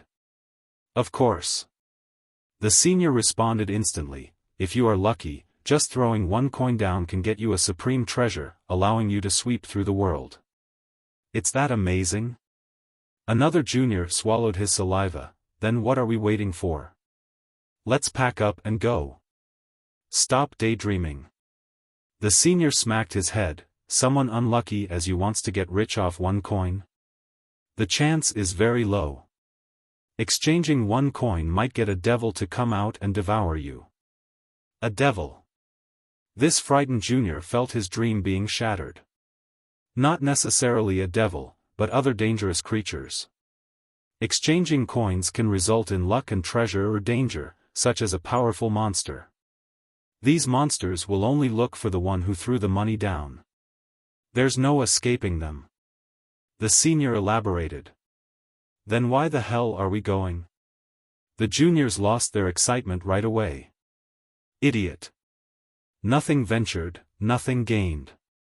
If you just want an easy life, then stay home and forget about it. A cultivator lives his life next to the blade. The senior glared at them, plus, the chance for fortune is greater. Moreover, I guess you can try to run as fast as possible from these monsters. A true emperor once spent a lot of true coins there and then swept through everything to find treasure on top of helping his juniors. This is a chance to leap to the Dragon Gate, things like this have happened in the past before. Then let's go, I'll just follow your master. Another disciple found hope and blurted out. Calm your ass. The senior playfully smacked this junior too. First, we need to ask the sect master for true coins. Moneyfall is a place where the more coins you have, the better, it can even save you. Really? The junior didn't buy it completely. Duh. Of course, I'm serious. This is a world where money talks. Everything is easy with money, but if not, it's hard to do anything there. The senior said, we just need to ask for as many true coins as possible, or we can't even board the boats. It's finally our turn, we can't let imperial and immortal lineage get all the good stuff. Another added. Moneyfall was a special place, one of the 6 redeeming grounds. It would appear randomly without any set of rules. It could appear once every generation or several, in myriad, imperial, or immortal. When one dropped coins down in this magical place, it could summon a treasure, immortal weapon, or even a divine beast. Of course, being unlucky would probably mean death. Not only would they lose their coins for nothing, but the summoned danger could also end their lives. Nevertheless, the appearance of this area brought about excitement each time and people came in droves. Opportunities and danger were together here, so many became rich overnight while many lost their lives. How do we go in? A youth was eager to try. Board those black boats, that's the only way. One experienced senior cultivator said. Coincidentally enough, one black boat was actually above them. The youth jumped up and sat down. Let's go to Moneyfall. The youth shouted. However, the boat didn't react and continued flying on its initial trajectory. Go to that portal. The youth tried to change the direction of the boat to no avail. Pay the fee or you won't go anywhere. His senior immediately shouted after seeing the youth trying to use brute force. But it was too late, the bottom of the black boat split apart and the junior immediately fell down. Boom! He slammed heavily on the ground, face first to the mud. Another older expert was well prepared. He jumped on the boat and immediately dropped some true coins. Clank! With that, this boat immediately turned around and headed for the black portal. Some youths copied this and successfully changed the course.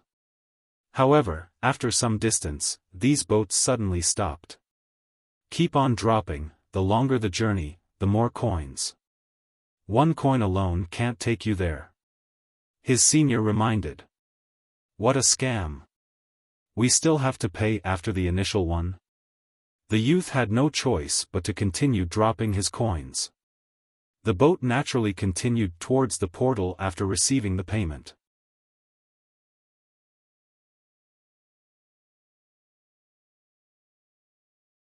Chapter 2290, Myriad lineage became lively with many impatient souls climbing up the paper boat and offering their coins. Plenty of black boats was available since so many came out of the black portal.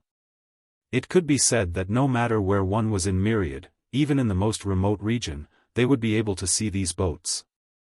That's why as long as one's pocket was filled, they could climb up these boats and reach Moneyfall in the shortest amount of time. Of course, the longer journeys required more coins. Wuxia descended from herb plucking not long after Moneyfall's appearance. The 3 sisters have been waiting for the entire time, an order from the sage. Senior brother, are you going back to the valley now? The quiet Mu Yalan was the first to ask with a wanting expression. Though they didn't know what he and their master talked about, intuition told them that there was a rift. Of course, they truly wanted for him to come back. The valley needed someone like him. Plus, they enjoyed the time spent together in the last several days. No, not right now. Wuxia shook his head while staring at the boats in the sky. He then turned towards the direction of the black portal, peering through the great distance to see through it. You want to go to Moneyfall? Miaozhen knew right away. Yes, I've been wanting to go there, so its appearance now is saving me a lot of time. He spoke, eyes slightly batted. Others were there for treasures and fortunes, but he wanted to meet an existence in that place. I'll go with you then, it's nice to have a companion. Miaozhen blinked and smiled cutely. Us too. Both Mu Yalan and Qin Xiaoyao wanted to tag along. No, if you're going to go, do it with the Valley Lord. Wuxia looked at one boat and said, I still have some business that might be a bit troublesome. You want to go to Imperial Parish? Miaozhen was smart enough to deduce this. He was someone who wasn't afraid of anything, so something troublesome must be quite horrifying. She immediately thought about a place that fits the description, Imperial Parish. Indeed. Wuxia's eyes became profound. He knew that he must go there due to all the memories he had obtained. Imperial Parish, both the other girls naturally knew this place. That's too dangerous. Xiaoyao's expression turned pale, there's no leaving that terrible place. Several true gods have died there, even Sacred Heel progenitor never returned. All eyes were on Wuxia now. All the girls have heard from their seniors about this horrifying place. Not to mention true emperors, even one progenitor have died there, the creator of Sacred Heel system. A progenitor was an invincible existence, virtually unmatched outside of their peers. Alas, Sacred Heel never came out. It wasn't because he was weak, but rather, that place was too much to handle. No one tried to do so later on. Thus, the 3 girls were justifiably concerned.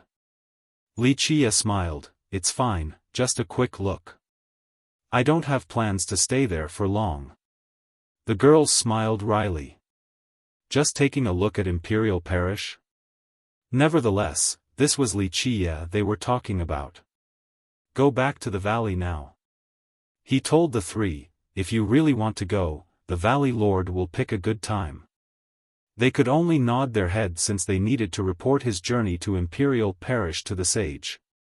Senior brother, the reserved Yalan called out and hesitated for a moment before continuing, Will you still be the first brother of the valley? All three stared at him with hopeful eyes. Though they didn't stay together for that long, he left a deep impression on them. In fact, they benefited greatly from the interactions as if he was a real first brother. Though their master didn't say anything, they knew that things have gone south and that Wuxia was only the first disciple in name. He could leave at any moment or worse, a fight could break out. He chuckled after seeing their glimmering gaze before answering, that's not important whether I'm the first disciple or not. At the very least, we are indeed connected by fate. Everything is possible in that case. Having said that, he flashed into disappearance and emerged again on top of a black boat. He casually threw a coin down as well. Clank. The coin melted, causing a ripple on the ground before disappearing. The boat turned and shot out like an arrow towards the portal with amazing speed. It was crossing through the spatial fabrics. One would be left wondering how a paper boat could have such power. The girls watched his boat fade out in the horizon before withdrawing their gaze. Let's go back.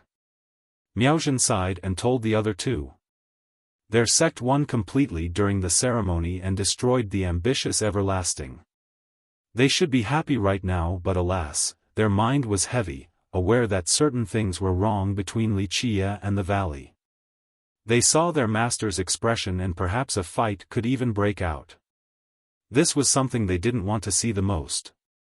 After all, they have fought together with Wuxia before. The boat brought Wuxia towards the portal. Along the way, many other boats were doing the same thing. Some had one passenger while others carried large groups. The more people, the more coins were required. Both the young and old were excited, eager to try for the treasures and fortunes at Moneyfall. The boats arrived quickly to the portal. Still more boats were coming out while some from all over the world were about to come in. When these boats touched the black hole, they seemed to be swallowed up, a bit of a daunting scene. This horrifying scene instead stirred the crowd into excitement. One youth actually shouted, "Here I come, Moneyfall." Meanwhile, Wuxia was as nonchalant as ever inside his boat. Poof! His boat entered the portal. A black tide suddenly engulfed him as if the portal was an ocean instead.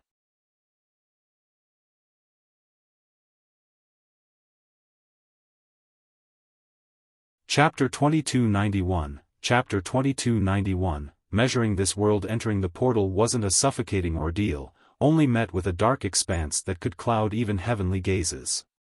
The timid and weak would certainly be afraid, but fortunately for them, this process didn't last long. A light eventually came about with a pop. The black boats successfully traveled through the portal to reach Moneyfall. Poof! The paper boats ignited and turned to ashes. There were people as far as the eye can see. They have left their boats and stay in this place called the Crossing. This area had around 10,000 cultivators now from systems all over myriad lineage. Even the famous sect leaders or the lords of systems were here too. Some have never met each other before until now. After all, myriad lineage was too vast, true to its name of having 10,000 lineages. But many of these masters were here today just for Waterfall. Brother Mad Sky, it has been 5,000 years since our last meeting at War Shore.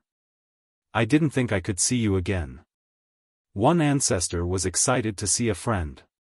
Yes, I thought I would only see you at my funeral, Brother Treasure Void. His friend, an ancestor as well, heartily laughed. Though many came for the treasures, seeing friends after several thousand years was also a great occasion. Schoolmaster Soaring Crane, your reputation precedes you. I heard that your crane dance is supreme. People tried to make friends as well. Your reputation also precedes you, Sect Master Roaming Dragon. Your sword has slain numerous villains, I'm a big fan. These social exchanges and reminiscence went on for quite a bit. As long as there was no conflict in interest, the atmosphere remained friendly. Alright, let's go find a true ground. There were those who couldn't wait any longer. This was a vast land with majestic mountains and rivers. Even a pinnacle of a single mountain was as massive as a regular plain at any other place. The geography here wasn't much different from myriad lineage.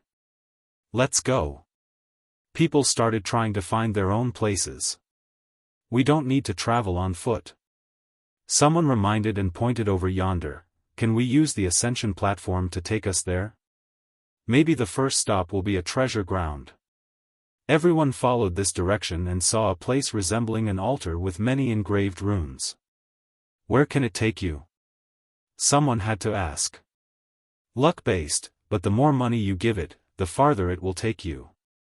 Some ancestors believe the quality of the location is proportional to the offering amount too. I don't know if this is true or not. An older cultivator said. I'm off then. Someone got up there and threw true coins up there. They disappeared once they touched the ground. Boom! This person was shot out like a cannon and disappeared into the horizon. Kids, get on there so we don't have to walk. A senior and his juniors offered the coins and were blown flying as well. In a short time, everyone wanted to save time and climbed up the platform to reach the other locations. Rumor has it that the farthest place in this land had the best treasure grounds. Well, we'll walk. The cultivators from the smaller sects didn't have as much money to use the altar and needed to spend them wisely. Thus, their seniors started leading the way. Come, I know a place. One ancestor had records from his ancestors and didn't need to use the platform. Wuxia was also too lazy to walk and got on the platform. He casually threw one coin down and was shot up like the rest, no different from a shooting star. Boom! Wuxia finally fell down on a towering peak. He looked around and it certainly didn't look like a treasure ground. His luck was rotten, so he was taken to a bad location. Of course, he didn't mind at all since he just wanted a quiet place. He looked around and noticed that he was the first here. He smiled and took out Heaven Reckon. It dazzled like the gathering of 1,000,000 stars. This brightness only intensified with time as if more stars were gathering. The flowing runes became richer and more diverse as if they were relaying some information. Heaven Reckon could measure everything in existence, including the future or the will of the heavens. This land was its target at this moment. This ability was the reason why the ruler was so magical and precious. Wuxia seemed to be one with the ruler, accepting the ocean of information transmitted to him. Extraordinary, this place can't be measured in entirety. Those things. Wuxia became slightly emotional. Keep in mind that the ruler was a heaven-defying item, one of the greatest treasures in the Buddhist epoch. One epoch was so long and prosperous, so it produced plenty of treasures. A treasure from a grand emperor wasn't that exceptional in the grand scheme of things, no match for Heaven Reckon. Even if it wasn't on the same level as a paragon artifact, its abilities were actually on the same level. But now, there were things here that the ruler can't gauge completely. This was quite frightening. Now it's interesting. Wuxia chuckled. The burial grounds seemed less colorful in comparison. Buzz. The ruler became even brighter. It was just a concentration of light, no longer possessing a physical form. This ray looked like an edge sharp enough to cut through everything. Time to see what thing is stopping my will. Wuxia pinned the ray into the ground. The thick ground seemed as thin as paper and was instantly penetrated. The ray penetrated the underground mantle completely. Wuxia sat down in the meditative pose and turned into a supreme grand Tao. It quietly flowed like time and became one with everything else. This allowed for Wuxia to become one with Moneyfall. The world lost all sounds. The purposely obscured locations in this area became brighter. Some things were moving a bit too. Though no other cultivators could detect this minuscule change, a monster seemed to be coming back to life in the depths of Moneyfall.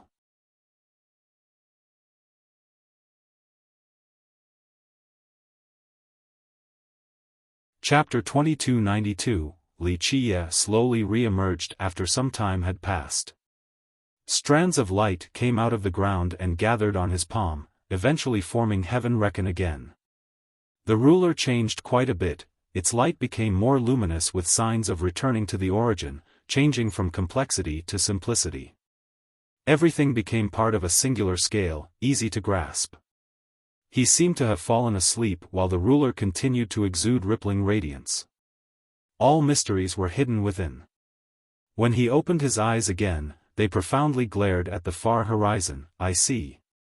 I'm a reasonable and cultured person, so I'll start with peaceful measures first. Having said that, he set off with a smirk. This place was far bigger than any single system. No one knew of its exact size. At this moment, people were coming and going to find treasure grounds and fortunes. Over there, it's an official ground. A senior looked at a mountain ahead and told his group of disciples. These juniors didn't notice anything special at all. One of them asked, "Master, what is an official ground?" "It's a place with a marked price. As long as you pay it, there is a chance." The master responded. "And if there isn't?" The disciple inquired again. "Those are wildlands with no known price. People can throw money there and get nothing in return. Of course, if one is lucky enough, they can become rich by just spending one coin. A lot of people gamble there." The master patiently explained. "That's the only difference?" The disciple continued. "Official grounds are much safer and easier to escape from." The master answered. "We want to buy that mountain." Another question came up. "We don't have that much money, only that little area." The senior pointed towards the east. "Who do we buy it from?" The disciple saw that it was deserted. "No, from anyone." The group got there and the master said, "See that sign? If there is a sign, it's an official ground. No sign means that it is a wildland." The juniors looked down and saw a symbol of a golden coin on the ground. It seemed like it originated from an ancient era. "The carvings have faded for the most part. How much is it?" A different disciple looked at the symbol but didn't understand anything. "It hasn't appeared yet, we need to ask." The master shook his head and smiled. With that, he threw a coin at the symbol. Clank! The coin disappeared right away. The symbol lit up and revealed a number after a buzz. "What the hell? Wanting true coins for a price check? It wants to squeeze us dry." One of them complained. "That's why the rich do very well here. Without money, taking a single step is hard, let alone finding treasures." The master smiled. It wants 30,000 true coins at the true warrior level." One disciple stuttered. The group looked around and became speechless. This land had less than 10 fields yet it wanted such a high price? "It's too expensive." They shared this sentiment because they weren't from a big sect and had limited money. "Have to try." The master gritted his teeth and took out a spatial pouch. He counted the coins and took out exactly 30,000 true coins of the true warrior level. He naturally didn't want to spend so much because it wasn't easy for them to save for it. "Get back now, if something bad happens, just run. You're not strong enough to handle anything dangerous," the master told his disciples. After the youths retreated far away, the master finally threw down the coins. Clank! All the coins disappeared after touching the ground. Crack! This area suddenly cracked in many places. Finally, an item underground came out in the same location as the symbol. It emitted strands of lights with an ancient aura. "Yes. Looks like a treasure talisman. The group saw this talisman and didn't know what it was. Nevertheless, its aura was quite impressive. Quite a profit, 30,000 true coins for this item. The master became excited. Master, we have to put it away lest others notice. A smart disciple rushed over to take the talisman. Watch out. The master noticed a disturbance underground and became startled. Alas, it was too late. Blood splashed everywhere. A long tentacle dripped out of the ground and penetrated this disciple's chest, resulting in instant death. Master, the boy's eyes widened in disbelief. His master couldn't save him. Second brother. The others screamed. Don't come over. This master decisively pushed everyone back right when more tentacles came out of the ground. They surrounded the talisman. Each was as black as ink with scales and thorns, quite a terrifying spectacle. People didn't know what kind of monster was underground after seeing them. Go call your first uncle and the others, we'll fight our way in together. The master didn't want to lose this talisman and told one junior. This youth immediately went to ask for help. These things happened quite often in Moneyfall. The result and the accompanying emotions varied as well. On a particular flat mound, someone was dropping some true coins. This stimulated some cracking noises before a beam shooting to the sky. Lotus lamp, this is an ancient artifact. The expert became ecstatic and left right away with the treasure. Others would become greedy after finding out. So lucky, spending only 3,000 true hero coins for an ancient artifact, that's some heaven-defying luck. Greed and envy engulfed the area. Clank. Someone else spent a massive amount of coins and the place suddenly collapsed. Before people could reach, a howl came about. Long teeth appeared before a massive bloody jaw. It swallowed everyone instantly while biting down on their bones. No, some people managed to scream before being eaten alive. After devouring everyone, the jaw retreated back to the ground. Shit, aren't official grounds safer? A spectator in the distance shuddered. Yes, relative to the wildlands. But the higher-priced areas are proportionally more dangerous. An older cultivator explained.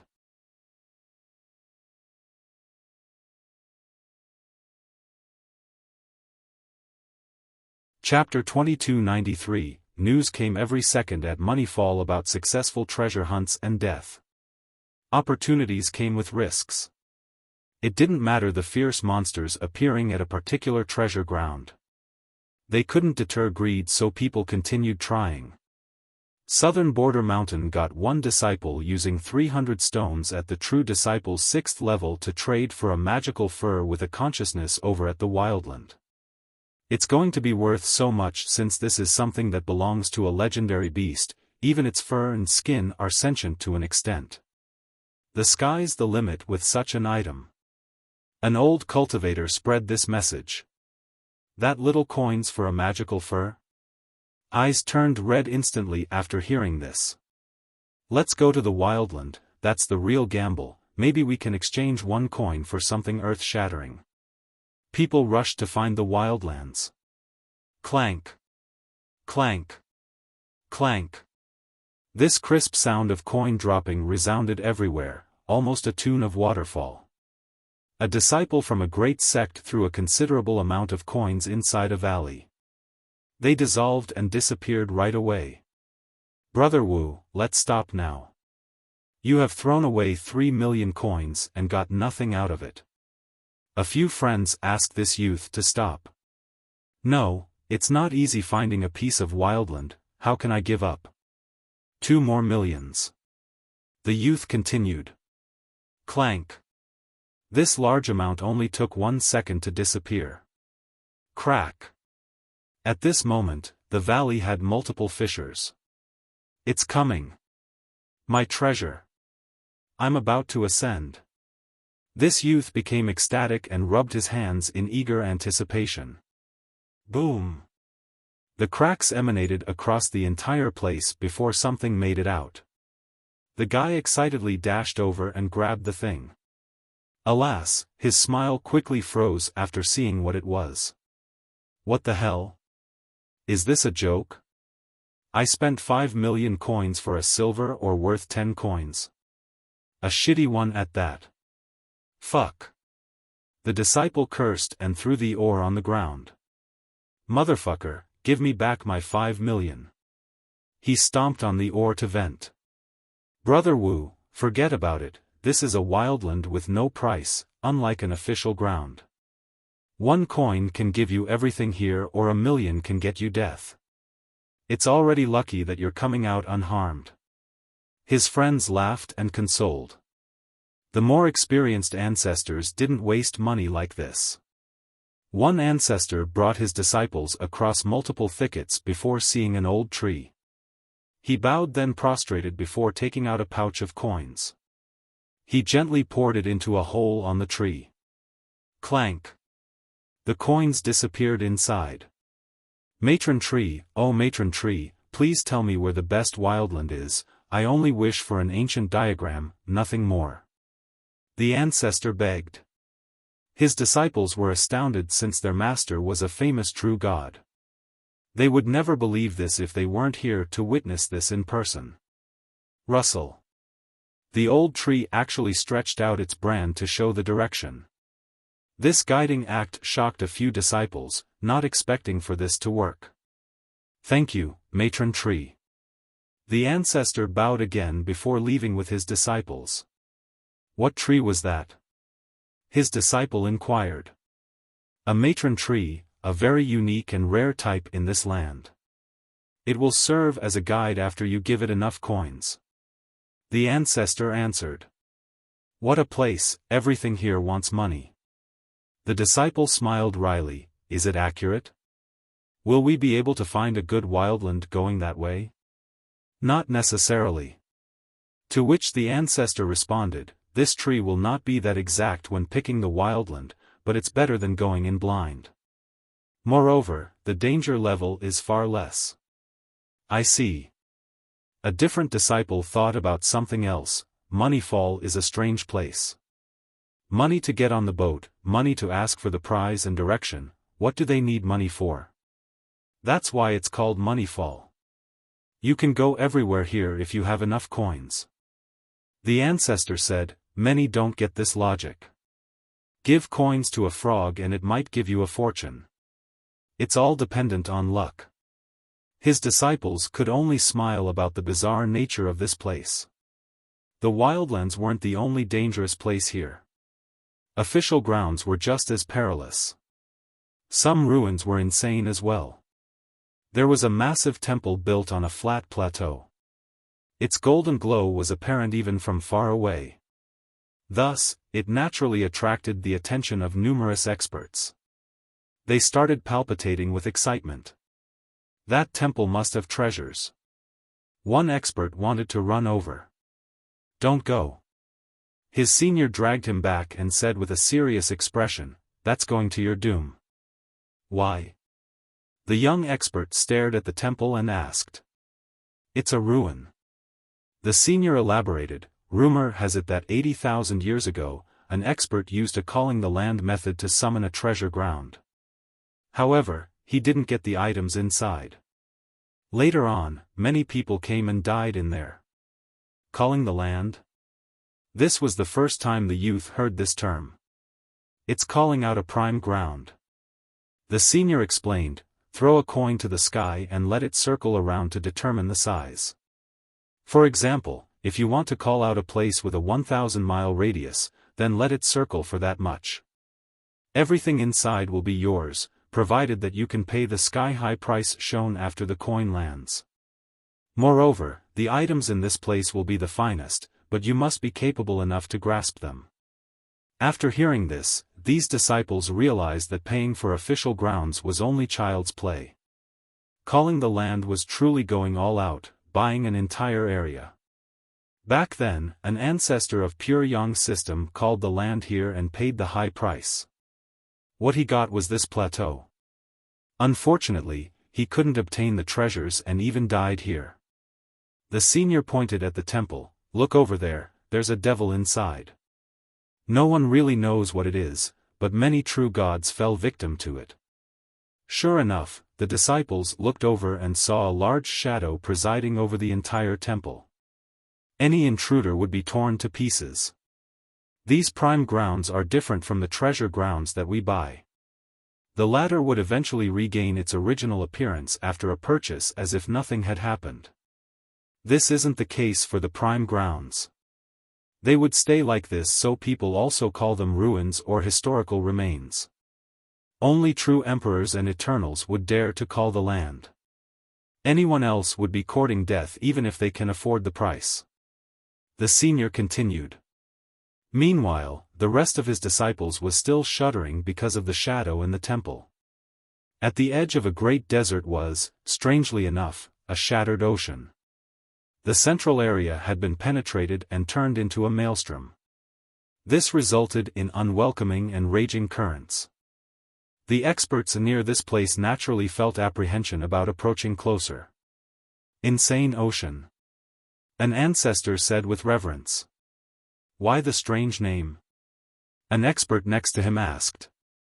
Because insane ancestor called it out. The ancestor replied, according to the legends, insane ancestor called out the land here and paid a monstrous sum, resulting in this ocean. A maelstrom of blood was the opponent here, but the furious ancestor directly killed his way in and annihilated this maelstrom, crushing this ocean completely. He took out an amazing treasure here, and from then on, people called this place Insane Ocean. Insane Ancestor is incredible. No wonder why he was able to create a lineage of the immortal level. This expert showed admiration.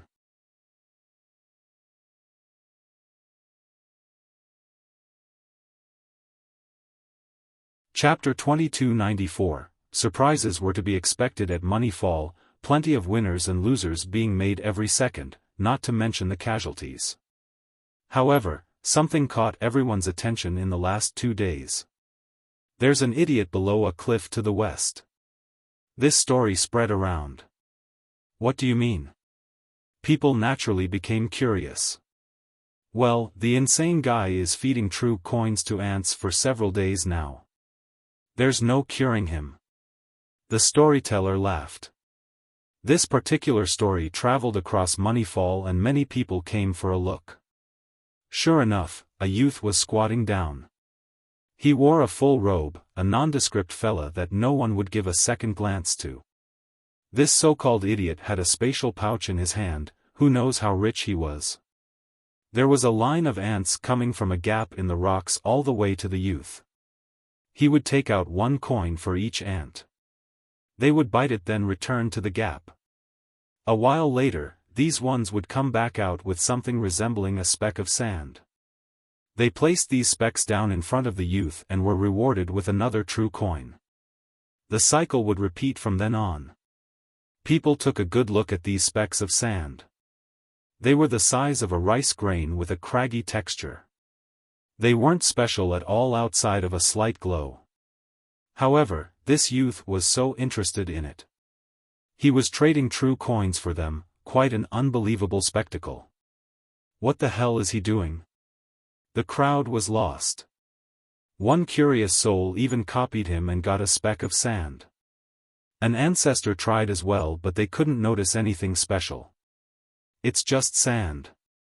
One ancestor used his heavenly gaze for a full sweep and found nothing. It's infused with a little mineral, that's all. Even the ancestors failed to know what was going on, let alone everyone else. How long has he been here?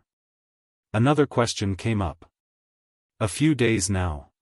One passerby shook his head. He used several pouches of true coins already and probably got a small pile of sand in return. Hey, what are you up to? Someone finally asked the youth. Just having fun. He chuckled and didn't stop feeding the ants. Strange enough, the ants worked hard and didn't stop at all, continuing to move the coins back to their nest. The cultivators were speechless at this answer. Spending several pouches of coins just to have fun? Young people are so confusing nowadays. One old man shook his head and left. Damn, if you buy wildlands with this money, that's more acceptable. At least you might get lucky from this. But feeding them to the ants, there's something wrong with you. Are you stupid? Another looked at him with doubts in their eyes, wasting your chance here in Waterfall. I have plenty of money to do whatever I want. The youth answered flatly. Okay, you have plenty of money, but also stupid. People began to leave. This famous person, albeit not for a good reason, was naturally Wuxia. He didn't mind the insults thrown around about him and continued exchanging coins for sand. Due to his fame, waves of people came and went to see him. They didn't know that he was the first disciple of longevity, only aware that he was the stupid ant feeder. One felt such indignation at this act. This world is so unfair. How can an idiot have so much money? If I have that much, I would probably get really lucky at a wildland. Eventually, Wuxia finally stopped and whistled. He put away the sand and smiled. Okay, little friends, I have to go now. The ants actually turned to look at him as if they didn't want him to leave. Of course, he had spent so much coins in the last few days.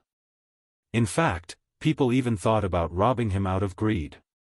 Ultimately, he was quite pleased with himself after gathering enough crystal sand regardless of the public sentiment. He left the cliff and continued northward until he reached a large river. Oh, that rich ant-feeding idiot is here. People recognized him right away. This comment incited a wave of laughters. Those who haven't seen him before still have heard of his nickname. Hey, rich guy, why don't you try land calling since you have so much money? Someone tried to persuade him. Wuxia only smiled and headed for the shore of the lake, looking over yonder. Going north requires crossing this lake.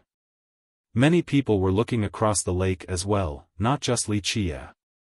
Can we fly? A cultivator asked a friend. No, flying is impossible, we have to pay up. Fish, turtles, or boats can take us over. The friend shook his head. We have a big group, so let's get a big boat. This cultivator looked at his dozen companions and said. You're joking. A big boat is expensive, around 80,000 true coins of the true hero level. The friend shook his head again. Damn, really? A boat costing that much is insane. The cultivator became startled. Everything is expensive at Waterfall. The friend smiled wryly. What's the cheapest way then? Let's do that. The cultivator was helpless since they weren't that rich and needed to save as much as possible. The golden fish are the cheapest, just 3,000 true warrior coins. The friend said. Then let's do that, we need to go offer some incense at the shrine too. Need to keep costs down. No, we need to ride the turtles. The friend disagreed. The fish are very dangerous, we'll die for sure if anything unexpected were to happen in the lake. The group debated and settled on using turtles. Clank. They threw down coins and a turtle rose from the water. The coins touched its shell and disappeared. Let's go. The group jumped on the turtle and barely had enough room. The turtle began taking them to the other side. One cultivator chose to spend 3,000 true warrior coins. A golden fish jumped out of the water and ate the coins. He jumped on it without any hesitation and started his journey.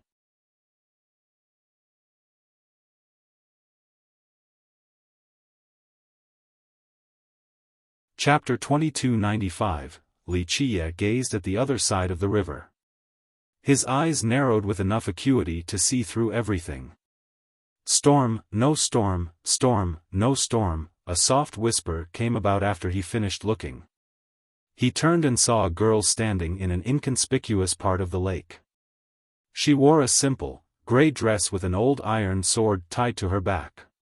She wore no makeup and couldn't be considered extremely beautiful.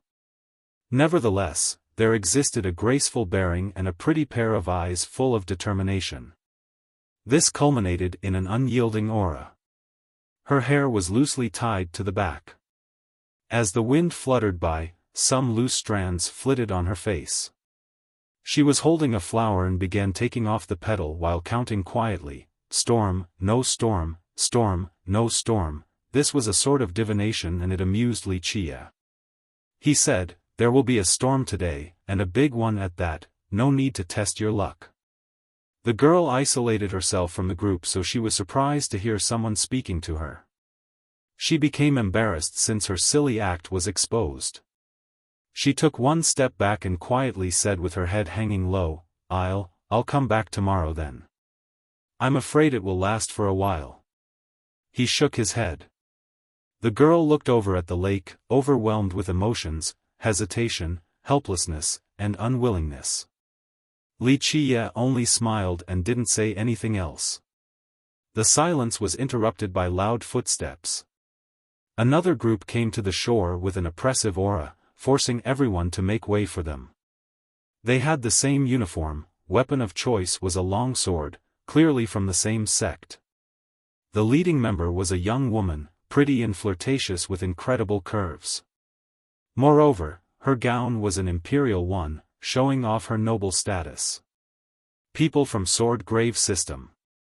People were startled with whispers, "That's Regional Princess Ya, a younger cousin of the Sword Sovereign.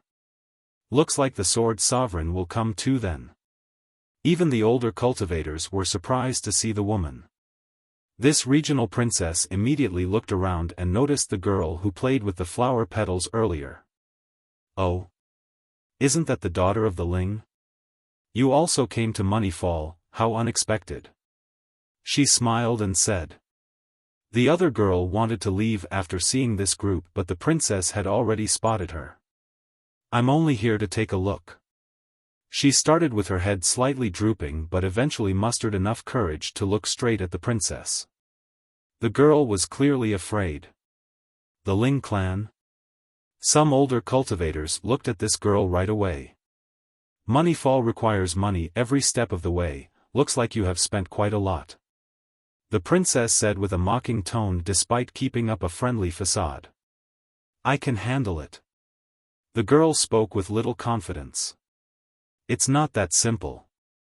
The princess shook her head. "Where are you going?" "Perhaps we are going the same way." I'm just looking around." The girl avoided the princess' eyes. It clear that she didn't want to reveal her true intention. The princess showed a bright smile. "Why not come with us then? Senior brother Sword Sovereign will be coming too. Since we're from the same system, we should work together." The girl's expression changed after hearing about this Sword Sovereign and staggered backward. She tried her best to stay calm but her emotions betrayed her. The princess naturally caught all of this. She told her men nearby, "Let's go then, ask Miss Ling to come with us so it'll be good when senior brother Sword Sovereign arrives." The men started walking over, the girl tried to run but it was too late. The spectators could see the complexity of this situation. One older cultivator knew the story clearly and sighed, "What a shame about the Ling." Nevertheless, no one dared to say anything. Sword Grave was a very powerful system in myriad lineage. No need. Suddenly, Wuxia reached out with his hand and stopped the incoming group. The group paused and took a good look at him before uttering coldly, "Brat, scram to be the side, this is Sword Grave's business. Run before I change my mind." Wuxia nonchalantly said. The princess immediately stated, "Looks like our Miss Ling has been seducing men outside, no wonder why she dares to come here. With a man around, she doesn't need to spend a single coin, and if that's not enough, then 2 men." The girl turned red but couldn't come up with a response. "Keep on talking and I'll cut your tongue." Wuxia threatened with a glare. How audacious. The princess' eyes showed murderous intent. "Brat, do you know who I am? Daring to talk like this, doesn't matter, you're just a fool." Wuxia interrupted her with haste. "Ignorant fool." Her group became furious. Some even unsheathed their weapons. "Oh, a fight?" A straightforward laugh came about. It was a youth dressed in green with a large burlap bag behind him, completely filled. He grew up to be quite dashing and always had a bright smile on. Conqueror young noble. Many recognized him right away. The experts near the princess recognized this youth as well and signaled for the group to come back. Conqueror, one of the three young nobles. People naturally heard of his title before. He was famous alongside Miracle and Coiling Dragon. However, Miracle was dead, so there were actually only two young nobles now. His appearance naturally surprised the crowd because he rarely left his sect. Conqueror young noble, your reputation precedes you. The princess cupped her fist, remaining graceful and noble with a hint of amicability. Princess Xia, long time no see. The young noble smiled. I saw Sword Sovereign a while ago and even sold him a sword. Are you about to fight? Would you like to buy one as well? No, we're just about to leave. The princess hurriedly said, come visit Sword Grave sometimes. Very well. The young noble became disappointed after hearing this. The princess threw out many coins and a large wooden boat appeared on the river, taking in the money. Let's go. The princess jumped on the boat along with her group. She didn't wish to trouble that girl any longer in order to keep certain things under wrap. How about you, would you like to buy a sword? Conqueror asked with a bright smile right when Wuxia wanted to cross. Wuxia glanced at the guy. This young noble was very enthusiastic and took down his bag. He opened it and revealed densely packed bamboo swords, very well made. These are good swords, personally carved by me. Would you like one, brother? It's good for self-protection. The young noble marketed. The spectators here weren't surprised at all because Conqueror has always done this. He would try to sell his swords to all the big shots, many of whom would buy it just to make him happy. The truth was that these bamboo swords were useless at their level.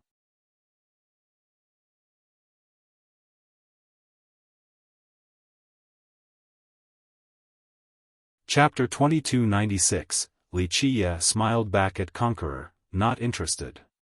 Brother, no, big brother, my bamboo swords are number one right now. When you use it, you will be able to sweep through the entire world and anyone in it, I guarantee it. The young noble didn't give up. This sword is the symbol of a master.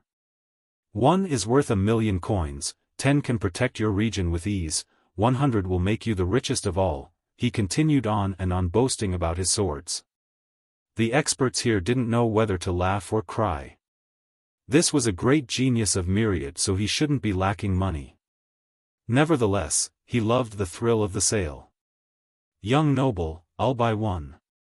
A beautiful cultivator was won over by his peddling. Such insight, my fairy. Conqueror laughed, showing off all of his charisma and charm. This is definitely fate. Come to Conqueror City later on and I will be the best host, showing you all of its beautiful scenery.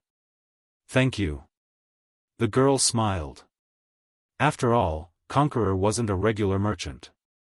He was a famous genius, so hearing these flowery words from him was enjoyable to her. No need to thank me. Conqueror smiled. You're unbelievably insightful and wise. Someone like you is suited for dual wielding because of your great hand-eye coordination, I presume. Who will be able to stop you then? He immediately tried to get her to buy a second one. I've already bought one, is that still not enough? The girl coquettishly pouted. Oh, I suppose I assumed too much, please excuse me. Nevertheless, it is so nice to meet you today. If you need anything in the future, just come to Conqueror and find me. The young noble immediately conceded with sincerity. His smile easily won people over.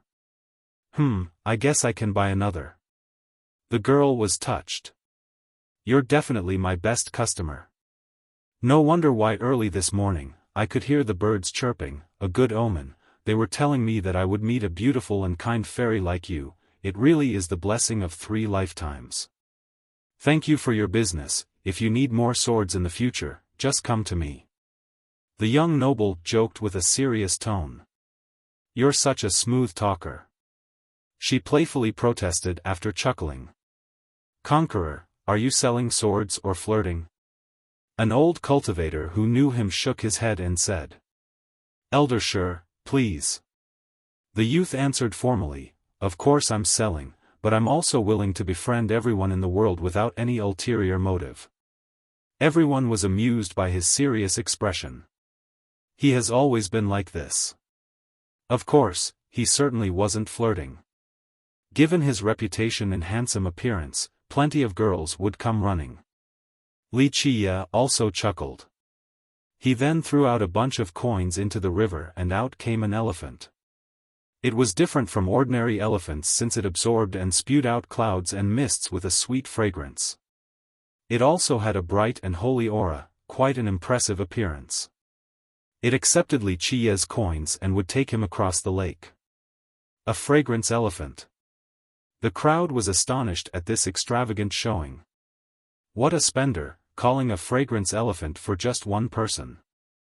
Even the successor of a system might not enjoy this privilege. Someone enviously said. You don't know anything, he's an idiot with a lot of money. Someone next to him quietly said, don't tell me you don't know about the ant-feeding kid? The guy is rich, he can throw money away to ants without a problem, let alone calling out this beast. Many didn't know about Wuxia's identity, but they were aware of his reputation. Everyone agreed with the previous speaker. Wuxia could throw away coins to ants without batting an eye. Calling out the most precious beast to cross the lake shouldn't be surprising. He got on the elephant already and told the girl from the Ling clan, you want to cross? The girl hesitated. If you wish to ride the golden fish, then wait longer. There will be a storm for the next several days. He said flatly. The girl finally gritted her teeth and accepted, well, then I will have to trouble you then. She got on and sat behind him. Big bro, how about another person? Your elephant can handle 10 people just fine. Conqueror shouted. No. You call one yourself. Wuxia refused instantly. Big bro, you can't be so unfair just because she's a girl.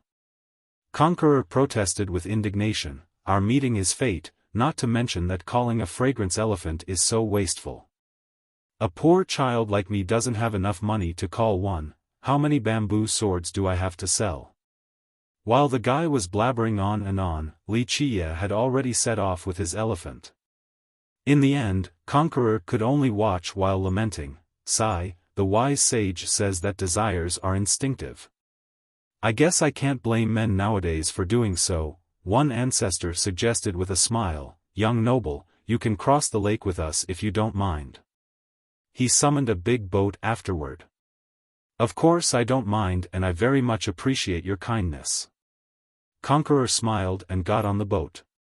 He was different from the other young nobles. Both he and Coiling Dragon were from the same system, but Coiling Dragon had more influence and fame since the guy was the direct successor. He also didn't have any alchemy abilities like Miracle, making others want to ask for favors. Nevertheless, the fact that he could still be considered on the same level as them should speak volume of his talents. Strangely enough, he didn't act imperious or unreachable like the other two. This guy was not only friendly but also gave the impression of being very playful. Plenty of people in Myriad wanted to befriend him despite his inferior background. Some thought that he had a chance of becoming a true emperor as well. Any cultivator would view befriending a future emperor as a good thing. Moreover, this young noble never had conflicts with anyone. At worst, he would only bother people to buy his swords. That's why there were smiles everywhere he went. They usually reciprocated his bright smile. The current of the lake ran strong with loud splashes. When on shore, the spectators could think that one step alone was enough to cross this lake. Alas, this wasn't the case. Once actually riding on top of it, they would find that an ocean was the more accurate classification, very easy to get lost in. This was why people needed to ride beasts and boats in order to cross.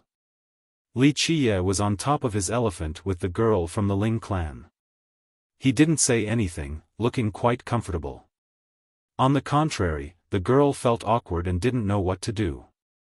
She didn't really know him outside of rumors about him being too rich. "My name is Ling Shima." She found it appropriate to introduce herself. She wanted to cross the lake earlier but didn't have that much money, only able to call a fish at best. Moreover, her cultivation was weak. A storm would definitely end her with only a fish, so she hesitated before. Luckily, Li Qiye invited her to cross the lake together. He actually says Confucius here, but it wouldn't make sense, so I replaced with sage.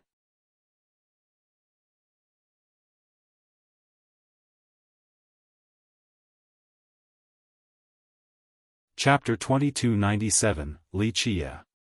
He answered flatly while sitting upright on the fragrance elephant. Ling Shima didn't know what to say before eventually thanking him. If it wasn't for him, she wouldn't have known how to cross this river due to the great danger of using a golden fish. "You shouldn't have come here." Li Qiye shook his head and casually commented. The truth wasn't easy to hear. This girl was weak on top of lacking money. "I know," she wore a sad expression with her head hanging low. Nevertheless, the pessimism turned into determination, "But I still want to try. There are only a few of us left." The girl also came from Sword Grave. Her clan once ruled this particular system, but not anymore. There were only a few of them left after a swift decline. She was responsible for its prosperity. The fact that she made it here already was impressive due to her current status. Alas, she had no other choice. If she didn't do something now, they would lose the system forever. "Finding the sword tomb still won't save your clan," Li Qiye stated. This shocked the girl. She took one step back and blurted out, How do you know?" Li Qiye said, "That one princess also saw through your intention. It's no secret." She became frightened because only one person in her home knew about it. But after thinking it through, even the princess figured it out. This princess dynasty, Wuxia, was in charge of Sword Grave right now. They wouldn't want the Ling to successfully find the sword tomb. She felt a chill, realizing that the princess probably wanted to take her life at that moment. "You are holding some key things for the sword tomb," Li Qiye continued in a casual manner. "When people find this out, more from your system will want your life." "What do you want?" Her soul nearly fled from her body in fear. She darted backward because Li Qiye was right about her being in possession of certain items. "Don't worry, I don't care for them," he said while she debated about jumping off the elephant. "I'm just letting you know. That sword tomb is not enough to get into my sight." She was stuck in a daze for a while. Perhaps the princess knew that she had these items too. Crossing to the other side meant impending doom. There were no allies here, no escaping from the gaze of Wuxia. "Thank you." She expressed her gratitude after taking it all in. Li Qiye didn't only take her over but also stopped the princess to save her life. "Let's pretend that you can find the tomb and take the treasures left behind by your ancestors without facing ambushers, but with your cultivation and talents, will you be able to gain its acceptance to bring it back to your clan?" he said. Well, Shima opened her mouth but no words came out. Her heart grew heavier. It was hard to hear the truth. How was she going to take the tomb away without help? This was the seed of their Tao source containing the most profound grand Tao. Back then, their progenitor, Sword Saint, left this tomb behind along with a sword intent. How could she be able to comprehend his sword intent? She grew more depressed after thinking it through. The Ling clan was the Sword Saint's descendants.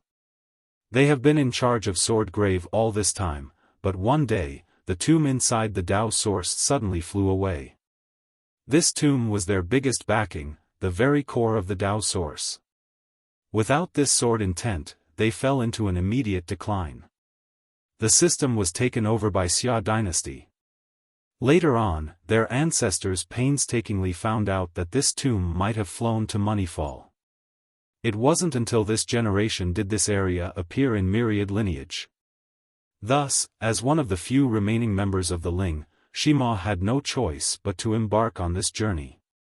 She was optimistic in the beginning, hoping to bring back the tomb to revitalize her clan and retake their system. The difficulty in this task exceeded her imagination. Ultimately, she wasn't talented enough to comprehend the sword intent in a short time. "I'll have to try my best." The answer was without confidence, and so was her tone. Futility it might be, but she needed to try, unable to sit and watch the destruction of her clan.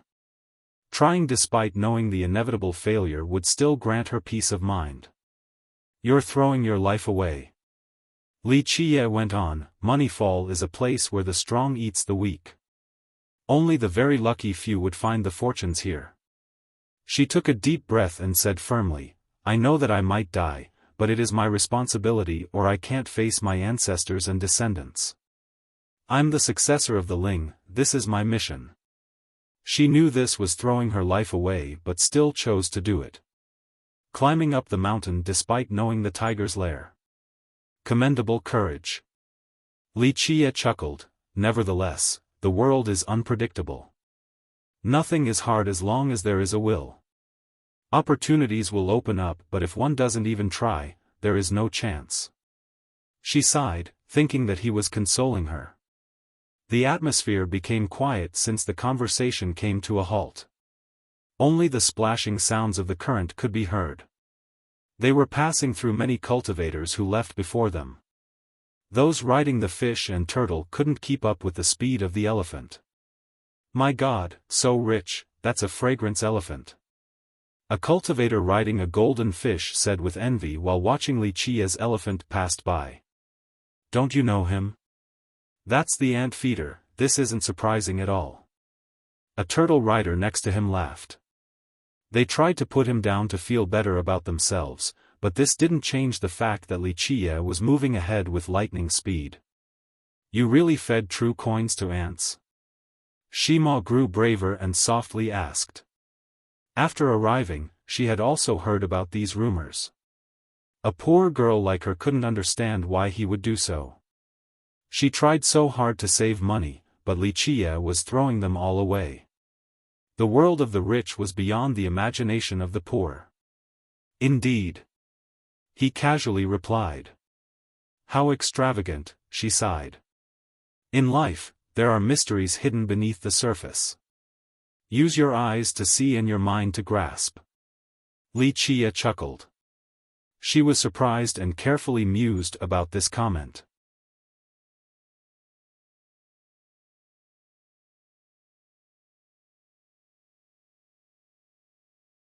Chapter 2298, Splash.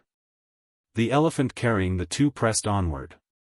It passed by many fish, turtles, and even boats that have set out earlier. A bit later, there was one gigantic boat ahead with incredible speed, also passing by the rest. "It's regional Princess Xia," Ling Shima quietly said while staring at the boat. She was still afraid of this group. Though Linxia had taken over completely and the Ling was done for, this dynasty still occasionally sent people to bother the Ling.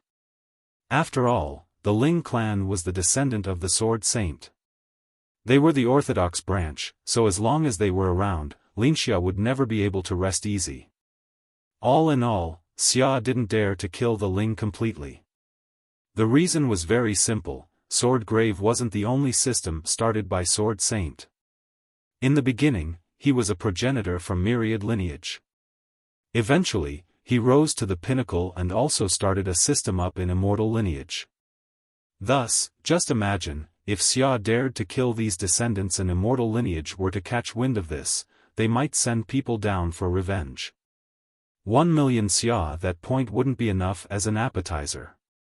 More importantly, legend has it that the Sword Saint is still alive. Though this was a blessing to the Ling, it also showed the pitiful effort they have put in.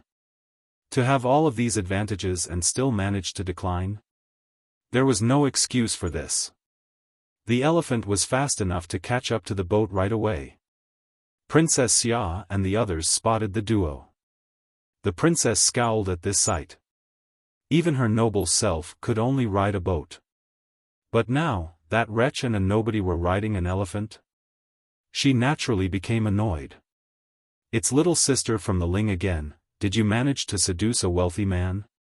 She sneered, I suppose being loose is good in this day and age.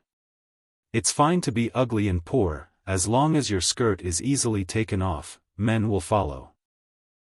True. The disciples on the boat rowdily laughed. Shima was furious and pointed at the group with her trembling finger, You all are speaking nonsense, there is nothing between young noble Li and me. Of course there isn't anything. For a few women, sex is no big deal. The princess smiled charmingly with her peach blossom eyes. Shima continued quivering, on the verge of tears. Her weak cultivation prevented her from doing anything. Suddenly, the elephant raised its front hooves and stomped down to create a massive wave, causing the boat to rock back and forth. Watch it. The group on the boat was shocked and grabbed the railings. Brat, what are you doing? After stabilizing, the princess angrily shouted while glaring at Wuxia. He clearly commanded the elephant to do so, nearly causing their boat to capsize. Just a warning, any more nonsense and I'll bury you all here. Wuxia nonchalantly said. Fool. Some disciples shouted, eager to take him down. Brat, do you not know who I am? I am a regional princess of Sword Grave. Sword Sovereign is my senior brother. Provoke me and not even your seniors will be able to protect you, the princess cried out, borrowing the prestige of others. Splash. The elephant stomped down again and waves assaulted the boat. The princess group was bellowing with a pale expression. The audacity, the princess was frightened. Her entourage didn't dare to say anything else. Boom. The sound of thunder interrupted this squabble. Black clouds filled the sky and turned into a maelstrom. Watch out, the storm is coming, hold on tight. A cultivator shouted at this ominous scene. More thunderous detonations came about. The storm came right away with massive waves and howling winds. No. One expert couldn't hold on to their fish and was lifted up by a wave before falling into the lake. This wasn't ordinary water. He wasn't coming back. Sit tight. The more powerful sat straight on their turtle, seemingly becoming one with the beast. The ravaging waves couldn't blow them away. Don't let go. The princess and her group also shouted. A large wave lifted their boat but it didn't capsize. Brat, I'll deal with you on shore. The princess didn't forget to shout at Wuxia, unable to swallow this anger. Scram. Wuxia gave her the side eye. The elephant stomped again, adding to the torrential onslaught. The boat was blown flying far away and disappeared in the overflowing currents. Their fate was unknown. If the boat went down, they were certainly dead. Shima was shocked at this sudden ruthless move from Wuxia. Oh man, that brat is merciless. The cultivators nearby became jolted as well. They quickly ran far away from Wuxia, not wanting to become victims to his elephant. He ignored them and continued forward. The advantages of riding an elephant became clear during the storm. It was as tough as Mount Tai and continued to ride the waves towards the other shore, completely unaffected. No wonder why it was much more expensive compared to the other animals and even a large boat. Shima was afraid of the storm in the beginning and became nervous, holding tightly to Wuxia. She finally heaved a sigh of relief after seeing the elephant's capability. It didn't take long before the two of them make it to the shore. The elephant shook its body and the two of them were forced down. It went back to the lake and disappeared. Shima's legs were still trembling despite standing on solid ground now. We're here. Wuxia wiped his wet clothes. She became quite grateful, understanding that she would have died by using a golden fish. Thank you. Li Qie nodded and began walking away. Shima stood there in a daze, not knowing what to do. Despite reading many ancient scrolls in her clan and have been taught the way, she only knew about crossing the river, not the exact location. She looked back at the lake, wondering about the princess' fate. She mustered courage out of nowhere and chased after Li Qie. She felt that following him was the safest option. He wasn't especially fast, so she managed to catch up. He stopped and looked back at her. She lowered her head, not knowing what to do. After all, they weren't acquaintances or friends. Anyone else wouldn't let her tag along. She eventually spoke with a timid tone, "I don't know where to find that place, only that it is on this side. I wonder how far away it is. Follow me, maybe we'll take a look if time permits." He sighed before agreeing. She became ecstatic and bowed, "Thank you again." He continued to walk and ordered, "I will not wait, be ready."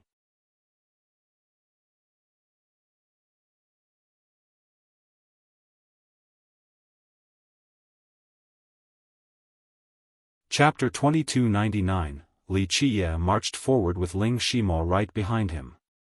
She followed quietly without sparking a conversation.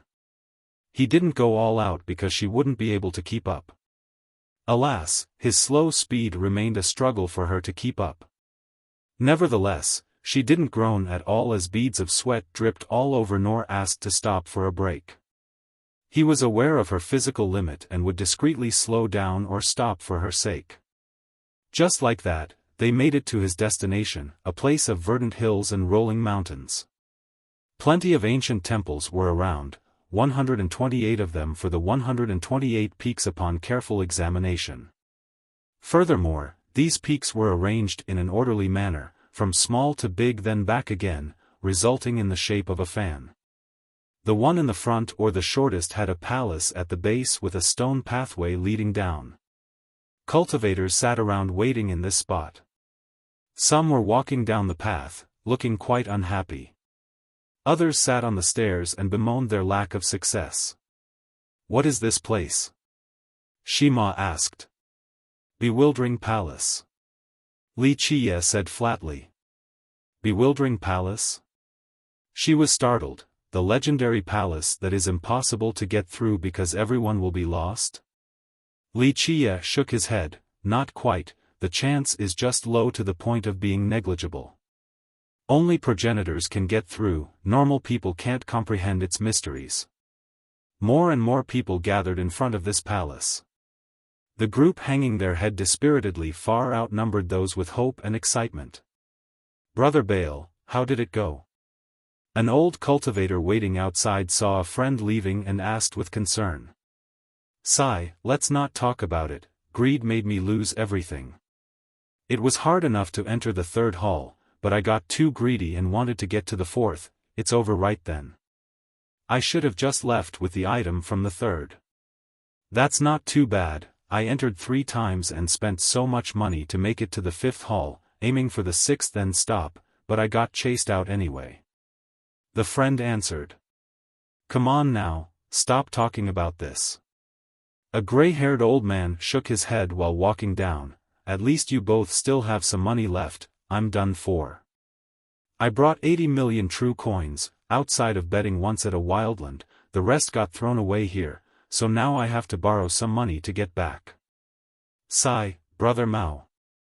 The old cultivator earlier shook his head. "If you don't change this habit of yours, you'll be done for. It kicked you out 4 times yet you still didn't give up. Each entry costs 10 times more than the previous, that's just insane. And Brother Yi, heed my warning, Bewildering Palace is not bad, but don't be too greedy. In my opinion, stop at the 3rd hall." He went on, "With our power, we can see through a few things from the first 3 halls, but that's tough enough. But for the rest? Let's stop daydreaming. I think even a progenitor can't reach the 128th hall."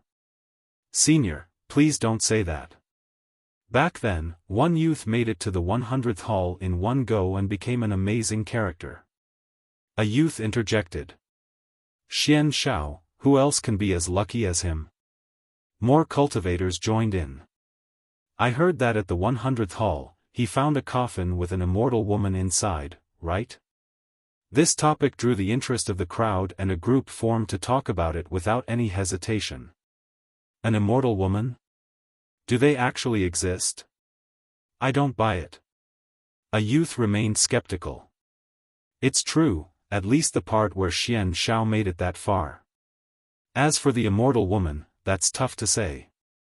He indeed found a coffin though. One older man mused.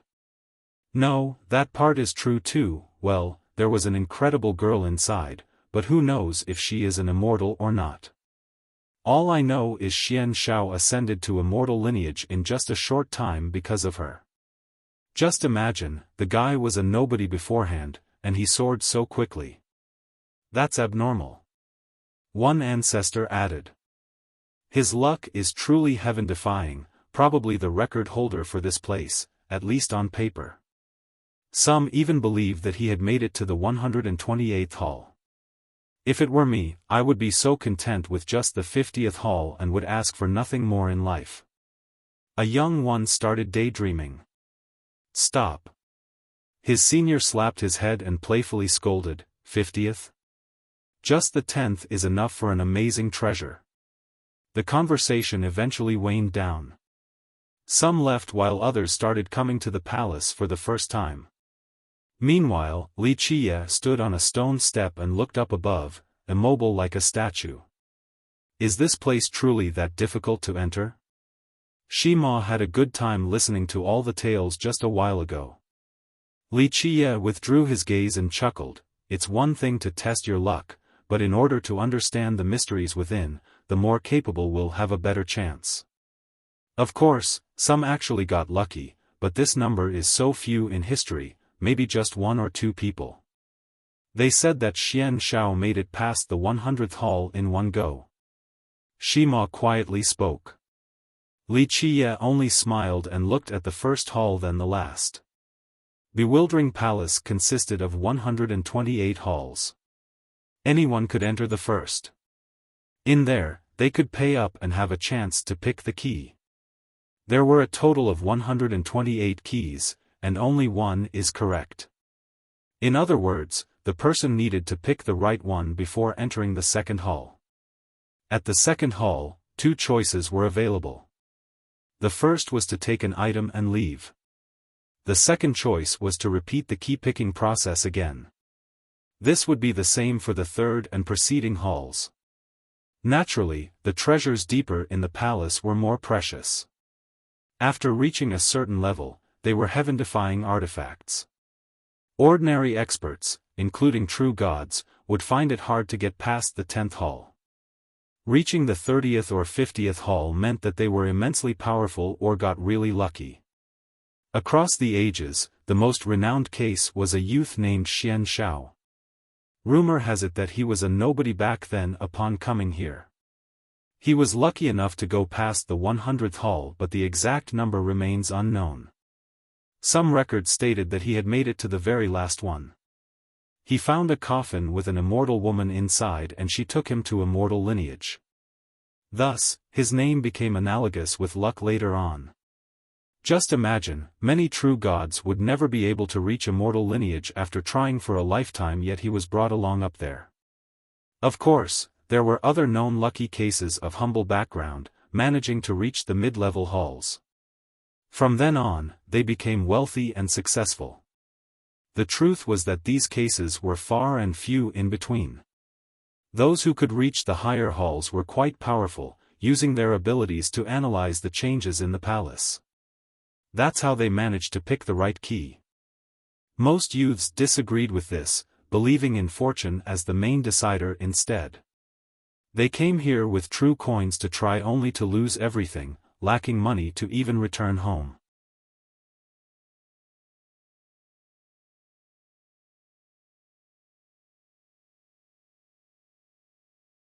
Chapter 2300, We're going in.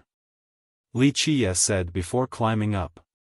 Ling Shima regained her wits and gave chase.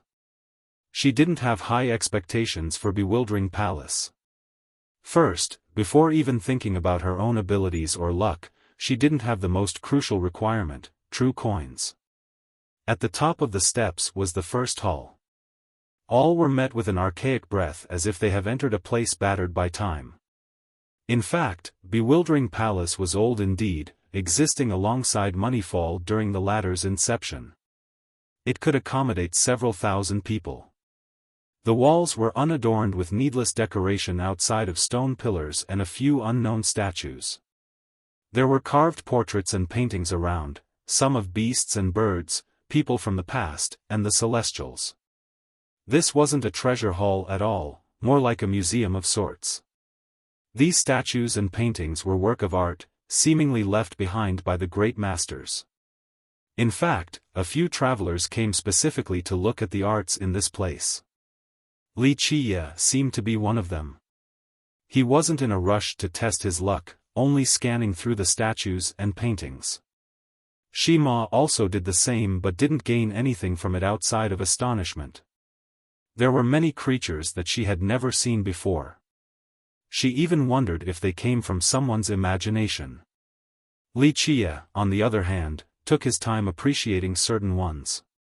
They actually contained hidden history due to their age, old beyond imagination. Alas, only a pitiful number of viewers could understand them. Wuxia was one of them, so he had a better appreciation for these arts compared to the rest. Bewildering Palace wasn't only a place to test one's luck like a gambling hall. It served a different purpose in the past. Other people and Shima simply didn't understand them, so they only gave it a quick glance.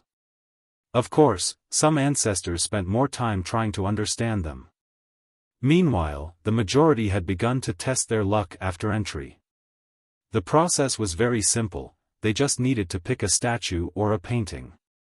One ancestor stood before a statue and began scattering true coins on the ground. They quickly disappeared. Creak. The chest of the statue actually came apart from the middle like a treasure chest. It exuded strands of light, revealing a line of golden keys. Each key had plenty of ancient runes stacked on top of each other like an old language. This ancestor hesitated for a moment before spreading his palm. Dao laws gathered and gently poured down onto the 128 keys. The glow on the keys also resonated with varying intensity. He was trying to understand the golden key's profundity in order to figure out the real one. This one. He eventually picked one and took it out. Buzz.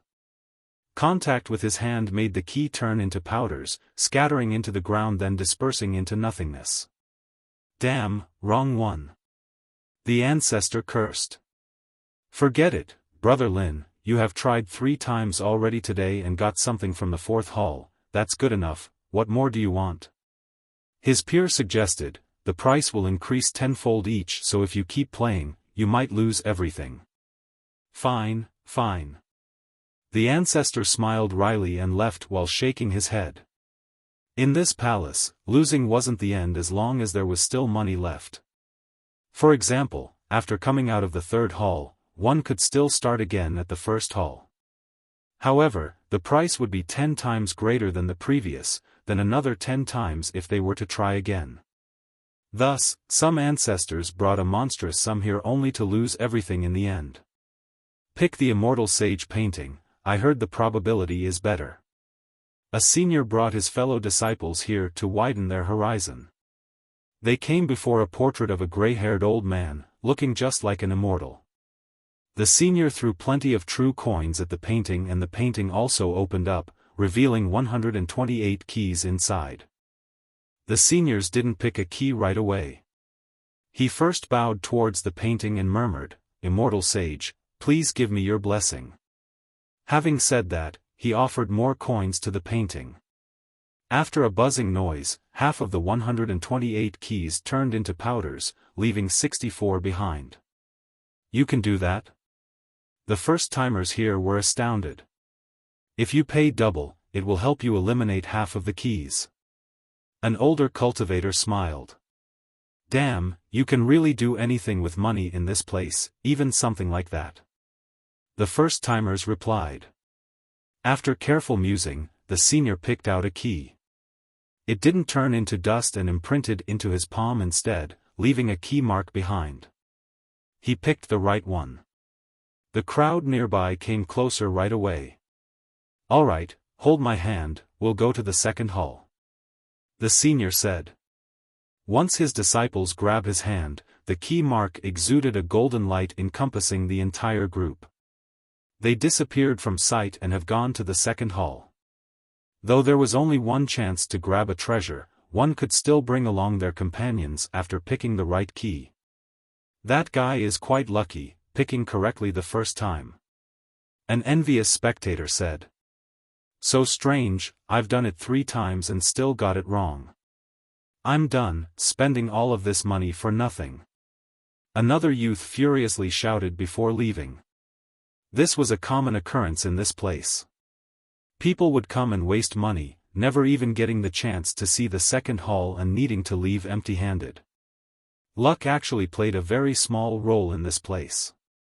One just needed to be powerful enough to comprehend the secrets behind each key, then pick the right one to go to the next hall. This would become increasingly powerful, so it was amazing for someone to reach just the 10th hall. Despite being aware of the difficulty, the treasures here were too tempting, so people couldn't help spending their gold. Right here. Wuxia picked the painting of a sun rising from the ocean and spent his coins. Buzz. The picture opened to reveal 128 golden keys.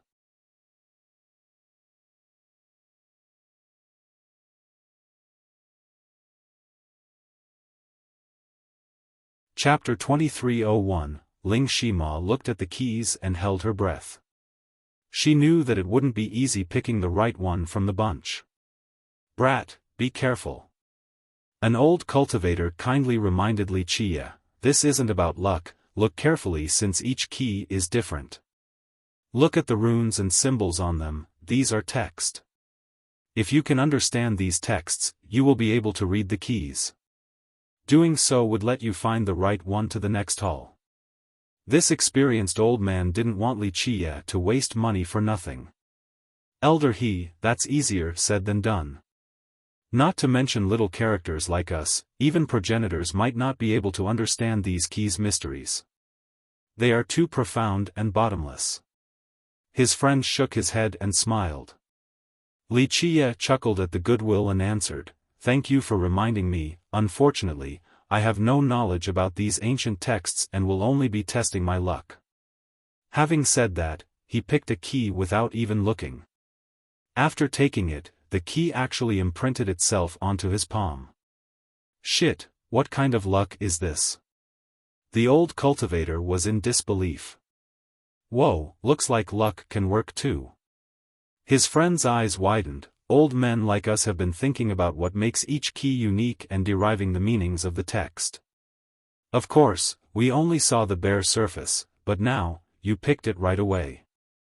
This thing is still luck dependent to an extent. Well yeah, otherwise, Xian Shao wouldn't have been able to do it. Everyone knows about his heaven-defying luck and legendary tales.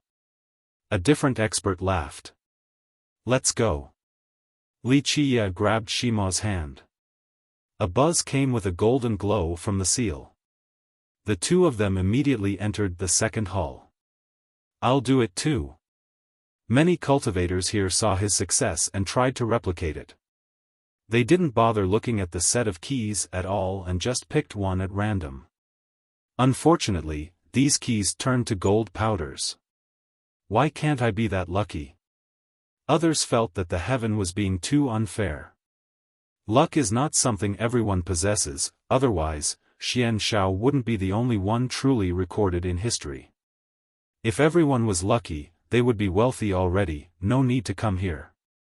An ancestor said disapprovingly.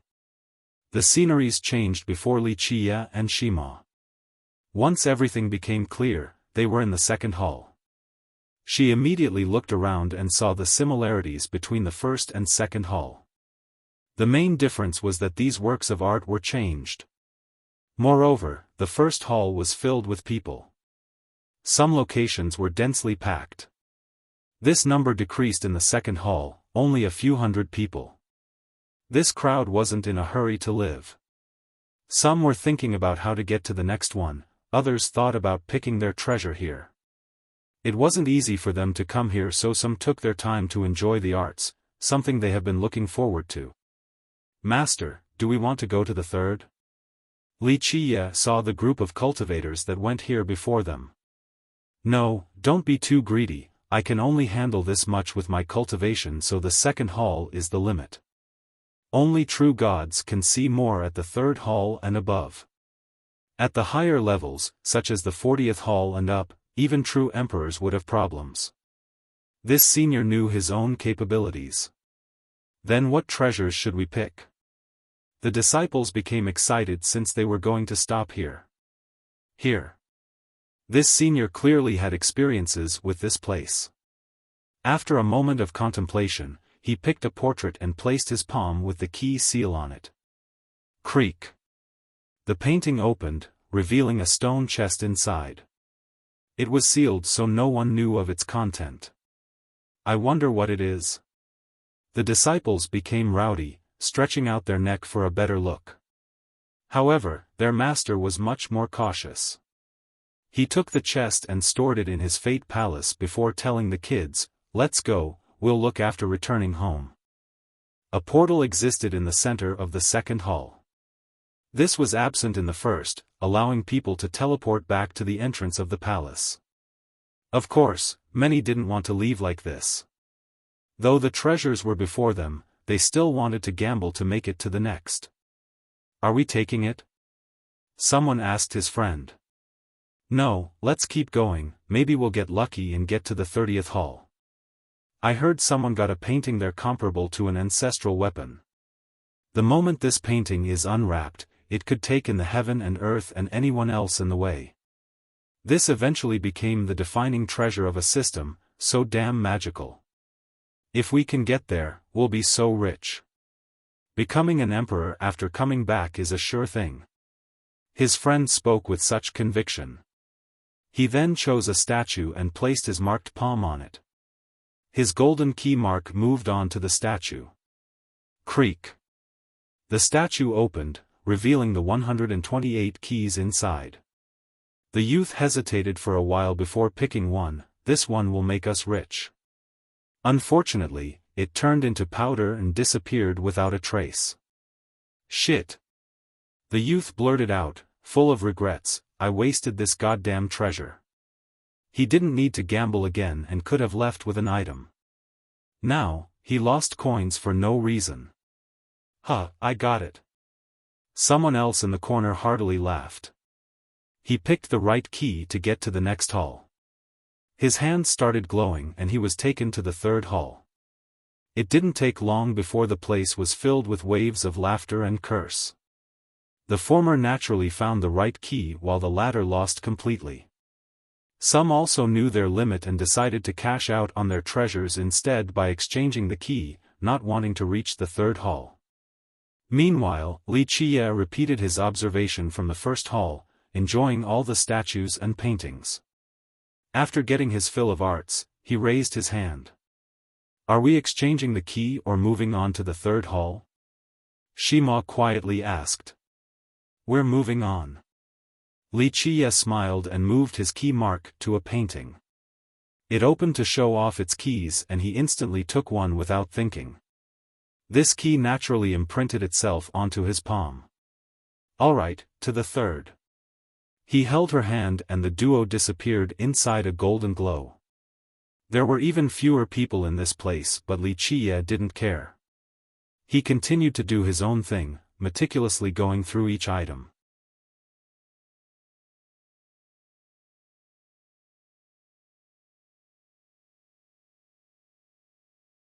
Chapter 2302, Did you guys hear? That ant-feeding brat made it to the 6th hall. People still didn't know Wuxia's name by now, only his nickname. Some weren't surprised to hear this, so. The guy has enough money to feed ants so he could probably get into the 10th hall without any problem. He should last for a while.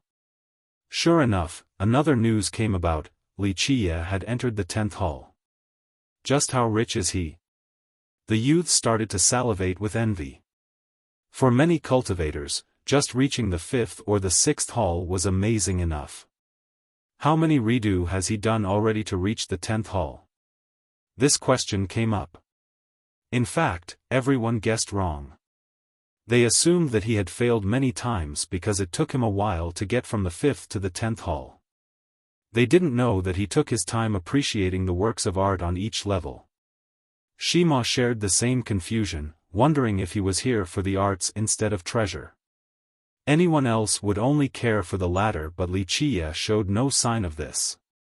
She copied him and also carefully judged these paintings and statues. Alas, she didn't understand the symbolism behind most of them. Young noble, what's so magical about these items? She couldn't help but ask. They are records. He calmly explained, existing in all eras and epochs, such as ceremonies, battle deeds, or just fantastic anecdotes. However, writings would disappear with time, so statues and paintings are the best preservation method. Do you mind elaborating? She remained curious. They are pieces of history that can solve mysteries, far more precious than merit law or treasure. Of course, the prerequisite is being able to understand them. He chuckled. She didn't quite agree with this statement since merit laws and treasures held a great position in her mind. History wasn't worth a single coin in the eyes of many, no one cared enough to waste time and effort recalling the past. He didn't bother explaining why since the gap between the two was too high. They didn't have the same starting perspective. After seeing more of them, he sighed and quietly murmured, ancient beyond traceability. Eternal life, desired by all, has certain origins. They are just unaware of the terror within. The ant-feeding brat got to the 15th hall. Someone else brought up Li Qie. That guy is a badass, just how much did he spend so far? Wait, is this even true? Someone remained skeptical. Of course it's true, Regal Dusk True God met him there. A knowledgeable person revealed. 15th hall, the guy is going to be rich. Another youth became envious. He must not be here for wealth cause he doesn't look like he gives a damn about true coins, feeding those ants without batting an eye. One more speculated. News about Li Qie stopped after this. Those who met him at this time were ascenders and ancestors, not people who interact with the public. They also chose their conversation carefully. In fact, after reaching the 20th hall, the crowd thinned out completely. More often than not, only the duo was around. Shima was rightfully astounded by Li Qie's abilities so far. She knew that treading through Bewildering Palace was challenging, especially later on. This applied to true emperors and eternals as well since only progenitors could derive the mysteries later. However, Li Qie didn't need to do any calculation. Only one glance was required before he picked the correct key for the next hall. No one would believe something like this, but she had a first-hand experience of this surreal event. Young noble, are these shortcuts? After moving through dozens of halls, she asked with trepidation. There is no shortcut in this world. He smiled. But it looks like you don't need to guess, young noble, you only need a glance to pick the right key, that's so magical. She quietly said. Li Qie smiled, use your heart and mind to gauge the boundless grand Tao and endless laws. It is impossible to see the end, and even if you were capable, time is the limiting factor. Only the Tao heart can break through all illusions and maintain one's original goal. Everything starts here. Tao heart? She couldn't understand due to the simplicity of it all, as if just having a strong Tao heart makes everything easy. She hasn't reached the right level just yet. It required pain, time, prosperity and decline. All were required to build an immovable Tao heart. Meanwhile, Moneyfall was lively all over. As time passed, the big shots who came were more influential than the last. All the famous Tao systems had members present. I heard Sword Sovereign has arrived.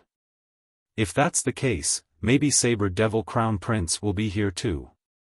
After all, the rivalry of the sword and saber continues. The Crown Prince will not let the Sovereign steal all the spotlight. Not just him, Coiling Dragon Young Noble and the Martial Goddess are here too. I heard Young Radiance will send someone as well. An older cultivator had a good information network. Another youth came bringing news that would shock many systems. Isn't that Young Noble Chu? The moment this fella came to Moneyfall, cultivators crowded around him like the stars circling around the moon. He looked quite smug from this treatment. However, the younger ones didn't know who he was. Plus, his cultivation was mediocre at best, so they became confused, wondering why the older cultivators were treating him so well. Who is that guy? Look at how smug he looks. One youth snorted while watching from the distance. Zhou Jikuan, very famous recently. An old expert replied. Is he strong? A youth didn't think the guy looks like a genius or master at all. No, he's just a regular disciple from a tiny sect in longevity system. The guy managed to suck up to a big shot and became a messenger, that's why he can act like this. The old expert revealed. Young Noble Chu, how is the young lord doing? An old cultivator greeted Jikuan and also asked about his backer. The young lord is doing very well, and he's coming here soon too. Jikuan arrogantly said. Young Lord Mu is coming? A few ancestors shuddered upon hearing this. That's right, young Lord Mu is coming and he wants to see the ancestors of the big systems. I hope everyone will show up then. Jikuan declared. Just imagine, this was someone who would need to kneel before the elders, let alone the ancestors. But now, after becoming a messenger of young Lord Mu, everything changed for him. Even the ancestors became polite when dealing with him. All this felt impossible to him in the past, so now, his confidence and arrogance soared. He could speak to anyone with his chest arched forward.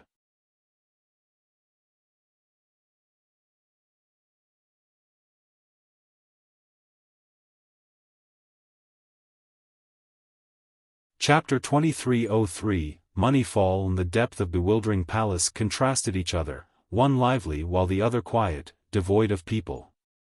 Even if some have come here, no one outside would know anyway. Buzz. In the final hall, or the 128th one, Li Qia and Ling Shima appeared after a bright flash. The 128th hall. She became emotional and shuddered. As they traveled across one hall to another, she grew numb to the whole ordeal. Alas, this last one struck harder. There were no words to describe her current feelings. Perhaps no one has ever come this far before, or only existences at the progenitor level. Now, she was standing right here, something that others couldn't dream of. Though she followed Li Qia and wouldn't be eligible for any treasure, it was still the luckiest and most glorious moment of her life. An insignificant character like her alone would never have the chance to be here. An archaic breath drowned them for a greeting. She felt that she was lost in the old ages. She found this hall to be unique.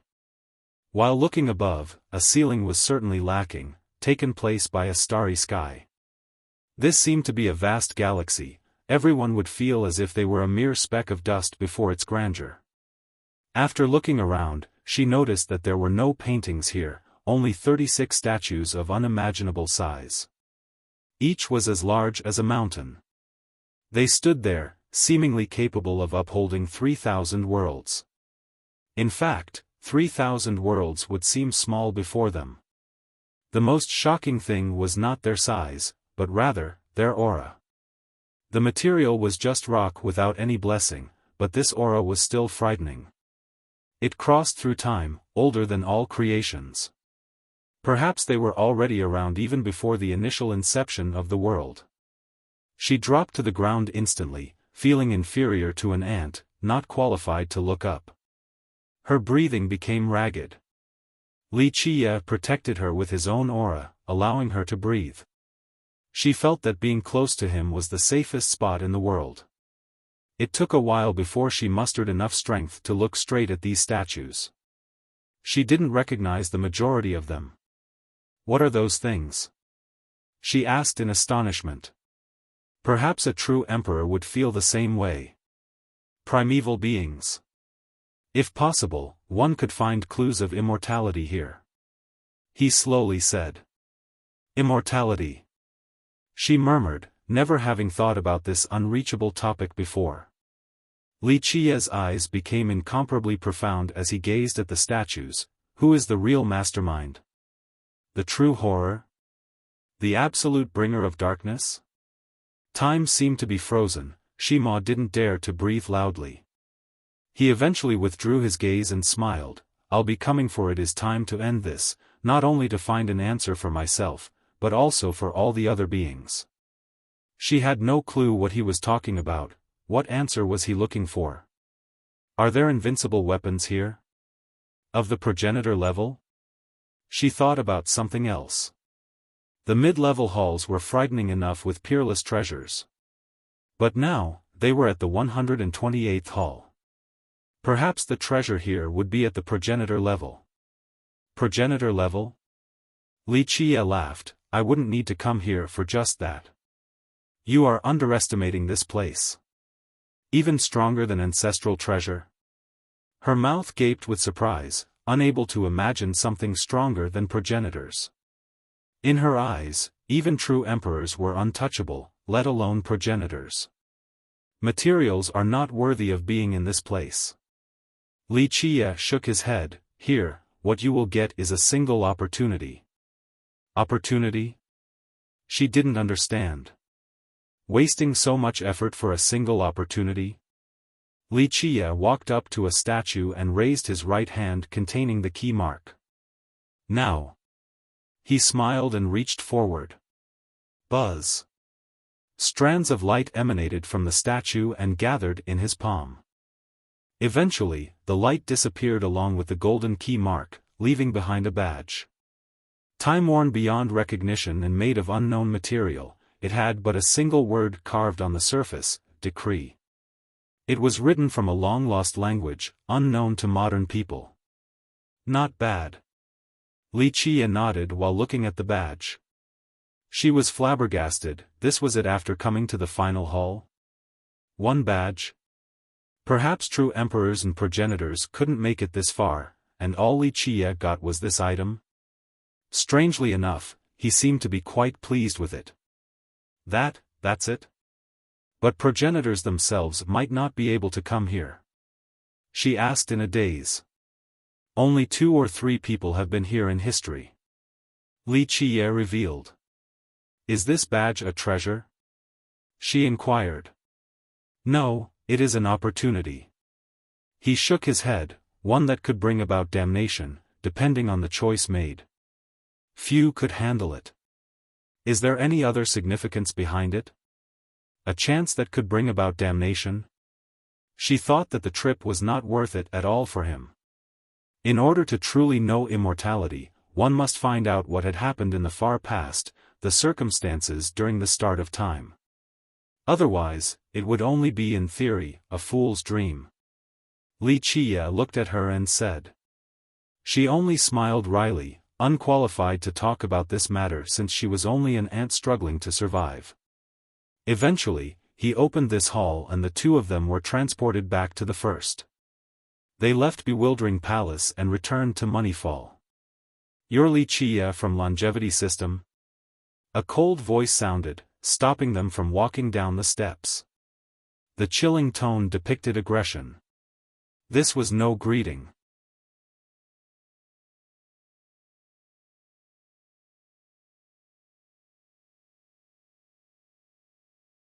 Chapter 2304. The sudden cry attracted the attention of the spectators.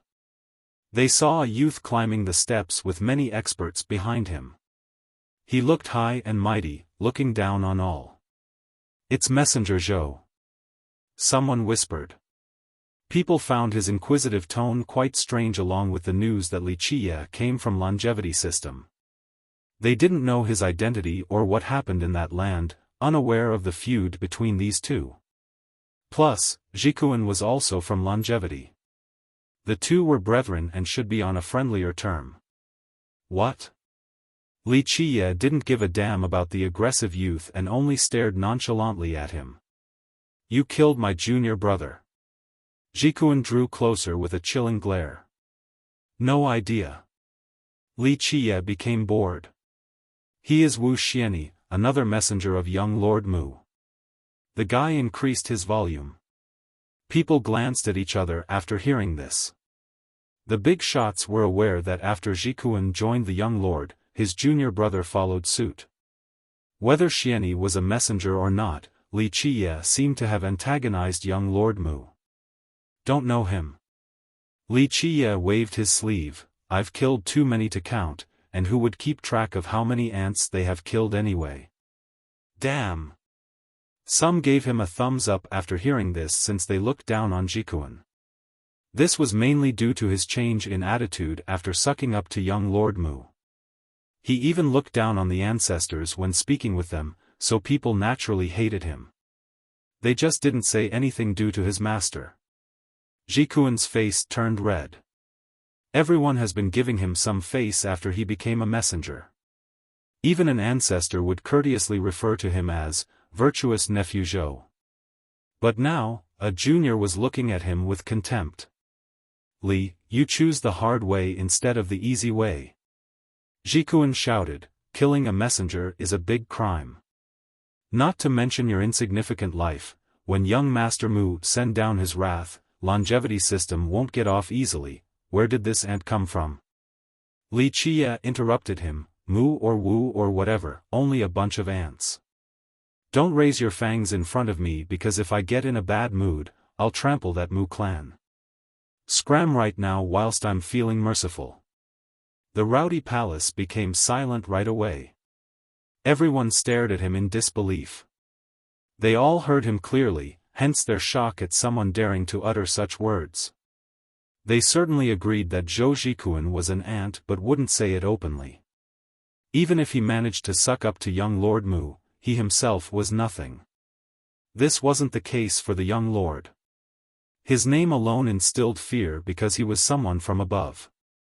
The ancestors with information on the Mu clan knew even more about this monstrous existence. They had absolute power, far superior to any system in myriad lineage. But now, Li Qiye called this young lord an ant and even talked about taking care of the Mu clan. Such a ridiculous notion, a true god wouldn't make this statement. The big shots here exchanged glances, thinking that the guy was insane. Such impudence. One expert next to Jikuan shouted, ignorant brat, young Lord Mu isn't someone you can talk about. Fool, insulting the young lord is a crime worthy of Dadash, Jikuan bellowed. Boom! He slammed into the wall of the palace before he could finish and got stuck there like a piece of paper. Li Qiye simply raised his palm and this was enough to suppress Jikuan there. He slightly closed his fingers and broke some of the youth's bones. Blood immediately stained his robe. Ah! Jikuan screamed in horror. What are you doing? The experts accompanying Jikuan immediately took out their weapons and glared menacingly at Li Qiye. Just a single glance from him made them shudder, needing to take one step back. Though they wanted to save the youth, they have lost their courage for some reason, an instinctive fear making their legs weak. After all, they weren't under young Lord Mu's camp and only wanted to befriend Zhou Jikuan. It wasn't at the point where they would risk their lives for the guy. At the same time, the crowd was caught off guard. They didn't expect for Li Qiye to attack so fast, not giving a damn about Jikuan's status. What a monster. Some trembled because of his fierceness, doing whatever he wanted. You, what do you want? Jikuan cried out before death. Nothing, just crushing an ant. Li Qiye closed his fingers ever so slightly. More bones broke and blood gushed out. I am a messenger from young Lord Mu. Touch a hair of mine and there will be no place for you in the youth shrieked. This ended up with more bones of his being crushed. Blood flowed like a spring all over. He became pale and didn't dare to say anything else. Not speaking anymore? Li Qiye sneered. Jikuan knew that he had met a madman and didn't dare to speak. That's better. Li Qiye continued, sparing your dog life right now so that you can tell that young Lord Mu to scram back to his place, or I'll hang his head in the sky of myriad lineage. Oh God, the crowd became frozen after hearing this public declaration of war. He must not know young Lord Mu and the Mu clan, because if he did, he wouldn't dare to boast like this. An expert quietly stated. Jikuan was no master, so he lost his cool instantly, unable to speak. Are you going or not? Li Qiye smirked and increased the pressure, torturing the bones even more. Ah! The youth couldn't handle the sharp pain and conceded, I definitely will. He didn't care about reputation and face, no longer acting as imperious as before. Very good. Li Qiye smiled, I'll wring your neck if you don't send the message. With that, he released his grasp. Bang! The youth fell down from the wall, paralyzed on the ground with blood all over. Li Qiye patted his hands and left without looking at the guy. Shima standing nearby didn't say anything either. An inexperienced and weak girl like her had never seen anything of this nature. She quickly followed him down the stairs. Young noble Zhou. After he left, many quickly helped Jikuan up and tried to cure his injuries. Jikuan calmed down and immediately said while gritting his teeth, help me find Elder Fan. I will ask him to take action against those who dare to oppose young Lord Mu. Elder Fan is here too? Some were startled. He is nearby, please go invite him. Jikuan repeated.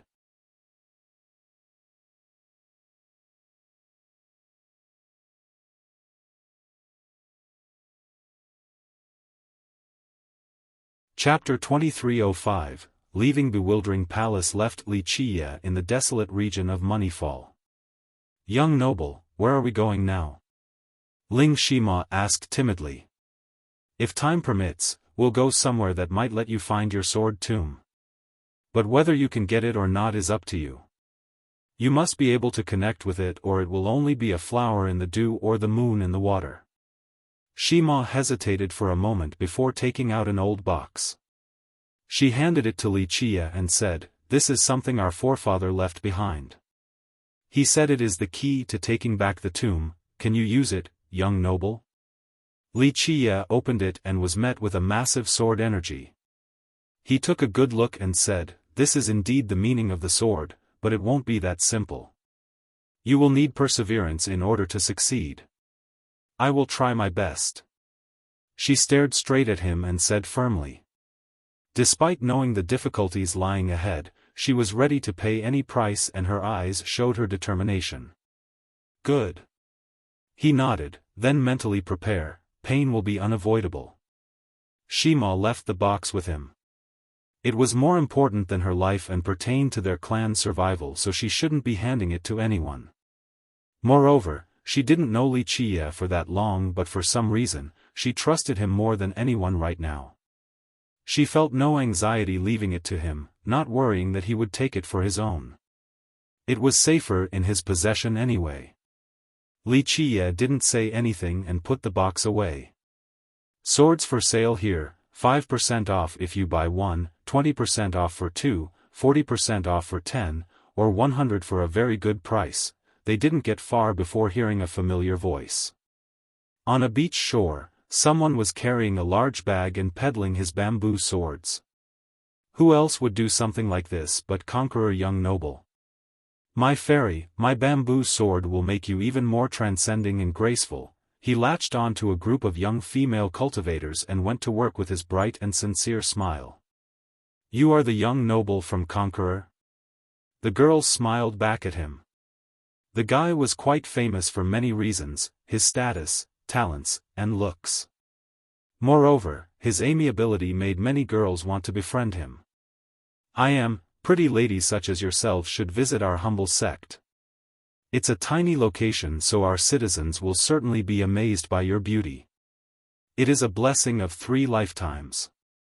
His words were flowery indeed but didn't sound off-putting. Other passers-by shook their head and smiled. They have grown used to his strange behavior. Let's buy one each then. His smile won the girls over. The truth was that these bamboo swords weren't worth the listed price. They only bought them in order to make a friend. Stay safe, pretty ladies. Come to Conqueror when you can. The young noble remained enthusiastic after the successful sale. Ah, big bro, we meet again. How about buying some of my swords?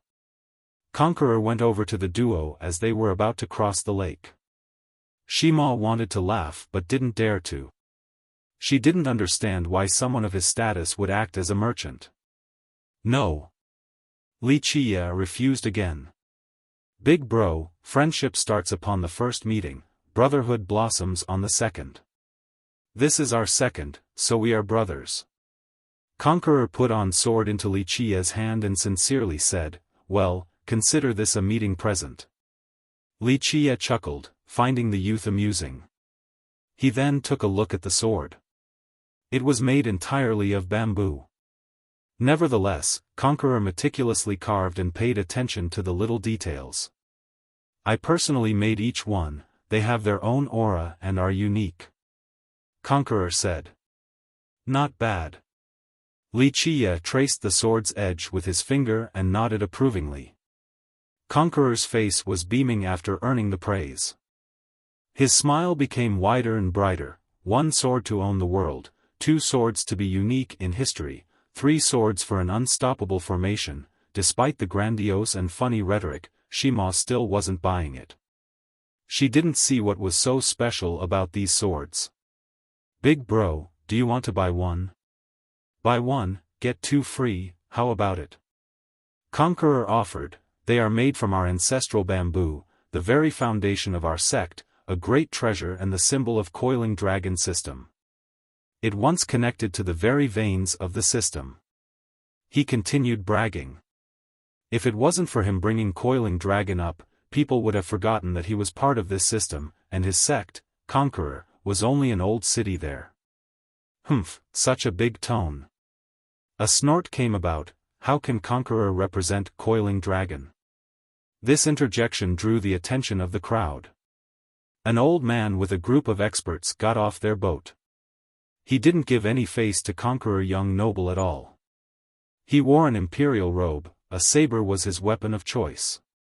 His chilling aura belonged to the true god level. His unforgiven eyes deterred others from staring straight at him. The king of 5 saints. So many experts from that kingdom are here. Many recognized him and talked among themselves. Miao Lei of 5 saints, looks like we'll have quite a show to watch. An elder was ready to have fun. Isn't 5 saints a kingdom of coiling dragon system? Conqueror young noble is from there too. Why the animosity? A youth asked his senior. It pertains to the origin of coiling dragon. The senior smiled. What, Royal Lord Miao, our conqueror can't speak for coiling dragon? Only your kingdom can. Conqueror retorted, still smiling. Coiling dragon is under the rule of 8-armed dynasty. They are the only one who can represent our system. Miao Lei uttered coldly. Talking about the Premoon sect? They are only parasites of the system. The only reason I'm not demanding sovereignty is that I don't want to bring war to the people. Miao Lei's expression shifted. Some understood what was going on while the young ones were confused. What's happening? One youth asked about this conflict between members of Coiling Dragon. Just a debate about the orthodox branch. His senior said, the current sect in charge, 8-armed dynasty, is not the descendants of Coiling Dragon progenitor. What about Conqueror young noble? The junior inquired again. Who knows? The senior shook his head. Rumor has it that Conqueror was the founding location of Coiling Dragon, but it's still just a rumor.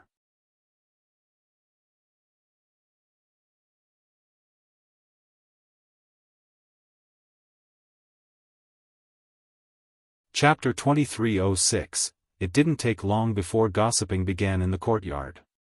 Miao Lei naturally wouldn't like Conqueror young noble due to the political scene of Coiling Dragon. Coiling Dragon was naturally created by the progenitor with the same title. In the past, it was under the rule of his lineage. Later on, this branch weakened and gradually lost control over the system. Then came a sect named Premoon. The progenitor was from the Eight-Armed tribe, same with many other descendants. This was also the case for the members of Premoon. The main problem was that this sect didn't belong to the system at the beginning since they were nomadic travelers. No one really knew of their true background. They had their own merit laws, but for some reason, they decided to abandon everything to restart using the merit laws of Coiling Dragon. They worked hard and let go of the past to become real disciples of Coiling Dragon. With the decline of the Orthodox branch, Premoon defeated the direct descendants of the progenitor and took over. They called themselves the Eight-Armed Dynasty and used this bloodline to connect them with the progenitor. The system had a different master from then on. Premoon successfully carried out what the world would proverbially refer to as a dove stealing the magpie's nest. The main branch disappeared in this land. Some even believed that they have died out completely. Later on, Conqueror and his city broke this belief. Rumor has it that this was the birthplace of the progenitor. Conqueror was a nobody in the beginning. Later on, his talents manifested along with his surging cultivation. The Eight-Armed Dynasty didn't pay any attention to him. After all, there were billions of disciples in the system, who had the time to care about an insignificant youth? As his fame rose, more mouths began to run in the system, topics such as Conqueror being a descendant of Coiling Dragon progenitor. Moreover, he had never talked about his background, only that he had learned many merit laws from the system. More and more began to believe that he was a true descendant of their progenitor. He didn't bother confirming or denying these rumors. Nevertheless, the dynasty couldn't sit still because they weren't the real descendants, only usurpers. If Conqueror was the real thing, it would be too dangerous to their rule. They tried several times to kill him to no avail. This only served to increase his reputation and fame in Coiling Dragon. Many sects and countries actually had close ties with him. On the other hand, Five Saints was the biggest supporter of Eight-Armed Dynasty. That's why this king had such animosity towards Conqueror during this meeting today. All eyes were on the two of them, especially the older ones. They were especially curious about whether Conqueror was a direct descendant or not. Miao Lei scowled. Stop spouting such heresy to trick the crowd. Insulting Coiling Dragon's system is unforgivable. The death penalty is warranted in order to uphold the system's prestige. You think you alone can do it? Conqueror smirked. I've seen what your kingdom can do already, just a bunch of ambushing tricks. Your sect's existence is the real disgrace to the kingdom. These two had skirmishes before. Five Saints had sent numerous assassins to kill Conqueror under the order of Eight-Armed Dynasty. Unfortunately, it ended with failure and death. The royal lord had plenty of experts with him right now, so he felt the urge to attack Conqueror. Despite being a big shot in Coiling Dragon, the contempt shown today was too much for him to take. Humph, Junior, you're too arrogant. This is not Coiling Dragon, so I'm afraid your means are limited. We will rid the system of your evil today. Miao Lei shouted and gave the signal. The experts from his kingdom circled around and surrounded Conqueror. The spectators held their breath, wanting to see just how strong this genius was. The three young nobles were famous, but Conqueror was especially enigmatic. Some stated that he could use the various powers of Coiling Dragon's system. This was the reason why the dynasty failed to kill him time and time again. Miao Lei also heard and believed this rumor. However, this was Moneyfall, far away from Coiling Dragon's system. Even if he had the ability to do so, he couldn't use them right now. Big bro, you might want to leave for a bit. Wait until I'm done with them, then we can talk about the deal. Conqueror smiled at Wuxia. No need to leave, it's no big deal. Wuxia lazily said with no intention of leaving. Sir, who are you? Please leave since this is a matter of our coiling dragon system, or face the consequences. Miao Lei shouted. Wuxia looked at them and said, a bunch of frogs under the well, unaware of the immensity of the heaven and earth. He knew that despite the number advantage, this group was no match for Conqueror. This young noble was countless times stronger than Miracle. Fool, we'll take care of you too then. Miao Lei furiously shouted. Royal Lord Miao, no need for you to bother, we'll take care of him since we have some unfinished business. His dog life is mine. A cold voice interjected. A girl brought over a powerful group of experts. She was regional Princess Xia, named Zixuan. Her entourage was several times bigger than before. Moreover, several old men were present this time. It was obvious that they were masters.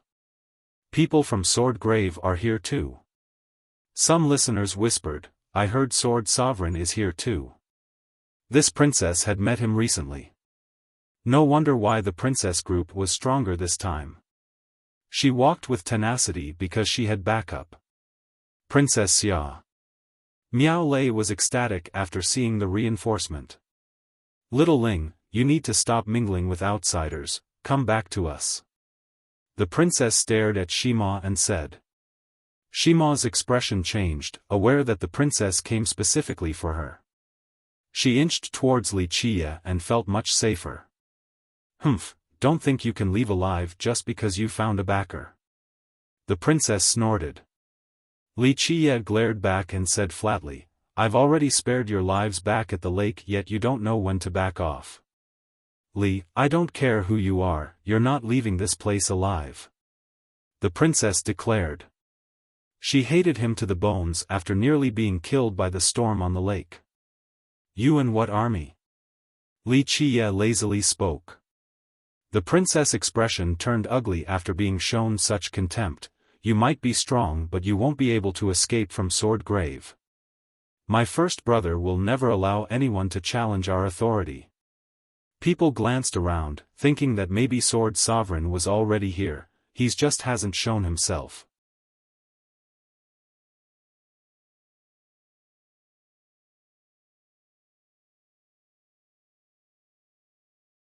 Chapter 2307, How Amusing.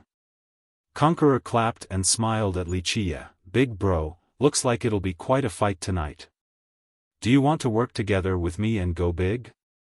First of all, I'm not your big bro, secondly, no need to go big over some ants. Just 1 or 2 moves will be plenty. Wuxia glanced at him and casually responded. Everyone gasped after hearing this. The princess and Miao Lei had more than 1,000 experts with them, not a single one was weak. Wuxia's claim was too unreasonable. Li, you're quite arrogant but you're not surviving today. Another fierce cry came about. The crowd looked over and saw a youth leading another group of experts, sect masters and elders from the last generation. Zhou Jikuan. Some recognized him. Didn't he got taught a lesson earlier? Someone who was at Bewildering Palace whispered. Not too long ago, many saw Wuxia crushing the guy completely. It didn't take long before he was up and jumping again with such aggression. They didn't understand what made him so fierce. You don't get it, his backing is here now. An older cultivator replied. Young Lord Mu. Some experts blurted out. No. The old cultivator shook his head, a servant of young Lord Mu, Elder Fan. He was the one Jikuan sucked up to in the beginning before becoming a messenger. I see, no wonder why so many experts are helping him now. One guy glanced at the group behind Jikuan. No one tried to help him earlier outside of the palace but this wasn't the case now. These experts behind him were holding treasure, ready to get involved. His number advantage made Jikuan quite confident. With the presence of Elder Fan, many great clans were willing to work for him. Looks like you're really tired of living. Li Qie grinned. The youth felt safe, so he shouted, Li Qie, you might be the first brother of longevity, but you still deserve death for insulting young Lord Mu. He's the first brother of longevity, the guy that quelled the rebellion. I heard he used the power there to destroy Everlasting Kingdom. A master was surprised to hear this. Many ancestors have heard about the situation at longevity by this point. Looks like you didn't send my message. Li Qie laughed, but no problem, I'll kill you and your master will surely come. I'll take care of him too then. One listener whispered, isn't this too much? Who dares to offend young Lord Mu right now? It's because you don't know him. An ancestor shook his head, this Li Qie is a monster. He's not only the first disciple of longevity but is also the current leader of Insane Court. This guy challenged all of Myriad lineage at 1.2, even young Lord Mu wouldn't dare to make this declaration. Ha ha ha. Someone sneered at Li Qie, such audacity, my young Lord Mu is beyond your level, I shall make mincemeat out of you because of your outrageous statement. An old man wearing a grey robe appeared on the horizon. The aura of a true god instilled fear into the crowd. Elder Fan, the young lord's trusted servant. One ancestor's expression changed. The crowd quieted down. This was also someone from above, his cultivation might not be that strong but his status was something else.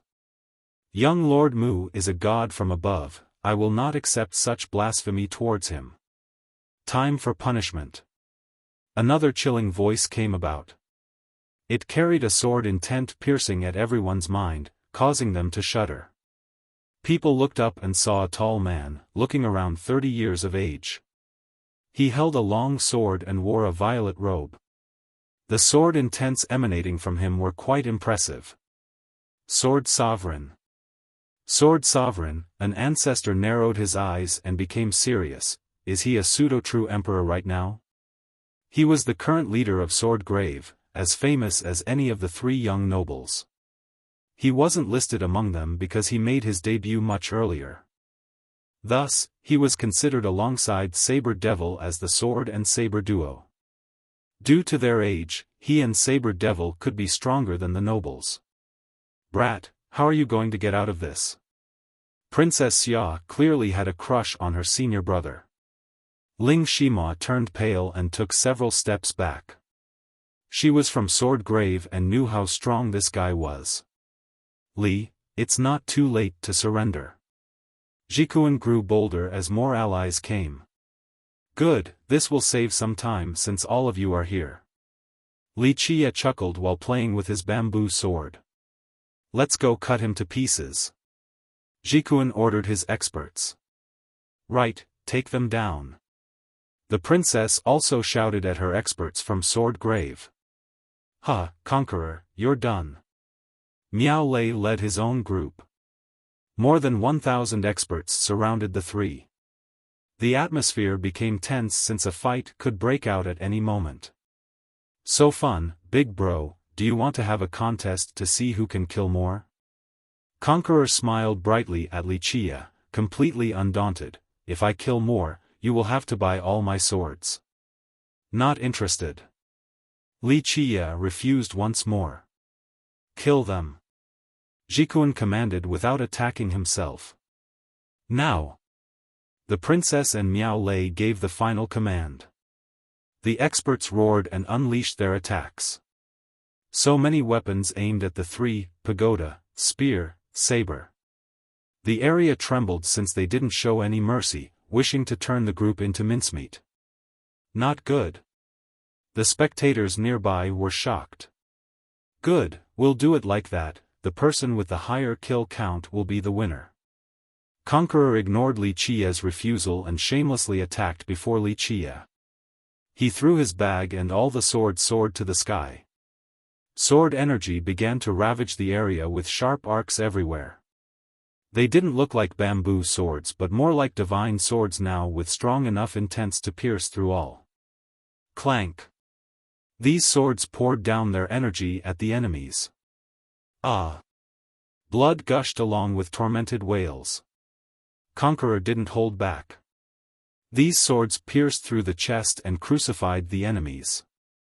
Royal Lord Miao, your life is mine. Conqueror also attacked while wielding a sword.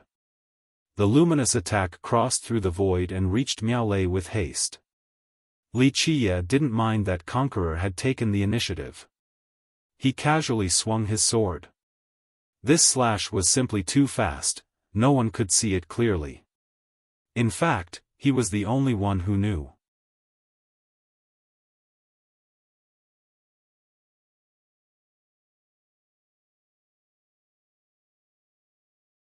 Chapter 2308, The sword robbed the world of sounds and seized the power of time.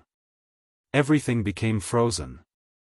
In this split second, so many enemies were stopped in action, some were leaping forward, others jumped up for a better advantage point, some raised their sword to parry. True gods felt a chill and instinctively realized the incoming danger. Alas, it was all too late. Instinct could yell at them all at once, but the slash has already been unleashed to determine everything. Fastest in the world, rendering time to be moving at a snail's pace. Clank. Head started rolling on the ground. The slash had decapitated more than 1,000 enemies. Though they have lost their head, the victims still couldn't feel anything. The bodies were still continuing on the previous trajectory. They got a third-person view of their body as their head was falling to the ground. Next was blood gushing out like a spring from the severed necks, 1,000 of them, quite a shocking scene. No. They wanted to scream but no sound would come out of their agape mouth. Thump. Thump. Thump. The heads finally made contact with the ground. Their blood stained the ground and gathered into a massive, shallow pool of water. Everything happened so quickly. No one saw the slash at all. This bamboo sword was able to take down experts from Sword Grave, 5 saints, and even the masters from the various sects supporting Zhou Jikuan. True kings, true saints, and even true gods all faltered before this single slash. The most terrifying fact was that he didn't use a supreme artifact such as an ancestral treasure. The sword was made of bamboo. When people regained their wits, they naturally trembled with fear. Some couldn't help but vomit after smelling the stench of blood. Boom! On the other side, Conqueror managed to take down numerous experts from 5 saints, then nearly subduing its royal lord. Clank! His bamboo sword became luminous and turned into a divine sword with a stately aura. The royal lord roared and created a sacred barrier in order to stop the attack. Alas, this proved to be futile. Boom! The sword thrust through the barrier and pierced the lord's throat. Blood didn't come out until Conqueror pulled back his sword. The royal lord finally fell to the floor with his eyes wide open. Not good, I'm still under. Conqueror looked back and saw Li Qiye's slash just now. He was completely amazed because his sword formation failed to do the same damage. He roared and unleashed another sword arc towards regional Princess Xia. Though she ordered her experts to fight, she was the farthest away from the battlefield. Retreat! Her guards wanted to stop him. Conqueror simply laughed and swept his bamboo sword again, causing the formation to strike once more. Ah! These experts couldn't stop him and only threw their lives away as his swords pierced their throat. The princess quickly fled while calling for help. Senior brother, save me! Clank! Sword Sovereign finally took action with a billowing aura of sword energy even before his sword left its sheath. It turned into a heavenly sword and crossed through the plain, aiming straight for Conqueror. Sword Sovereign, let's see what you can do. Conqueror still had a smile on and tapped on his bag. More than several hundred bamboo swords flew out. Grand Heaven Sword Purification. The bamboo swords made a circular formation. They spun and engulfed the entire area, stopping the sword energy of Sword Sovereign just now.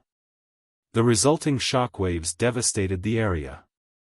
At the same time, he successfully pierced the princess' chest. She couldn't believe that even her senior brother failed to save her. Don't be fooled by Conqueror's bright and friendly smile. This was someone who would never hold back in battle. Conqueror, what have you done? Sword Sovereign furiously shouted. A sword-like flame erupted above the sky and removed the clouds. This torrential sword intent terrorized the whole place. All the spectators retreated in horror. So what? Fight and show me that you are worthy of your fame. Conqueror pointed with his bamboo sword. His strong response left everyone wanting for a fight. This was a contest between a young noble and one of the two weapon masters. They wanted to see which group was stronger. So be it. Sword Sovereign shouted and unsheathed his sword. The snow-white rays stopped others from keeping their eyes open. Time to fight then. Conqueror's bamboo sword suddenly dispersed back into Dao runes. He was now holding a Dao sword. Boom! The two leaped for the sky and had a direct confrontation, sword against sword. Sparks exploded at a planetary level. Wuxia didn't care too much about this fight. He gently blew away the drops of blood on his bamboo sword and started walking towards Jikuan with a smile on his face. Jikuan was naturally scared out of his mind, having never seen such a monstrous slash before, and almost pissed his pants. The pale fella walked backward while screaming, What do you want? For many experts here, Jikuan was completely insignificant. Only his backing was dreadful, and one of them was here, the servant of young Lord Mu, Fan Guoxing. Not much. Wuxia walked at a normal pace and smiled. I'm just thinking about flaying you to let you know how cruel I can be. Don't get crazy now, Elder Fan is here. Jikuan continued to scream while retreating. It's useless. No one will be able to save you. Wuxia smirked. Jikuan ran straight for the elder with all of his might. Elder Fan, please save me, kill this devil. In fact, Elder Fan has been watching the entire time, his cold eyes fixated on Wuxia. He became the center of attention. Compared to a measly messenger, he was actually closely related to young Lord Mu. He descended along with the guy. As a servant of the Mu, he was still a true god. Thus, his status far exceeded Jikuan. He could even represent the young lord, to a certain extent. Others might look down on a Jikuan, a little fox exploiting the tiger's might, but not Fan Guoxing. He was truly someone from above, part of the Mu clan.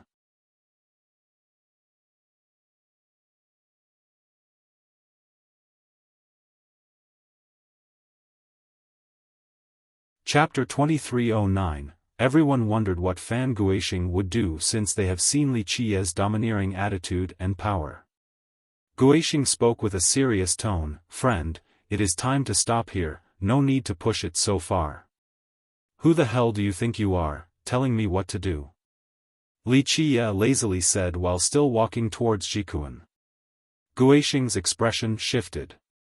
Ever since he came to Myriad with his master, everyone has been giving him face, including ancestors and ascenders.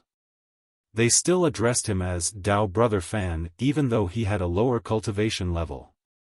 This was also the case in Imperial. The big shots there showed enough courtesy to him since the Mu was one of the three behemoths.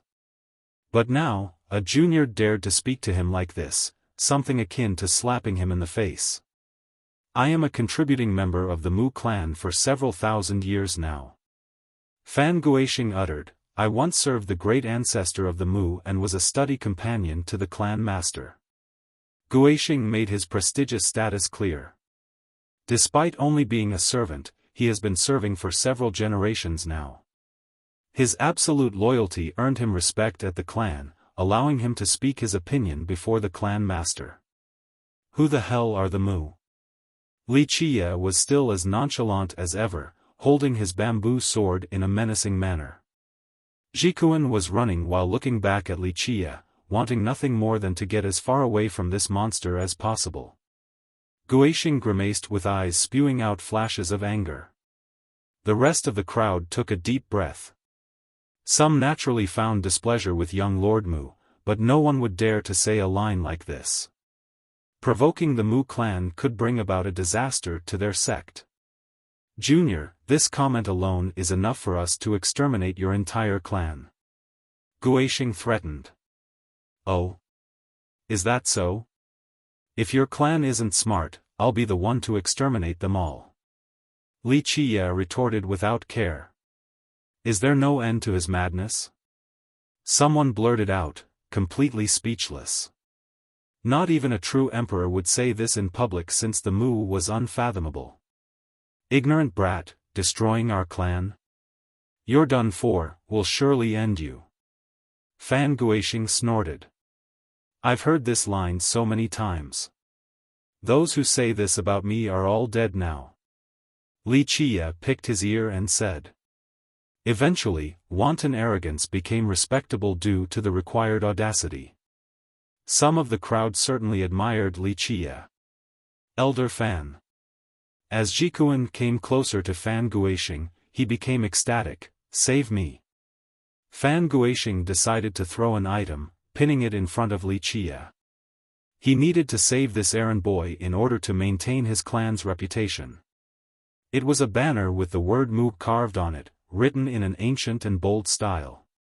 It clearly came from someone special. The banner of the Mu. The ancestors shuddered, aware of its significance. It represented the authority of that clan. Once seeing it, everyone would need to back down or they would risk antagonizing the clan, a truly serious matter. Not just anyone could have one. Guixing's loyalty earned him this precious banner. Stop or you will truly become an enemy of our clan. Guixing sternly reiterated. Meanwhile, Jikuan saw the banner and was even closer to the elder. He happily said, "Thank you, Elder Fan, for saving Dash," but before he could finish, words suddenly became stuck in his mouth. Blood started oozing out of a hole in his neck. It was a fatal sword thrust. No one could save him due to the immense speed, not even Guixing. Li Qiye blew away the blood on his sword again. Forget it, flaying is too bothersome. I'll just send you off right away. The shocked crowd didn't expect Jikuan to be killed right in front of Guixing. Next, something even more unbelievable happened. Li Qiye stomped on the banner and said, "This piece of crap banner has no uses here." So domineering. The experienced ancestors were stunned all the same. Stomping on this banner was the same as stomping on the Mu's authority, truly courting death. This was a first time for Guixing. In the past, even in imperial lineage, throwing out this banner would solve all of his problems. This didn't work for this guy. Now, Li Qiye was walking straight for him. What do you want? Guixing felt fear now, realizing that he had kicked an iron panel. This kid was not to be provoked. So there was still someone in this world who wasn't afraid of the Mu. Li Qiye smiled. Well, I naturally got to kill you first since you want to exterminate my clan. Don't be insane. Guixing took a deep breath and said, be responsible for your actions or your sect and Dao system will suffer too. I just need to destroy your clan first then. Li Qiye leisurely said. You? Guixing thought that this guy was insane, not caring about the consequences. Intimidation and threats were useless before a madman. Well, let's see how far you can run. Li Qiye playfully swung his sword around. The spectators looked at each other after seeing this. Killing Guixing was far different from killing Jikuan. Isn't his sect going to stop him? Opposing the Mu will end with a major disaster. One spectator noted, completely astounded. He's not messing around, he's really going to kill a servant from the Mu. Another ancestor replied. Buzz. Guixing started to flee. Ripples appeared in the air as he disappeared for the horizon. He gave up caring about appearances, this madman was too scary.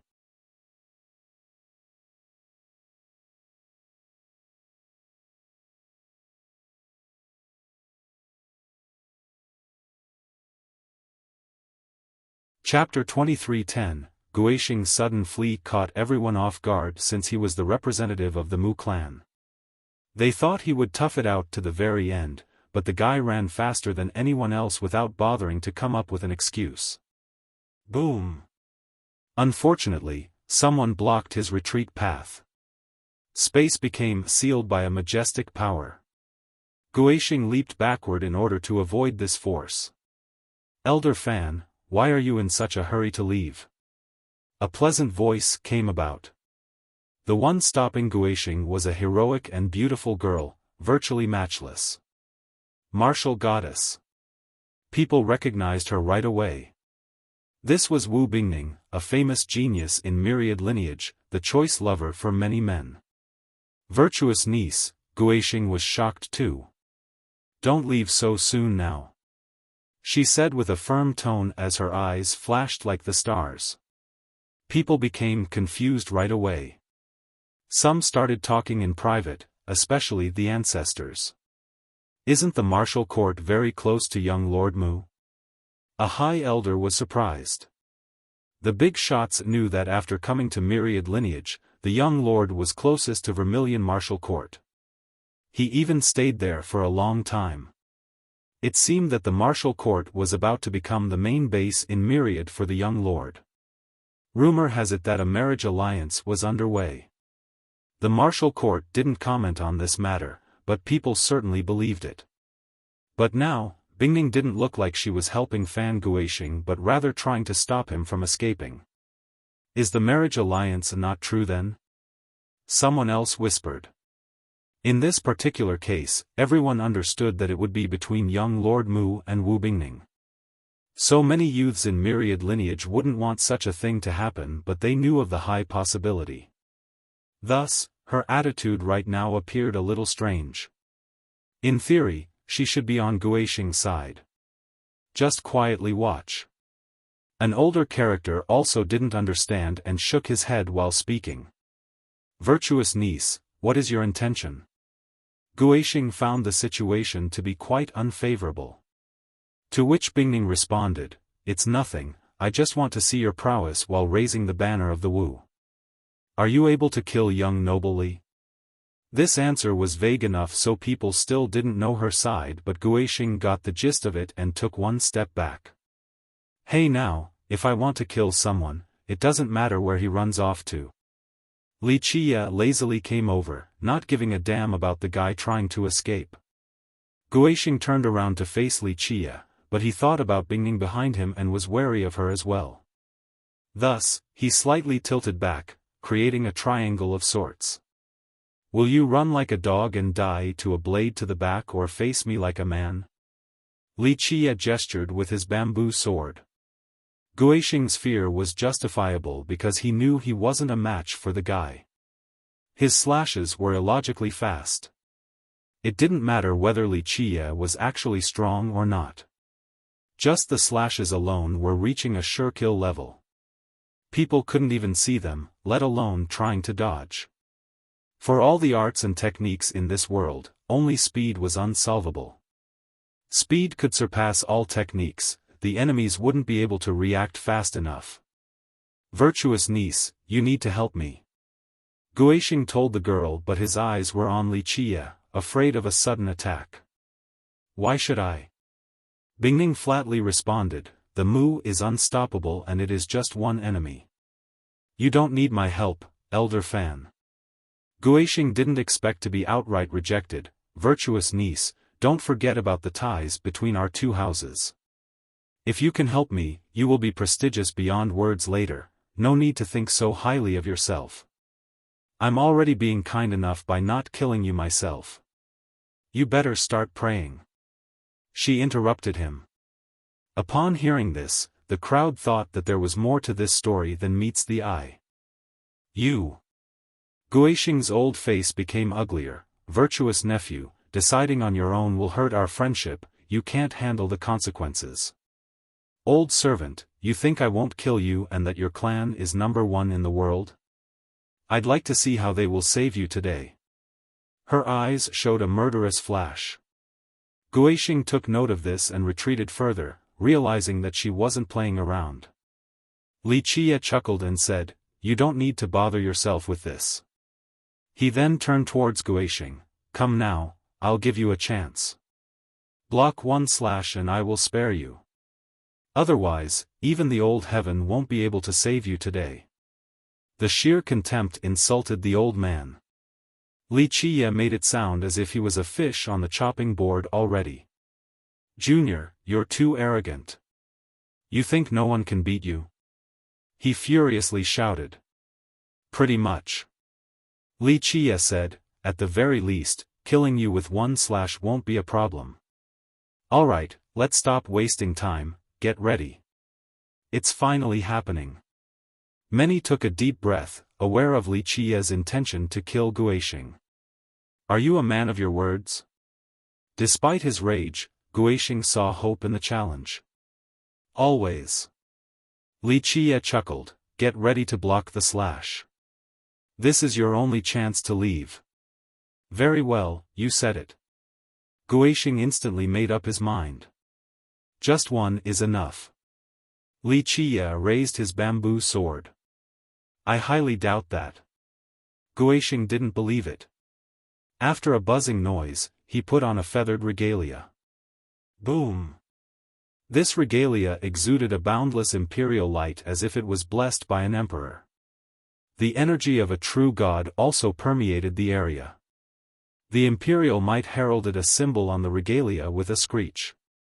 The image of a bird started soaring towards the 9 firmaments. An imperial armor? The majestic scene and aura startled the crowd. Indeed, one blessed by an emperor and carries some considerable power. An ancestor elaborated, "It is made from the feathers of a firebird by a true emperor. Quite powerful defensively." Clank. Guixing also took out a shield made from divine metal with a frightening luster, resulting in a second defensive measure. Because of his contribution, Guixing was given this regalia worn by a true emperor. It was tough enough to withstand the weapons of ascenders. The shield came from an ascender, not on the same level as the regalia but still not bad. "Incredible, that's someone from the move for you." People became envious. He was only a servant yet he possessed highly coveted treasures. In any other system, he would need to be an ancestor to enjoy this treatment.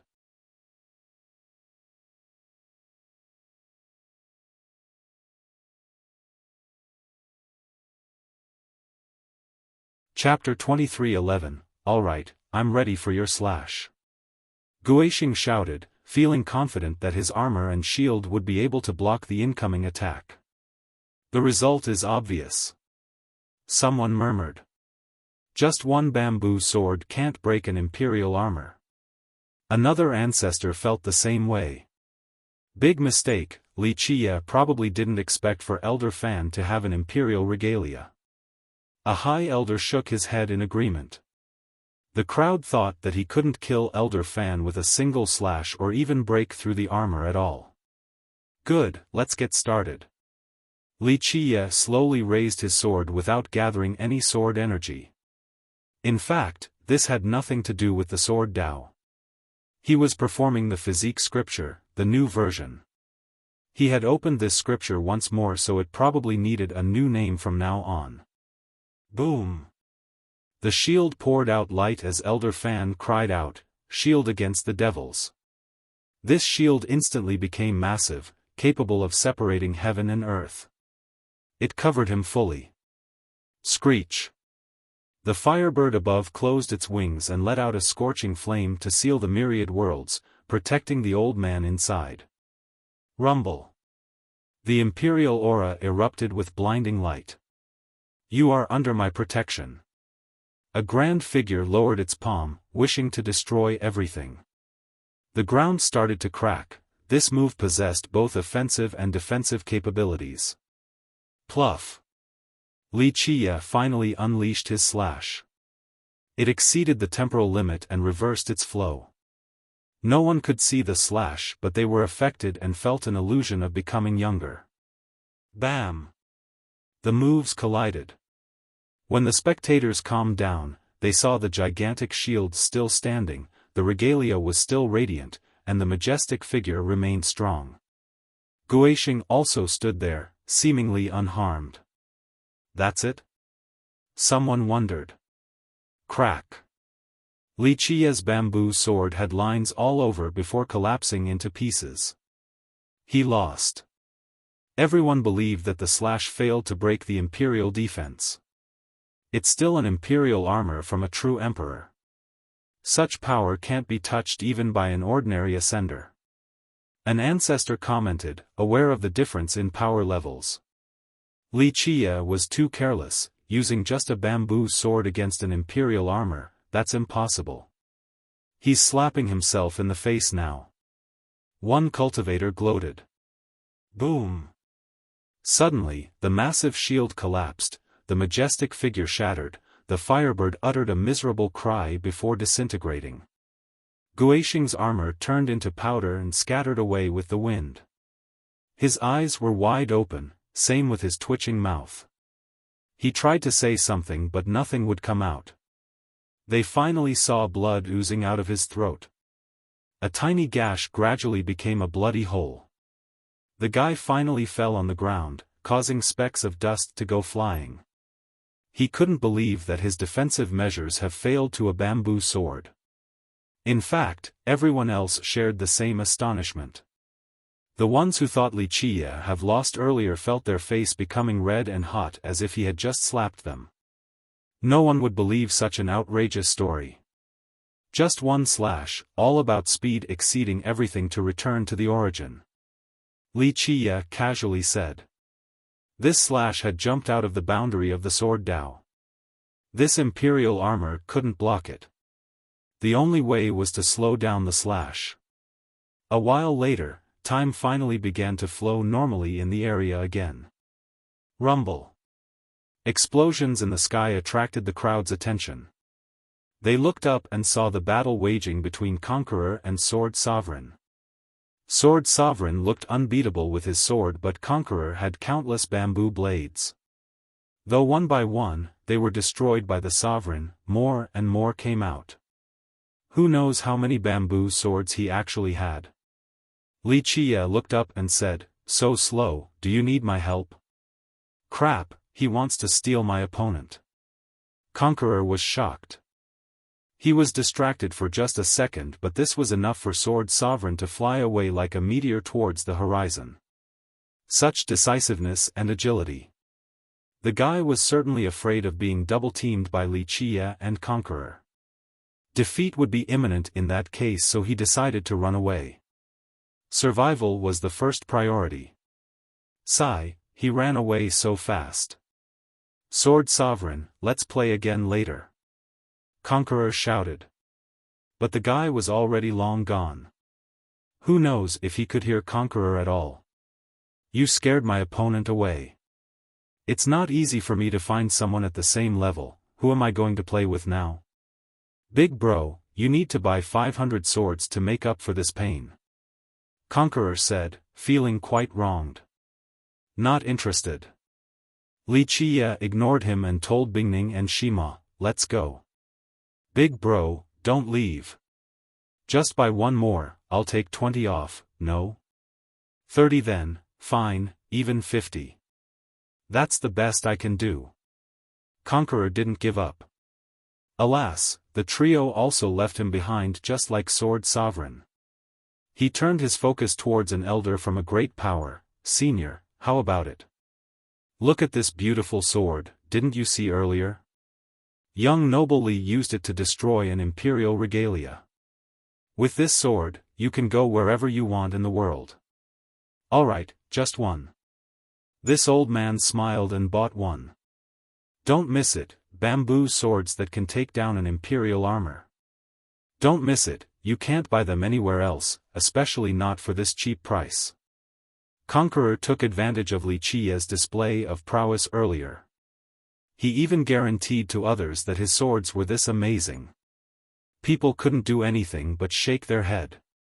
Some bought swords from him in order to build a friendship. Everyone could see that Conqueror wasn't weaker than Sword Sovereign after the battle. Keep in mind that the sword and saber duo made their debut much earlier than the three young nobles. They thought that the former would be stronger, but after today, they were certainly proven wrong.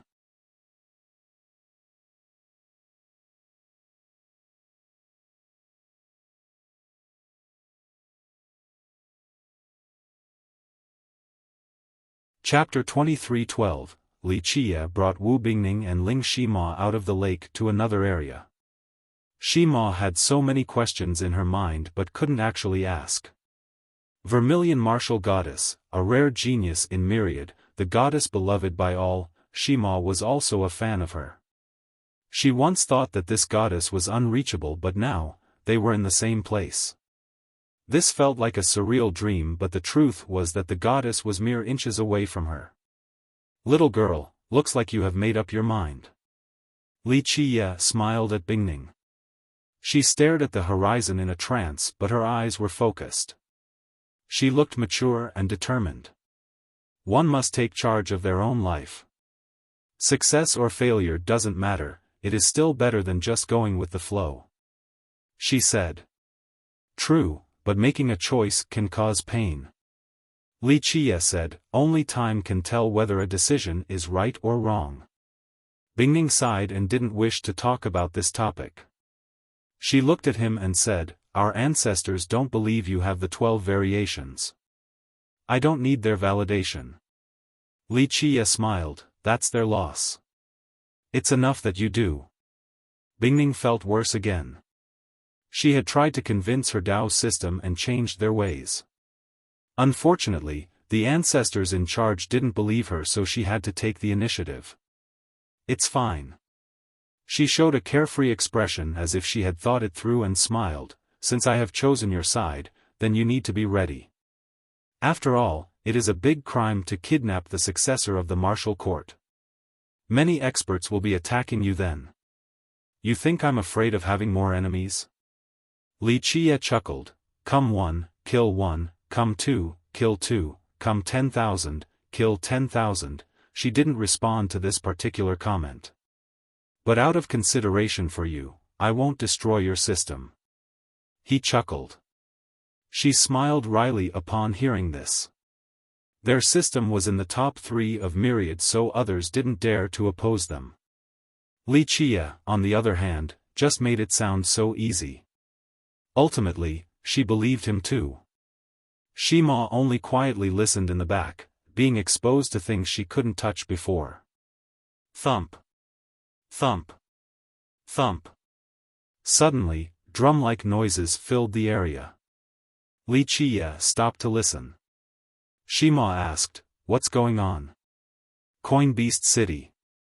He answered while his gaze was off to the distance. Looks like we need to take a trip there for some business before finding your sword tomb. Li Qia said. Shima nodded since it wasn't up to her. She alone couldn't obtain the tomb in the first place. Li Qia wasn't the only one who heard the drumming noises. It seemed as if they have spread across Moneyfall. What is this sound? An unaware cultivator carefully listened. Coin Beast City. An older expert instantly answered. Let's go take a look. People dropped their current tasks and headed for the origin of the noise. Coin Beast is opening. This information swept across the areas. Really? More and more became interested. What's Coin Beast? Some juniors asked with curiosity. Their senior answered, a very special place. The people lucky enough to enter will find it worth their while. It didn't take long before people headed there in droves. The ones who didn't know about the city followed the mass anyway. The first to arrive saw a mountain of paramount size. It reached the deepest crevice of the sky. At the base was an old city. Only the front part of it stuck out, the rest seemed to be hidden within the mountain itself. The gate, part of the walls, and sections of the roof were visible. The shade was gray from being ravaged by time. People noticed that the stone gate has finally opened. Inside was a black expanse just like the jaw of a great beast. They felt as if this could take them to the deepest part of the mountain, way underground. 2 ancient words were carved on top of a rocky plaque above the gate. Though the lines were faint, they carried a tough presence as if the carver was an incredible person. Alas, their age prevented others from recognizing the meanings. A flat valley surrounded by massive mountain ranges presided in front of the gate.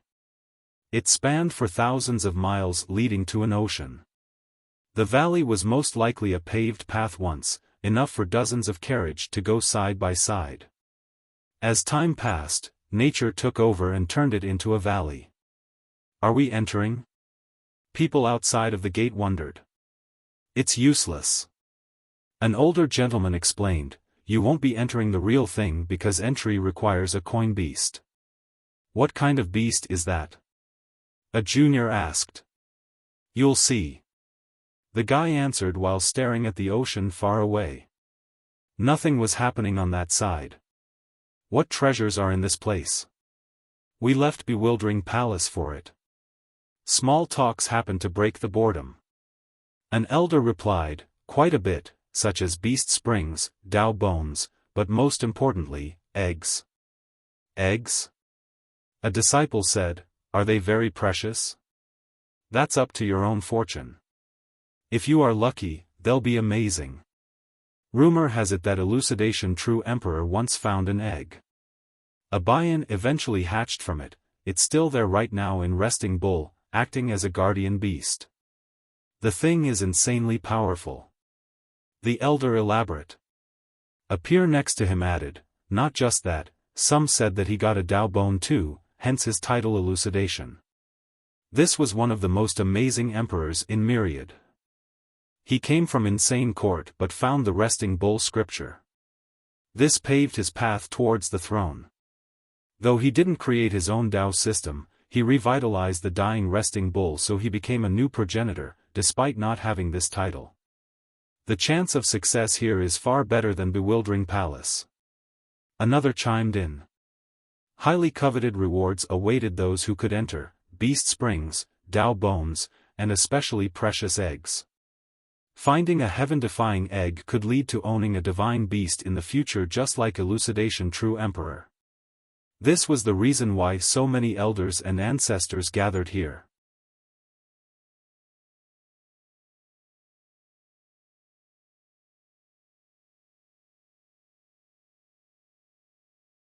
Chapter 23:13, Li Qia's group was not the first to come here. The early birds have already picked the best locations in the valley and the mountains nearby. The trio also climbed up a peak and claimed it for their own. Look, that monster is over there now. Someone whispered. I think he calls himself fiercest. Not only is he the first disciple of longevity but also the current leader of Insane Court. No wonder why he can do whatever he wants. An intelligent expert knew everything. That's pretty cool. He helped Longevity Sage destroy Everlasting Kingdom completely, and back in Insane Court, he fought off the Alliance. Yeah, the guy is powerful. Miracle Young Noble was killed by him too. That's why some is putting him in Miracle's spot.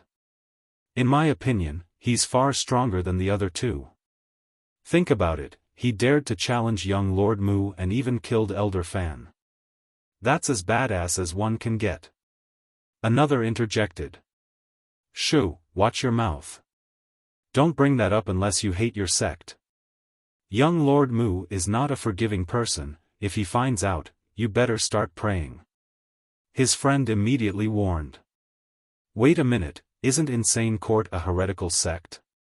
An unaware junior asked, our systems are all against these sects, so someone like him should be everyone's enemy.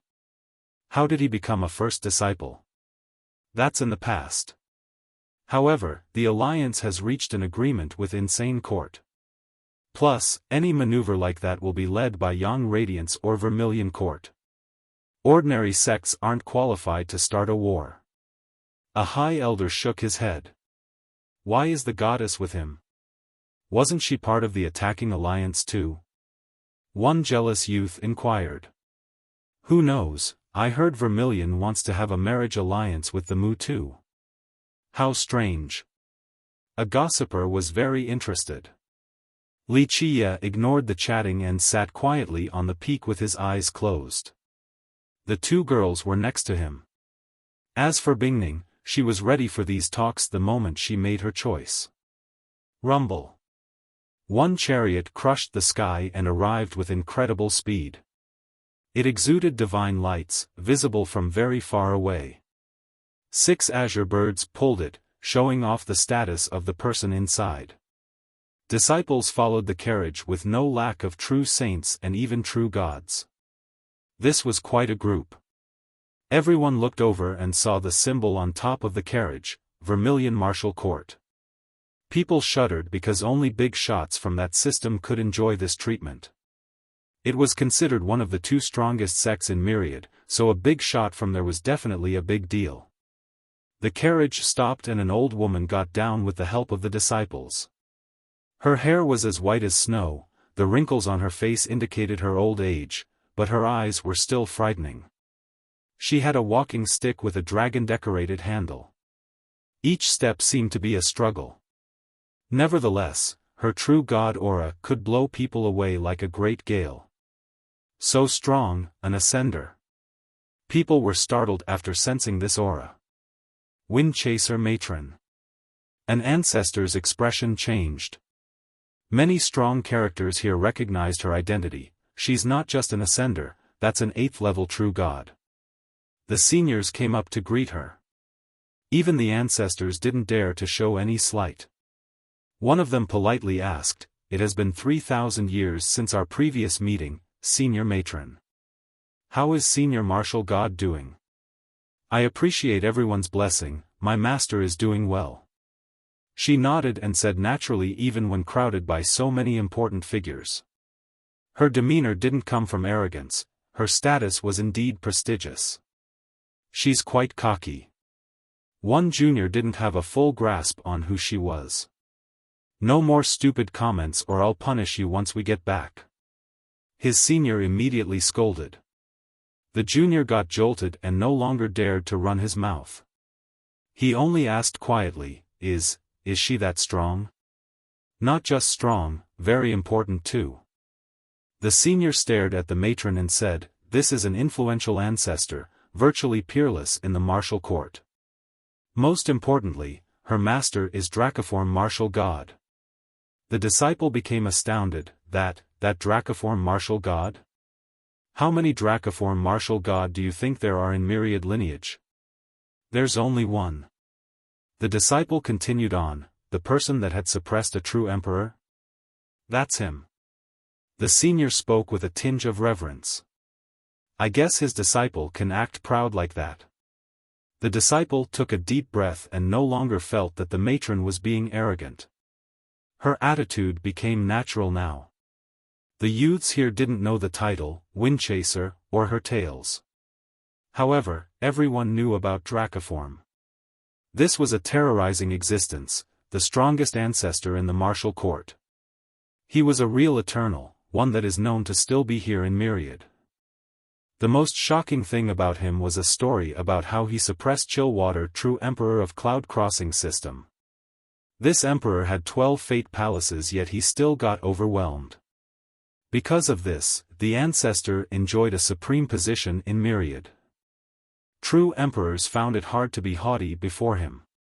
Some even believed that when not counting those who have left Myriad, Dracoform might be the strongest master in this world. Thus, his name instilled awe and fear. At the same time, an 8th-level true god was also impressive. Alas, this alone wasn't enough for other ancestors to be so respectful before the matron. Her being Dracoform's disciple played a larger role. After the greetings were over, her eyes flashed like lightning and stopped on Wu Bingning. The old woman began making her way over. Bingning courteously tidied up her dress before standing up to greet the matron. All eyes were on this scene since everyone realized why the matron came here. "Little one, you have snuck away again," the matron said. Bingning bowed once before standing up straight. She spoke calmly and clearly, "Ancestor, I'm merely taking a stroll." "Is that so?" The matron narrowed her eyes, resulting in an imposing and dignified appearance.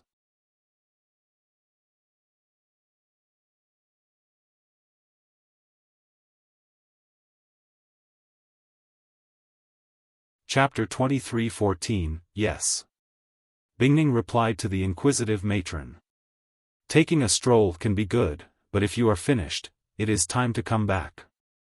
Everyone is worried about you. The matron didn't care about the validity of the excuse. I have no intention of returning right now.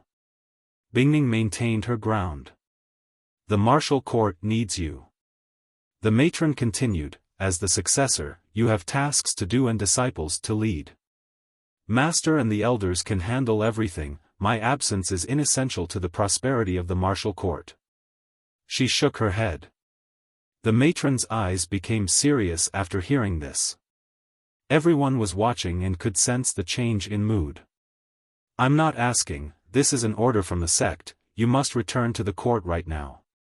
Her eyes turned cold as she emitted her aura. I'm sorry, ancestor, I won't be returning right now. Bingning remained steadfast. Such impudence. The matron's divinity was frightening. Disobeying a direct order is a great crime, not even a successor is above the law. I'm aware of the gravity of this crime. Bingning responded seriously. You should know that a light punishment consists of expulsion, a heavy one is crippling their cultivation. It's not too late to go back with me now. The matron uttered coldly. The crowd was shaken. Disobedience was indeed a serious issue. Once expelled, the person would have nowhere to go in myriad lineage. As for the worst-case scenario, they would become immortal again. The goddess was the successor with limitless potential and prestigious status. She was also considered by some to be more talented than the three young nobles. It's just that she had a late debut versus them. She was a promising imperial candidate, and anyone else in her shoes would be appreciative of their circumstances. Being kicked out of Vermilion was akin to falling down from the clouds to an abyss, no chance to climb back out. Bingning took a deep breath and said, Thank you for your reminder, ancestor, and for everything the court has done for me, but I still won't be coming back. She couldn't make her stance any clearer. The crowd gasped in response. This was a betrayal of sorts. How could she dare to do such an unfilial and rebellious act? Traitor! Do you think your wings are tough now? The matron became furious. The court has expended countless effort to groom you, yet you dare to be so stubborn? The court won't stand for this. As I have said, I'm appreciative of what the court has done for me. As a disciple of Vermilion, I will repay the court with my life when it needs me. But that is limited to upholding my responsibility to protect the court. However, each disciple of the system is family, not an item to be traded. That's all I have to say. Fool. The ancestors only want what's best for you, so they chose the easiest path. You can't understand their wise intent. I will pick my own path. She said firmly. Have you no shame? I will not allow you to do as you please today and will take you back for re-education. The matron declared. Return from whence you came. A leisure voice suddenly jumped in. Don't needlessly cause trouble and humiliate yourself. Everyone looked over at the speaker, Wuxia. The matron's sharp eyes fell on him as well, they flashed with murderous intent. You're that Wuxia. She uttered. That's me. He seemed nonchalant and dismissive of the matron. You're the one egging our disciple to, she scowled. Incorrect. Everyone makes their own choice. I simply appreciate her talents. He interrupted again. Junior, no need to be arrogant, for this is not insane court, but so what even if it was? It's only a fallen Tao system, can't reach the apex. Be smart and scram or it won't end well for you. The harshness of her words had a strong effect on the crowd. Her master was Dracoform martial god, the #1 expert of Myriad. Thus, her words carried immense weight. All systems and ancestors would feel trepidation right now. This is a big deal. One ancestor murmured. Though the Mu clan was frightening indeed, they were still not in Myriad lineage. This was a threat looming in the mind, different from the threat posed by Stormchaser Matron and Dracoform Martial God. This threat was right here in Myriad lineage. Dracoform himself could flatten any sect or even an entire system in just a short time. In fact, people would bet on Dracoform over most true emperors. Is that so? Wuxia ignored the threat. Junior, you aren't qualified to pair with our successor. The matron continued, Insane Court is in ruination, so stop dreaming about marrying the successor of Vermilion Martial Court like a frog wanting to eat the swan. Scram now or you won't be able to keep your life, and your court will turn to ashes. The crowd took a deep breath. If Dracoform were to join, all of this could happen. After all, he was an invincible eternal. You think too highly of yourself and your system. Just one system alone is no different from a dog to me, can't reach the apex. Wuxia retorted. The blatant provocation to both Vermilion and Dracoform stunned the crowd. These words would never come out from anyone else in Myriad lineage. Some ancestors who have met him before smiled wryly, for they have experienced fiercest before. This madman didn't care about anyone, whether it be the strongest in Myriad or the Mu clan from Imperial. No one knew why he was so confident. The matron was ready to kill. She said with a threatening inflection, I will let you know now that only young Lord Mu is worthy of our successor. We will never spare anyone who tries to break this marriage. This was the first time the martial court had confirmed this marriage alliance despite the previous rumors. It seemed to certain now since it came from the matron. Moreover, this wasn't only for Wuxia to hear, but also for the rest of the crowd, telling all of her fans to drop this idea. Thus, the youths who liked her were shocked and unwilling to see this development. Everyone also understood why she chose to disobey the sect. So it turned out that she didn't want this particular marriage. Alas, a single disciple like her couldn't refuse. It seemed like Dracoform himself had decided, so no one could change it.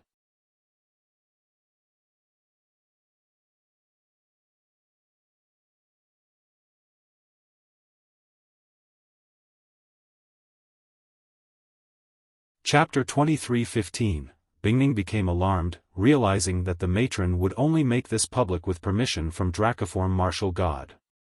Keep in mind that no one had more authority than Dracoform in all of Vermilion. This supreme existence had the final say. In the past, she could complain to her master and the other ancestors. Out of their love for her, they would hesitate and think about it. But Dracoform's words were an unquestionable decree. Even her master wasn't qualified to question it. Her resistance seemed futile before absolute power.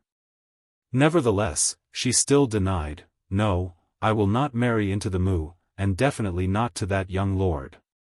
The youths who liked her heaved a sigh of relief. Though this marriage was inevitable, her rejection still made them feel better. It's not up to you. The matron uttered coldly, a marriage is a serious matter, it is not your place to decide. Men, ask your successor to return. After hearing this, her group slowly surrounded Bingning. Please come back or you will have to excuse us. Several old true gods had no choice but to use force. Elder Chen, your group isn't enough. Bingning scowled and raised her spear forward. Her battle intent surged, showing everyone that her title of a martial goddess wasn't all talk. The old men hesitated but still decided to use a formation. This was the only way for them to capture her alive. The crowd was in awe. She had completely gone against her own Tao system, a traitorous act. This was a difficult and painful choice for any cultivator since they would have nowhere to go, especially when the sect was a top one like Vermilion. No one would dare to help or take her unless they risk antagonizing Dracoform. A bunch of old fools.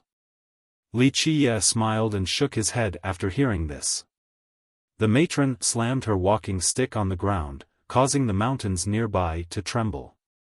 She uttered, you have an exaggerated opinion of your own abilities, your deception warrants death, and I shall be the one to carry out the punishment, ridding myriad of a vermin like you. I'd like to see you try. Wuxia didn't bother standing up. Brat, this isn't insane court or longevity, it will be too easy to capture you. The matron continued. Everyone took a deep breath. It seemed that Vermilion has made up its mind about eliminating Wuxia. Buzz, the old man finally activated their formation. Multiple pillars descended from the sky and sealed the area, stopping Bingning from escaping. Break! She roared and thrust upward with her spear with impeccable ferocity, capable of penetrating the sun and moon. The old man summoned a golden bell in order to capture her alive. Bang! Unfortunately, it shattered before her sweeping spear. She leaped in the air and gathered more power in order to break the formation. The old man roared and created a huge palm with the formation to stop her next thrust and prevented her from escaping. In this split second, an invisible and soundless palm strike slammed on her back. She looked as if struck by thunder and vomited a mouthful of blood. Her cultivation was sealed, so she started free-falling towards the ground. Take her away. The matron's cold voice sounded. Everyone thought that she was about to fight Wuxia, but she actually chose to ambush Bingning instead. As an 8th level true god, she shouldn't have performed a sneak attack on her own junior. That's why everyone was caught off guard. As the old men drew closer to pick Bingning up, a shadow suddenly flashed and slammed into them, causing them to go flying with broken bones and blood gushing from the mouth. The shadow then caught Bingning with imperceivable speed. This was naturally Wuxia. He then removed her seal and said, "Stand back, leave this to me." Bingning hesitated for a moment before moving behind him and started recovering. The matron was naturally furious and bellowed, "Little animal, you want to die. That's my line." Wuxia lazily looked at her, "Scram before I make a toilet out of your skull." Ha ha ha. She laughed from being overwhelmed with rage before telling Bingning, "Girl, it is not too late to give up or your sin will be unforgivable." Bingning looked straight at the matron before choosing to close her eyes to meditate once more. Her attitude made everyone understand her resolute will to rebel against Vermilion.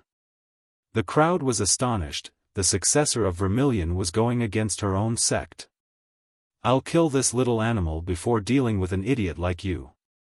The matron was ready for blood. "I'll make mincemeat out of you." Her eyes exuded terrible rays, as sharp as blades. "Let's go. I don't like bullying old people with one foot in the grave, but since you are courting death, I'll entertain you," Wuxia retorted. The crowd didn't know whether to laugh or cry. An 8th level true god was someone with one foot in the grave? The matron felt humiliated as rage filled her head, causing her to tremble. She pinned her walking stick on the ground and began her attack. People were naturally frightened. A being of this level was no joke. Plus, because of her master, she was far stronger than another true god of similar cultivation. Boom! Her energy erupted with halos appearing. They could create a new world and raise the sun and moon. She looked like an almighty god standing in the middle of the halos. The spectators held their breath, ready to watch her first blow. Some wanted to use her in order to have a better idea of Dracoform's power.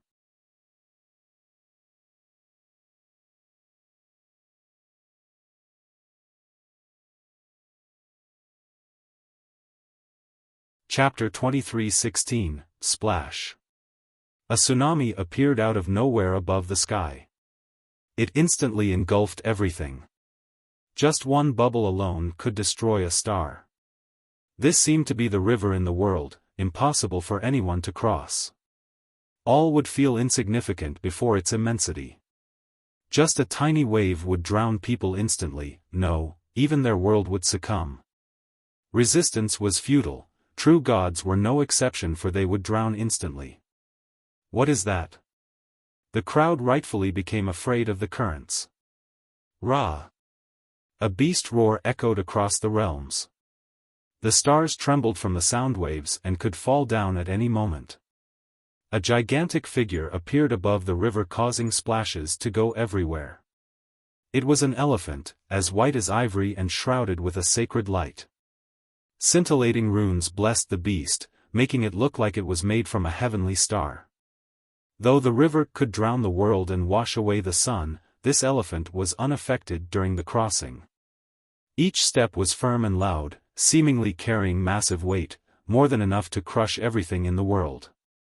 River crossing elephant, one of the 12 variations of the martial ancestor. An elder shouted. Everyone took a deep breath after hearing this, albeit with difficulty due to the immense pressure of the absolute weight. They felt numerous mountains pressing down on them, wishing to break their spine in half. Those who were familiar with Vermilion have heard of the 12 variations. This was the strongest merit law of this system, created by the martial ancestor. Rumor has it that this was the top technique of his life. In the distant past, this technique swept through the world. People couldn't handle half of a variation, let alone the whole thing. Later on, Vermilion only had 5 left, losing 7. Few in the system were eligible to learn these 5 techniques, the matron was one of them. This was the first time some ancestors here have seen this technique. It was indeed worthy of its fame, especially when it came from such a powerful being. Boom! The stomp of the elephant resembled the stomp of a peerless master. The ground cracked, seemingly so fragile. Even a true god would instantly turn into meat paste. People looked over at Wuxia and thought that he wouldn't be able to handle it. Unfortunately, you only learned the bare minimum. Wuxia smiled, his eyes became resplendent, more than enough to illuminate the endless space. Supreme. He uttered a mantra. Everyone suddenly heard a thump, a Tao heart seemed to have fluttered. This tiny movement was more than enough. Just one thump rendered everything into non-existence. An entirely new world appeared, or just an emulation of one. A heaven and earth appeared, then living creatures. A supreme figure walked out from the depth of this world. Peerlessly mighty, each of his gestures carried a martial intent. Just one simple step encompassed the essences of martial arts. Every fiber of his being breathed fighting. Martial ancestor. The matron cried out. The crowd was astounded. How could this amazing existence appear in this place?